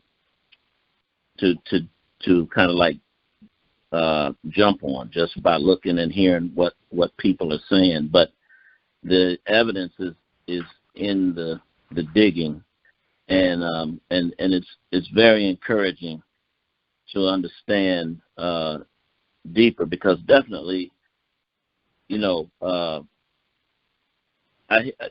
of the last things you want to be is in the dark about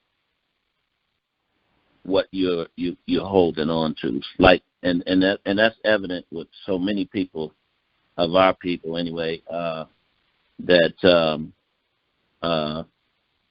it's really disheartening. But because sincerity is not about selfishness. You know what I mean? We're sincere, and you have to be. So I just have to say, there's a lot of things that I had, doubts about or questions with, but definitely going through these scriptures with you and the rest of Israel here, it has been very, very beneficial and eye-opening. So that's my comment. And before I go, I want you all to know that I did get some of the information, but some of those sites that I had, they've taken them down, and I will give what I have thus far. You may already know some of these links or people, but the main one that I was really trying to get, I'm going to need a little more time on that. So, shalom. All right, shalom. We appreciate it. And I think when you said what we was holding on to, I think you were speaking about our hope. I think that's what you were speaking on, dealing with our hope, being in darkness. Being the hope that I think, I don't know. Can you hear that buzzing noise again? Yeah, I hear it again. That was on area code 513-972. I ain't give out the rest of the number, but okay. That was, and I think they just came back on, and we hear it, but I think it's gone now. So you can go ahead and talk. Best I talk a little louder. Okay, all right. Well, what I feel we still should have hope, and our hope is in Yahweh's promise, and that's where I'm at. But at the same time, what I was speaking on specifically is how it's important for us to do our research, and many times, like you said, many people that came out of the movement who grew up in it, they were born in it, their parents were already in it here in America. They grew up with, certain teachings and things that definitely were not accurate.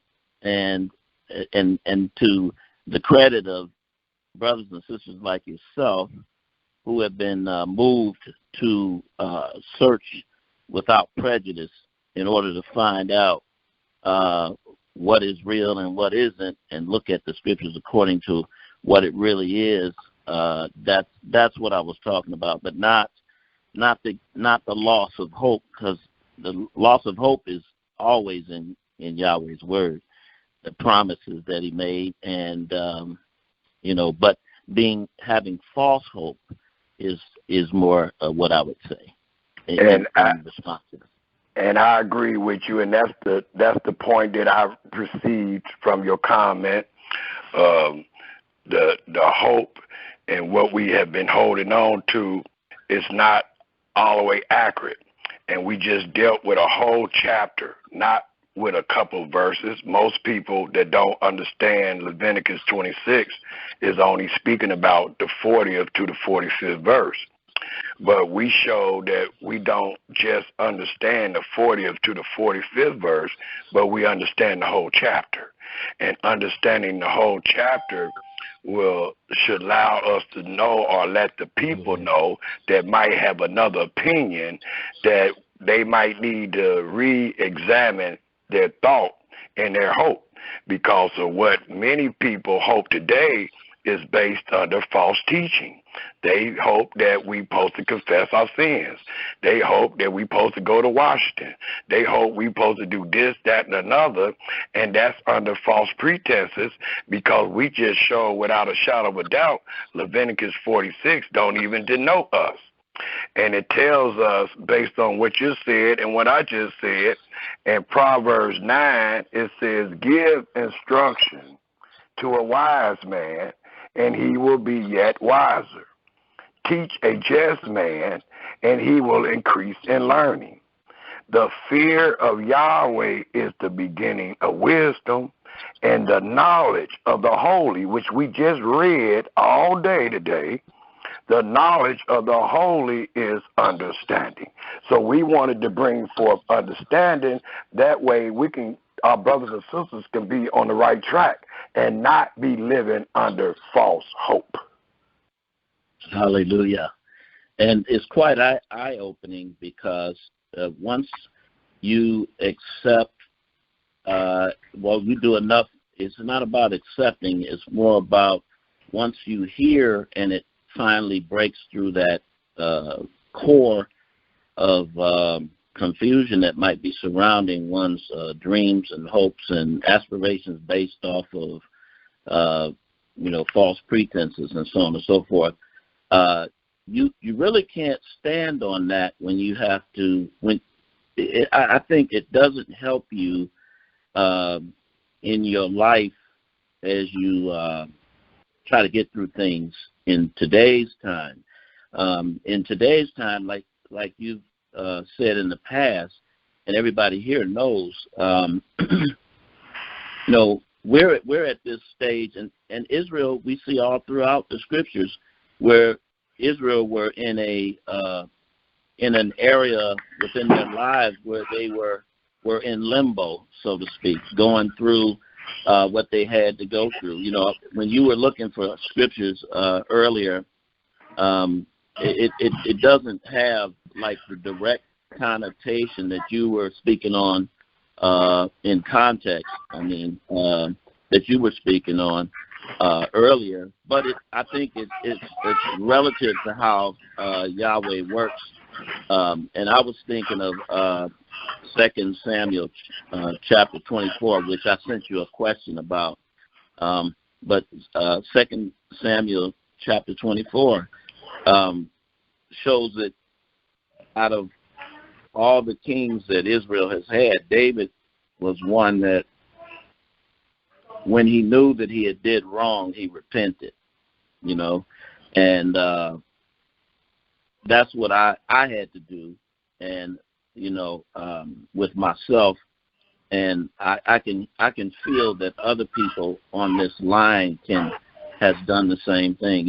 Some things that we were holding on to, and then the truth comes, and it's very sobering for one thing, and it also gives you strength when you accept it, and the information is coming from what we have, even though we see through a colored glass, darkly colored glass, as they say, until Yahweh comes and makes us all know what we need to know. But until then, I just have to say these studies and the Word as we know it, and there's many different Bible versions and all that stuff, and they leave out certain things, and some prefer other things, and they all have some kind of little emphasis they're trying to push. It doesn't matter. The bottom line is, as he said, that Israel would be without a priest, without a king, without an ephod, and those things, and without a land, and so on and so forth. So all we can do right now is we're in that moment, and I think why I brought 2 Samuel 24 up is because it's definite about when Yahweh says something. It shows his character. When he says something, that is what it's going to be. And he gave David a choice, through the prophet that he sent to him. He told him, he said, after he had done the thing, and it was according to one of the books that I have several Bibles like we talked about before, and one Bible mentions the fact that it doesn't matter who, but Satan, it says God or Yahweh was angry with Israel, and so therefore he caused Satan to cause David to count the children of Israel, and therefore when he counted them, it wasn't until he got back, according to one of the books that I read, and he saw the number was 800,000 for Israel and 500,000 for the tribe of Judah, or Yehuda, that he realized what he had done, and he was upset with himself. And the punishment was he had three choices to make. He could either one of them was there are three. If anybody reads it, I don't want to try to take. Let me interrupt, because it's 2 minutes per comment, and you piggyback on a couple comments we just made. Go ahead. Yeah. What you're speaking about is true, but still you're speaking according to time and place, and that time and place was in the land under the covenant of the law. comparing that to us today, the wisest thing that we can teach and that I have taught is to fear Yahweh and depart from evil. Even if your hope is wrong, even if you understand that you're in darkness, and that's one of another great reasons why you should fear Yahweh and depart from evil, because you know you're in darkness. You know what you might be doing is wrong. So the only thing we really have, and the only thing that I can really teach a man or a woman that I believe is the wisest thing that I can tell you is to fear Yahweh and depart from evil and wait on your Savior. And that's what we're doing. We're just showing the light that has been available to us by way of wisdom, just like I just read in the 10th verse. The fear of Yahweh is the beginning of wisdom, and the knowledge of the Holy One is understanding. But it starts off by the fear. So the best thing that we could tell anyone, especially trying to find the knowledge of the Holy, is to fear Yahweh and depart from evil. And can I ask you, what does, when you say fear Yahweh, because that's where I was headed. That was going to be my ending. But, yeah, that's you said it better. But I do want to emphasize the importance of understanding what fearing Yahweh is. And I don't know if I got it right or if other people got it right, but I believe the scripture says Yahweh, the beginning of wisdom is to fear Yahweh. And then we read further that what is that fear? It's actually studying his laws. Well, that is a way to fearing, to know what you should fear, but all the things that we know about the Creator, how merciful he is, how loving kindness, the loving kindness that consists of him, his might, his wonders, all those things that you have found out about the Creator should cause you to fear him. All the things that Yahweh have did to the children of Israel, from blessing them to cursing them, should cause you to fear him. All the things that you know that tomorrow is not promised, and those are the things that should allow you to fear Yahweh, because it allows you to know how great of an Elohim he is. And this fear is not just fear frightened, but fear of reverence, giving him his due, giving him his props, giving him his glory. All those things represent fear Yahweh. So when we say fear Yahweh and depart from evil, that means to exalt Yahweh and do nothing that he hates. Hallelujah. Yes. And it takes integrity to do that. Hallelujah. Yes. Is there any other comments or questions?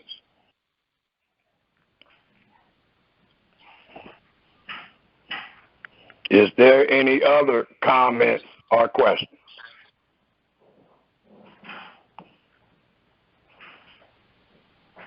Is there anybody on the line believe that we are under the Sabbath today?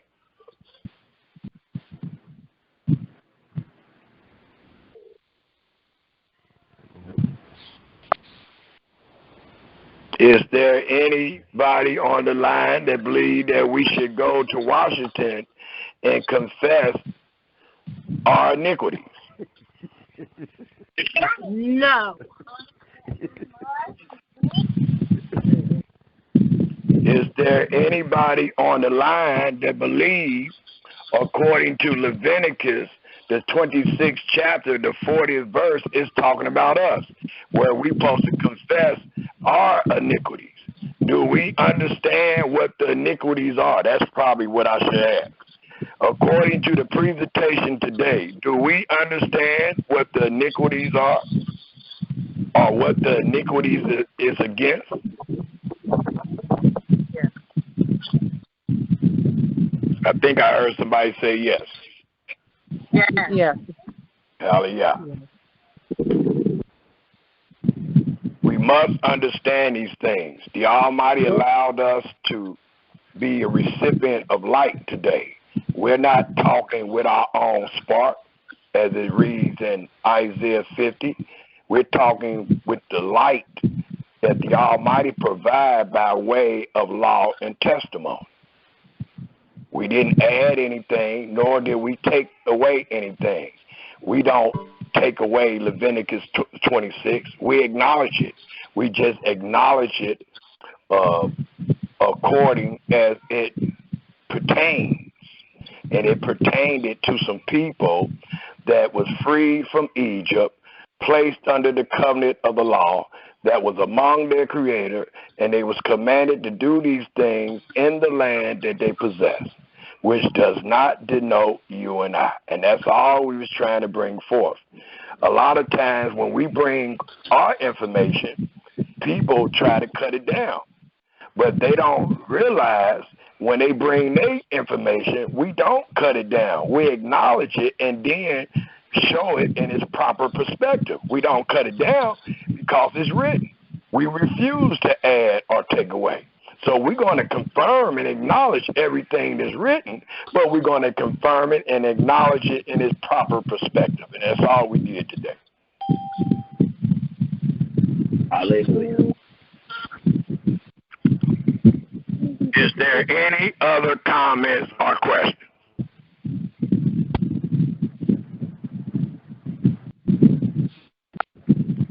Hello? Go ahead, sister. Can you hear me? Yes, go ahead. I can hear you now. Brother. Yeah. It sounds like Brother Yaakov. Speak up a little louder, brother. Yeah, cool, man. How you doing? Just fine, brother. What's going on? Let me ask you a question. Yes, sir. You know we're not under Leviticus 26, and that doesn't actually pertain to us. Shouldn't we repent for not accepting the punishment? Is you asking, should we repent for not accepting the punishment? Yeah. Believe it or not, brother, we are accepting the punishment. We just walking around delusional. The people that were supposed to accept the punishment was those that committed the crime. See, the Almighty is not punishing people that did not commit the crime. You might be a recipient. You might fall on the path that Yahweh left out for the hard-headed Israelites, but you're not the ones that's actually being punished. The Israelites that were under the covenant. See, me and you never enjoyed the Sabbath. Me and you never been in the land to enjoy the Sabbath. Me and you have never been under the covenant. Me and you wasn't the one that brought idols and graven images and things like that. We wasn't even the ones, and I'm surprised didn't nobody say nothing about the eating of the children. We wasn't even the one eating our children. So we're not the ones that were supposed to confess. There are special certain people that were supposed to confess, and those were the people found guilty. That's just like if you go to court today. Those that did the crime is the one that do the time, and that's the same thing in the scripture, brother. Those that did the crime did the time. We find ourselves, I call ourselves Johnny Come Latelys. We Johnny Come Latelys, and we have avouched and call ourselves Israel. Right now, I know you can show one record of genealogy that we are truly Israel. No more than the curse. But then, if you use that, it's a bunch of black people under the same curse, and they're not Israel. So the people that Yahweh found guilty, he punished, and that's all we bringing out. The people that Yahweh found guilty, not who we find guilty, but the people that Yahweh found guilty, the judge found guilty, he punished, and that's all we witnessing. So I can't tell us to confess on something that I haven't done, and I've been asking that for years. What is my iniquity that I'm supposed to confess that I have done against the covenant? Nothing. I was born. Are we bearing their iniquity? Are we bearing them? Yeah. I doubt it, unless you've been back in the land under the covenant and doing what the Israelites did. I doubt it, because the Almighty is specific in what they did and what they was found guilty.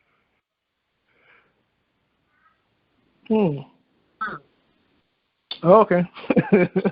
I mean, if you got any other concern about that, please bring it up, because I might not be explaining it good enough where you can see it in its totality. But the Almighty is specific, and He mean what He said. We got a story. This is a history.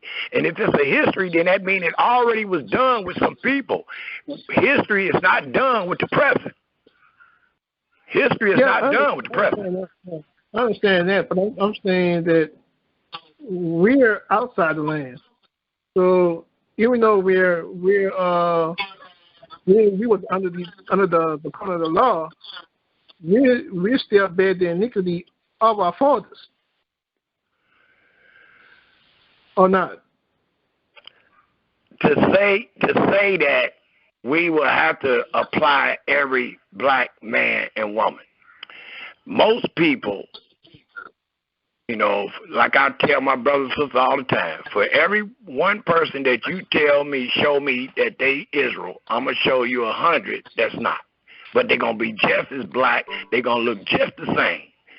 So the reason why we are even dealing with this today is because we calling ourselves Israel. The book been out before we was born. This story been there before we even came into this earth. And if we were born in hell, how is we guilty for what the righteous supposed to have done? We born in hell. We born in darkness. We born in backwardness. We learning today. Here we is. I'm 61 years old. And no matter how, I don't know how old you are, the next man or woman on this line, but many of us new to this. So how are we the one guilty of something that we don't even know? We learning. Mm-hmm. The children of Israel was taught what to do and what not to do. Not so with us. We learning. Born in hell, learning. And we going to get punished. That's why I got that one presentation out called What Sin Was Israel Charged of Committing When They Came Out of Egypt? Guess what sin they were charged? Nothing. I can ask that same question again. What sin was the Israelite charged of doing when they were in Babylon? When they got out? Nothing. Well, the scripture teach Yahweh required that which is past. The scripture teach that Yahweh changes not. So when He come and get us, what sin are we going to be charged for? According to the history of the story, nothing. You're going to be saved out of this. We waiting to be saved. Now, if the burden was on us where we could actually pull ourselves up by our own bootstraps, then maybe you would be judged for something. But you're going to be saved. Just like the children of Israel was saved out of Egypt, just like they were saved out of Babylon, and they're going to be saved from wherever they find themselves scattered, not judged. We're not waiting to be judged. We're waiting to be saved. Well, I think I get you. I think I get what you're saying now. I think I get what you're saying. Yes, sir, bro. All right. Hallelujah. Come on. Thank you for your comment, your question. Very wise comment and question. Is there any other comments or questions? Yes. Would it be like an analogy, just like when our ancestors was in slavery and the slave masters became rich off the back of slavery, and then through this time and day, their ancestors, their children's children became, passed down as being wealthy. So they reaped the benefit of what their ancestors did in slavery as a slave master to the people. So, I'm just using that as an analogy, just like our, like the forefathers, history of what they did. They trespassed against the Most High, and then we are doing the curse. You see what I'm saying? Okay, so how are you applying it to us though today? No, I'll be trying to use like I'm just thinking about some type of analogy, like like during slavery times when the the slave owner became rich off the back of the slave, and then throughout time they became rich and they passed that down to their kids, and now today time their kids rich. Even though their kids did not do the slavery, the hardship, or what their great-great-grandfather did, but still they reaped the benefits of the wealth. Now, to reverse it, the opposite side of it is just like, the teachers on the edge, our fathers ate the chapel on edge. So what I'm just saying is that our forefathers, they trespassed against the Most High. So now the curse time is passed down to us. So we reap what they did. I'm trying to use that maybe like a way of maybe like understanding better, like a way that, the wealth will pass down to their kids, so they reaping the benefits of what their ancestors did to our people. Yeah, they definitely reaping the benefits, and they still continuing with the world order. So even though you might find a few white people say, "Well, I didn't do this, that, another," they are still participating in the world order. Their world order is still the same as your father's. So, however your fathers and them walked, they still walk in that order. It's just more modern today. It's still the same order. And if I'm hearing you right, if we apply it to the black man come off being poor and the enemy eating all that they own and all that, to where today you're going to be the bottom of the totem pole. You're going to be known as a poor people coming from the people that was cursed to be poor. So I guess you can relate it like that, but the only thing is, how do we make a distinction from all the other black people on the earth?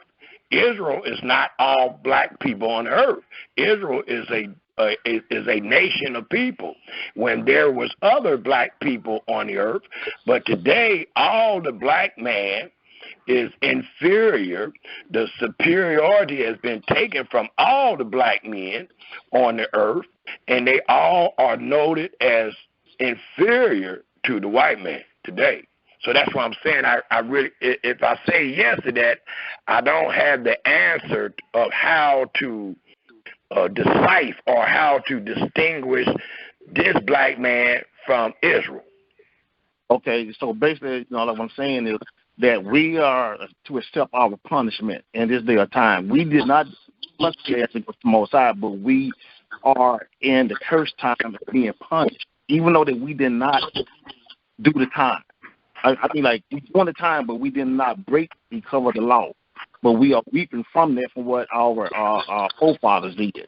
So we are to accept the punishment. So what I'm trying to say, that the slave owners, descendants, they are reaping the benefits of what their people did back in the day. So it's just the opposite of saying we have to accept our punishment, even though our ancestors were ones who broke the cover of the law. So don't worry about that. Like I said, also, we was born into hell. So it's not a punishment that we have to accept. It's mandatory. It's something that you're going to accept. The only time you don't accept it, as I told Brother Yaakov, I think it was, or Gershon, it's just based on our delusion. We suffering, we accepting everything that the white man done did and everything that we have endured. The only time we don't is when we speak to our brothers and sisters by way of social media or whatever, or to ourselves when we're in this delusional state of mind and say that we ain't slaves or say that we free. And now that's the only time that we really don't accept it. All the other times we accept it. That's why we're doing so much groaning and crying, because we accept it. We accept it. The only time we don't accept it is when we taught by certain people that you don't have to accept it. You can do this, that, and another to get out of it, and you ain't free. I mean, you are free, and you ain't in bondage. That's the only time that one can really say that we ain't accepting it. But as far as our daily lives, you accepting this. You're accepting this. And every time they change something, every time they change the law, you accepting that.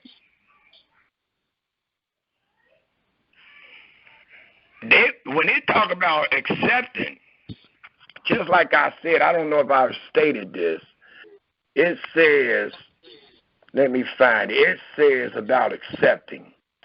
It says, dealing with the curses of Leviticus 26, 14 and 33, hostile actions against his people, for disobedience is correlated with the people unwillingness, listen what this say, with the people, and it's talking about the people under the curses, it's talking about the people that committed the iniquity. It says correlated with the people unwillingness either to obey the divine commands or to accept the curses as disciplinary and reformative. So it's talking about those actual people. We still applying accepting the punishment to us when Leviticus 26 is actually speaking about the people that has been found guilty and put under the curse. So that's why it's stated like that.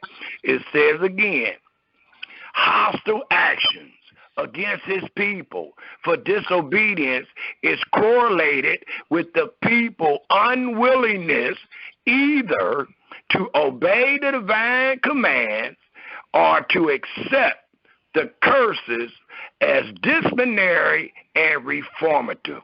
And that's what it was. The Israelites, and I'm going to say the Israelites and quit saying our fathers because a lot of people is getting lost with that. The Israelites was the ones that was unwillingness to either obey the divine command or to accept the curses as disciplinary and reformative for them not obeying the law or for them not obeying the covenant. So when it comes to this accept your punishment, according to Leviticus 26, it's still talking about the people that committed the iniquity. It ain't talking about somebody that was born 1,000, 2,000 years later. No, that's not what it's talking about. This is talking about, in Leviticus it's talking about the actual people that committed the crime. So it don't really talk about us 2,000 years later accepting no punishment. That is not in Leviticus 26 whatsoever. Okay. Based off of that, can I ask a question on that particular subject right there? Sure. Okay. When Abraham had the dream, and he was told he was going to have a seed that was going to, go through their thing. Are people making a mistake when they try to tie that with what our subject was today in Leviticus? Absolutely, because a lot of people. Absolutely, because a lot of people are going to take you to Deuteronomy, and they mixing that up with Genesis because it says ships. Well, nowhere in the promise of Abraham did it tell them that they're going to go by way of ships. And nowhere in the book of Deuteronomy do it say 400 years. So they mixing that together. And when we mix that together, we get the theories that we got today. Okay. So being that we know that Israel and all the tribes are scattered abroad, and in the four corners of the earth, and by them being there, there's been a lot of mixing going on and so on and so forth. But one thing that is not deniable is the consequences that are spelled out in Deuteronomy and in Leviticus that does not put a time stamp that it has to happen right then and there and only be considered, I think, for just Israel, even though it is just about Israel. The Creator didn't give us a time, unless you correct me. I don't think the Creator gave a time saying, I'm only going to do it for this long. As long as Israel is kicked out of the land, any of those things could apply at any time.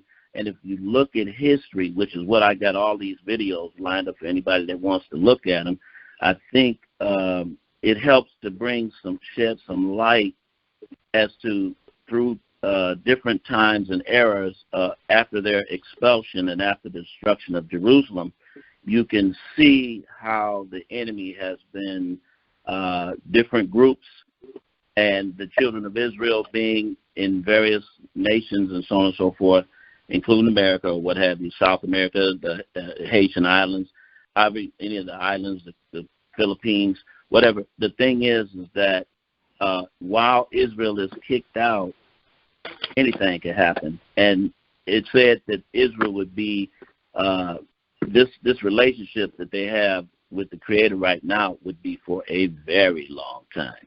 So 2,000 years is probably nothing, but considered to be like 2 days.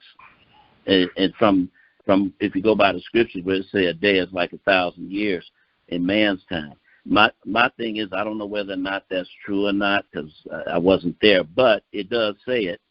And I know a scripture that's very encouraging, which is that his people would be asleep for 2 days, and then he would begin to awaken them in the second day, and on the third day he would raise them to their former glory. And that, it seems, that is exactly what we're doing right now. We are asleep, doing anything and everything, and not because we want to. We're born in not having a clue of what we're doing. And if we did have a clue, if someone was to do like we've seen that happened to, I guess it was Malcolm X when he was in prison, and then some other brothers, they didn't understand and know things. So women, they got wisened up. Somebody pulled their coattail and said, hey, you need to check this out. Like many of us are doing today, we were walking around in darkness, and even though we get pulled into it, we still are going to be in darkness, because that was one of the things that Yahweh spoke about. He said that they would worship gods of wood and stone, and that literally can be taken literally as well as spiritually, because many of us do, and that's what has happened.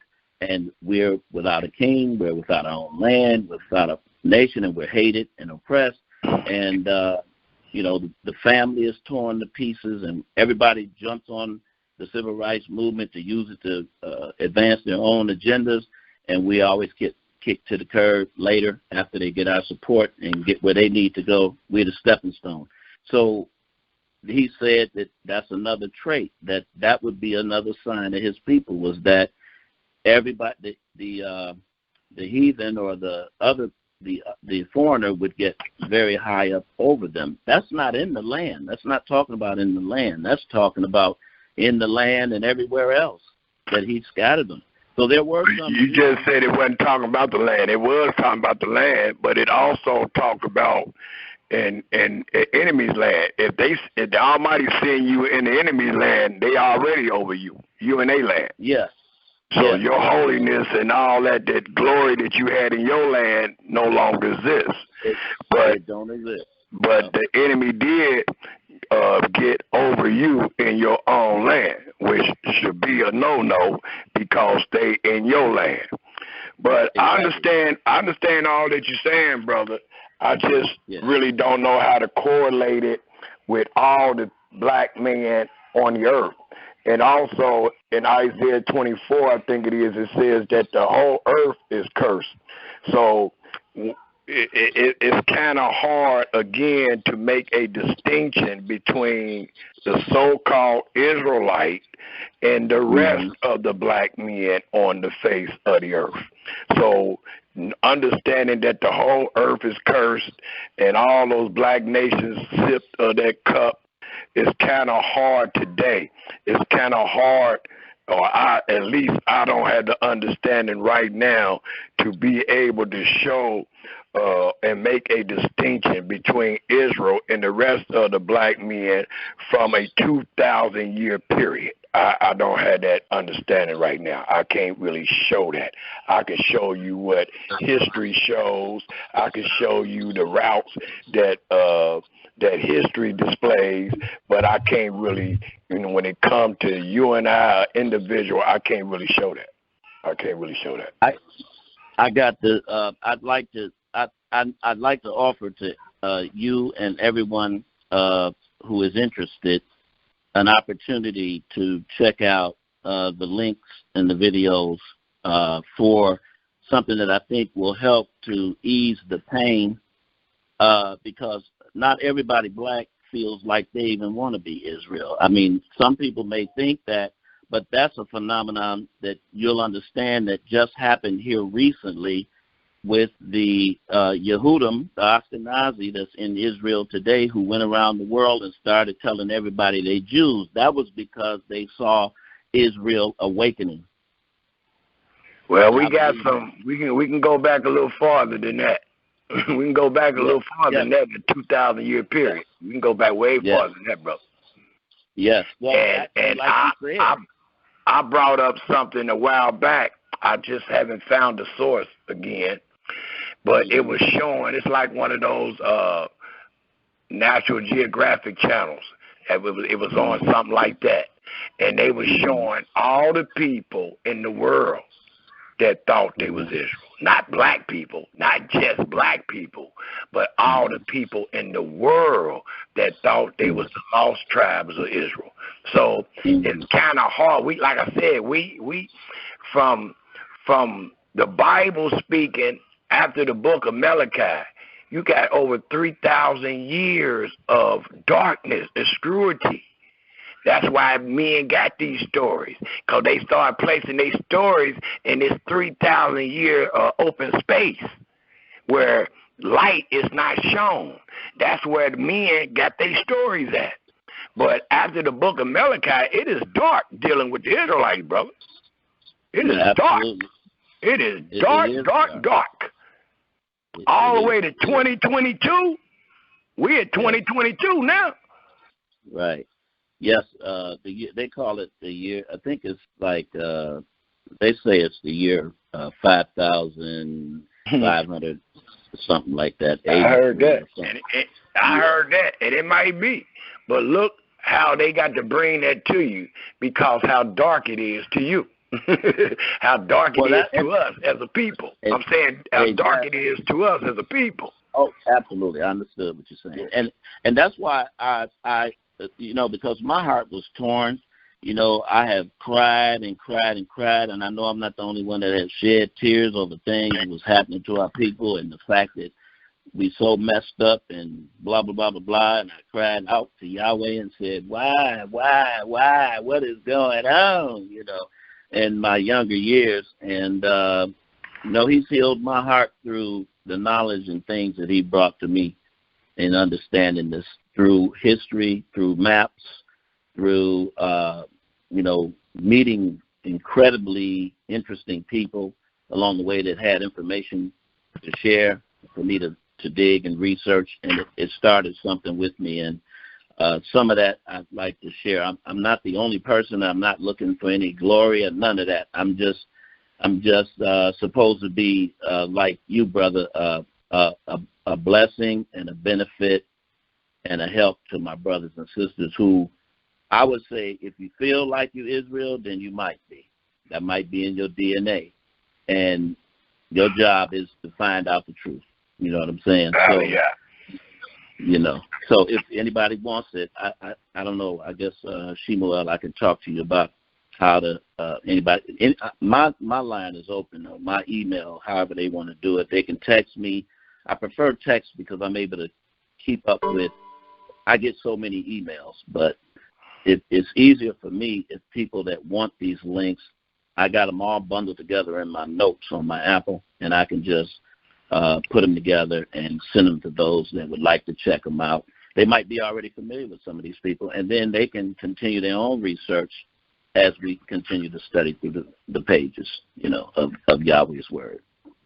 Hallelujah. Is there any other comments or questions?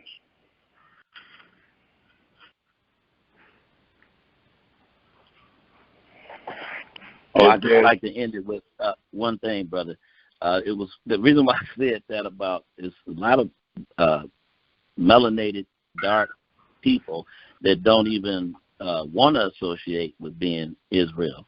I remember, or I recall a conversation I had with a group of guys, and you know, the conversation came up because I brought it up, and the brothers, they was like, man, I don't even want to be Israel. I was like shocked. So that was at a time that I would have thought everybody black would have wanted to be, you know, Israel, be associated with Yahweh and His Word and His chosen people. But over time, I began to understand that helps to explain why you had dark nations who were black too, and Israel was able to blend in, and one of the reasons why they fled into certain areas during certain persecutions. But that's like I say, that's going to be some interesting stuff that anybody may not have had time or don't even know that it exists. But these are sources that are credible, like coming from Oxford and Yale, supposedly as much as that can be considered, because you know they did the whitewashing. You know what I'm saying? So you just gotta trust and hope and put all your faith in Yahweh, but these little extra things are just that, little extra things. So, well, I mean, I would just like to respond on the first thing you said about the melon people. It's just a proof. Okay. It's just a proof that all people ain't Israel. That's the proof. And exactly. just like if you talking to somebody on social media, and they might say they're Muslim. They might say they're Egyptian. Well, who say they ain't? They might be. Because all black men is not Israel. And that's the point I'm making in this dark time. If all black man is not Israel, if you don't have one record of genealogy to prove that you Israel, how in the heck you going to tell me you Israel, except you just being avouched or convert into Israel? That's the only way you can do it, because you don't have a father in your a father in your stead where it can continue to show that his daddy was Israel, his daddy was Israel, his daddy. You don't have that, so we have no real record of genealogy. So, and I've been teaching for years, all black people are not Israel. And so if you run into a black man or woman and they say they don't want to be Israel, it might be a reason, because they ain't Israel. They're not Israel. But the thing of it is, I don't care what melon you got, when the Almighty set the earth back in order, guess what? All the people following Israel. 10 nations should grab the skirt of a Yehudite and say, we are going with thee, for we have heard that Yahweh is with thee. The Almighty said in Isaiah 11 that the earth should be covered with the knowledge of Elohim like the sea, like the water covered the sea. In Zechariah, the 14th chapter, the Almighty said all nations will come up and praise him. And if they don't, they won't receive no rain. And we know what that rain represents. That rain will have you eating your own children.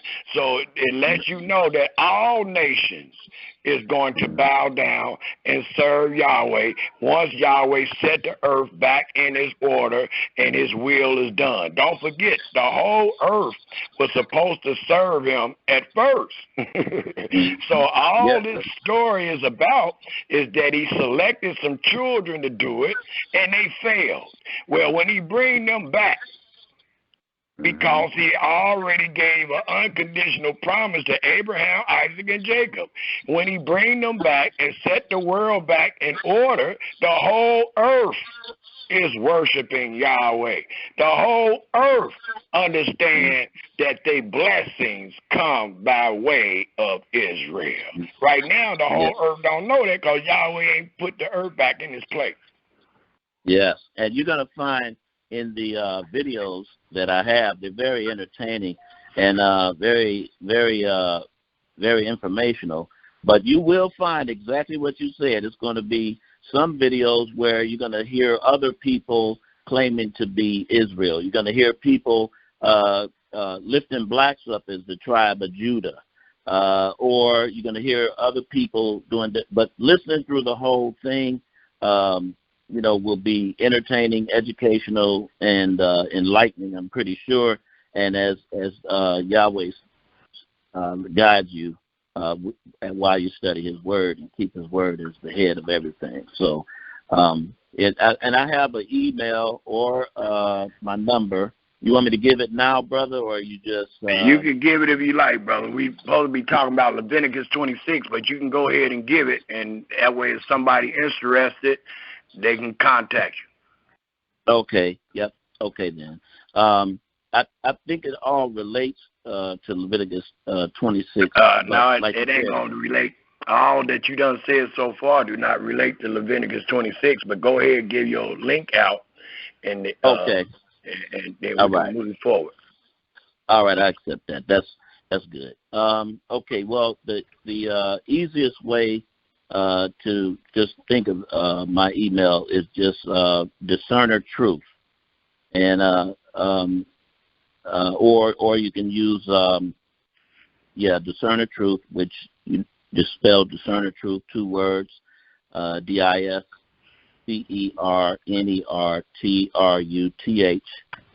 @gmail.com. That's one way, and then just make sure you put Shemuel Israel in the subject line. And then when I open it up, you have your little note, hey, brother, send me the link that you were talking about for the videos on the history of the Jews, the black Jews. And then the other way is through my number if you prefer to send a text. I prefer just a text, not a phone call or anything. Just send a little text message requesting, which is 248-636-5951, and that's Brother Gershom. Just say the same thing. Hey, brother, send me the videos, and then make sure you mention Brother Shemuel Israel, and that's it. All right, thank you, brother. All right, I appreciate it. I'm sorry. You say discerner truth. You say discerner truth. Yeah. At what? Discern. I know, but truth. at which.com, at what.com? Oh, GE, yeah. Okay, thank you. Okay, yeah, thank you. No problem. Yeah, no problem. Yeah, so it's very interesting, and it adds to what we're learning in terms of about here and now in the darkness and the games that are being played and how it's been going on for years, and even the countries that are behind a lot of things and how they benefited. So it's good to know, because then it gives you a stronger footing while you're in the dark It may not be specifically about Yahweh, but I think it is, because it's a blessing that these things were out here, and we can see that changes were made even back as far as like what you were saying 300 years ago, but it actually goes back further than that. And so it's deep. It's deep. Is there any other comments or questions? Thank you, brother. I appreciate it. Yeah, you're welcome. Is there any other comments or questions?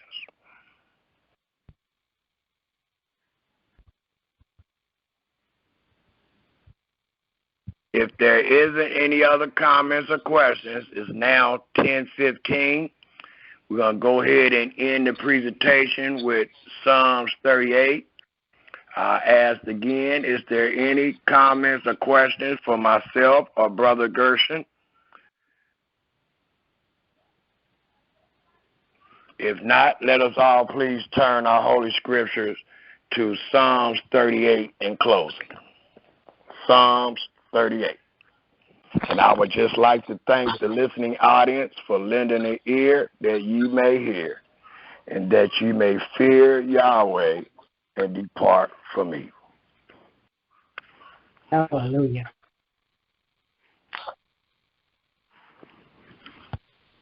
It tells us in Psalms 38, and I'll read it for us all.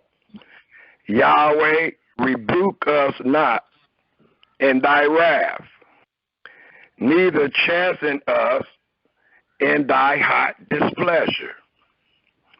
For thy arrows stick fast in us, and thy hand presses us sore. There is no soundness in our flesh because of thy anger, neither is there any rest in our bones because of our sin. For our iniquity are gone over our head. As an heavy burden, they are too heavy for us. Our wounds stink and are corrupt because of our foolishness. We are troubled. We are bowed down greatly. We go mourning all the day long. For our lions are filled with a loathsome disease, and there is no soundness in our flesh. We are feeble and sore broken. We have roared by reason of disquietness of our heart. Master, all our desire is before thee, and our groanings is not hid from thee. Our heart paineth, our strength faileth us. As for the light of our eyes, it also is gone from us. Our lovers and our friends stand aloof from our sword, and our kinsmen stand afar off. They also that seek after our life lay snares for us, and they that seek our hurt speak mischievous things, and imagine deceit all the day long. But we, as a deaf man, heard not, and we was as a dumb man that opened not their mouth. Thus we was as a man that hears not, and in whose mouth are no reproofs. For in thee, Yahweh, do we hope that thy will hear, O Master, our Elohim. For we said, hear us, lest otherwise they should rejoice over us. When our foot slipped, they magnified themselves against us. For we are ready to halt, and our sorrow is continually before us. For we will declare our iniquities. We will be sorry for our sins. But our enemies are lively, and they are strong, and they that hate us wrongfully are magnified or multiplied. They also that render evil for good are our adversaries, because we follow the thing that good is. Forsake us not, Yahweh, O our Elohim, be not far from us. Make haste to help us, O Master, our salvation. Hallelujah, hallelujah, and shalom, Israel. Hallelujah. Hallelujah. Hallelujah. And shalom, Israel. Shalom, brother. Shalom, family. Hallelujah. Shalom.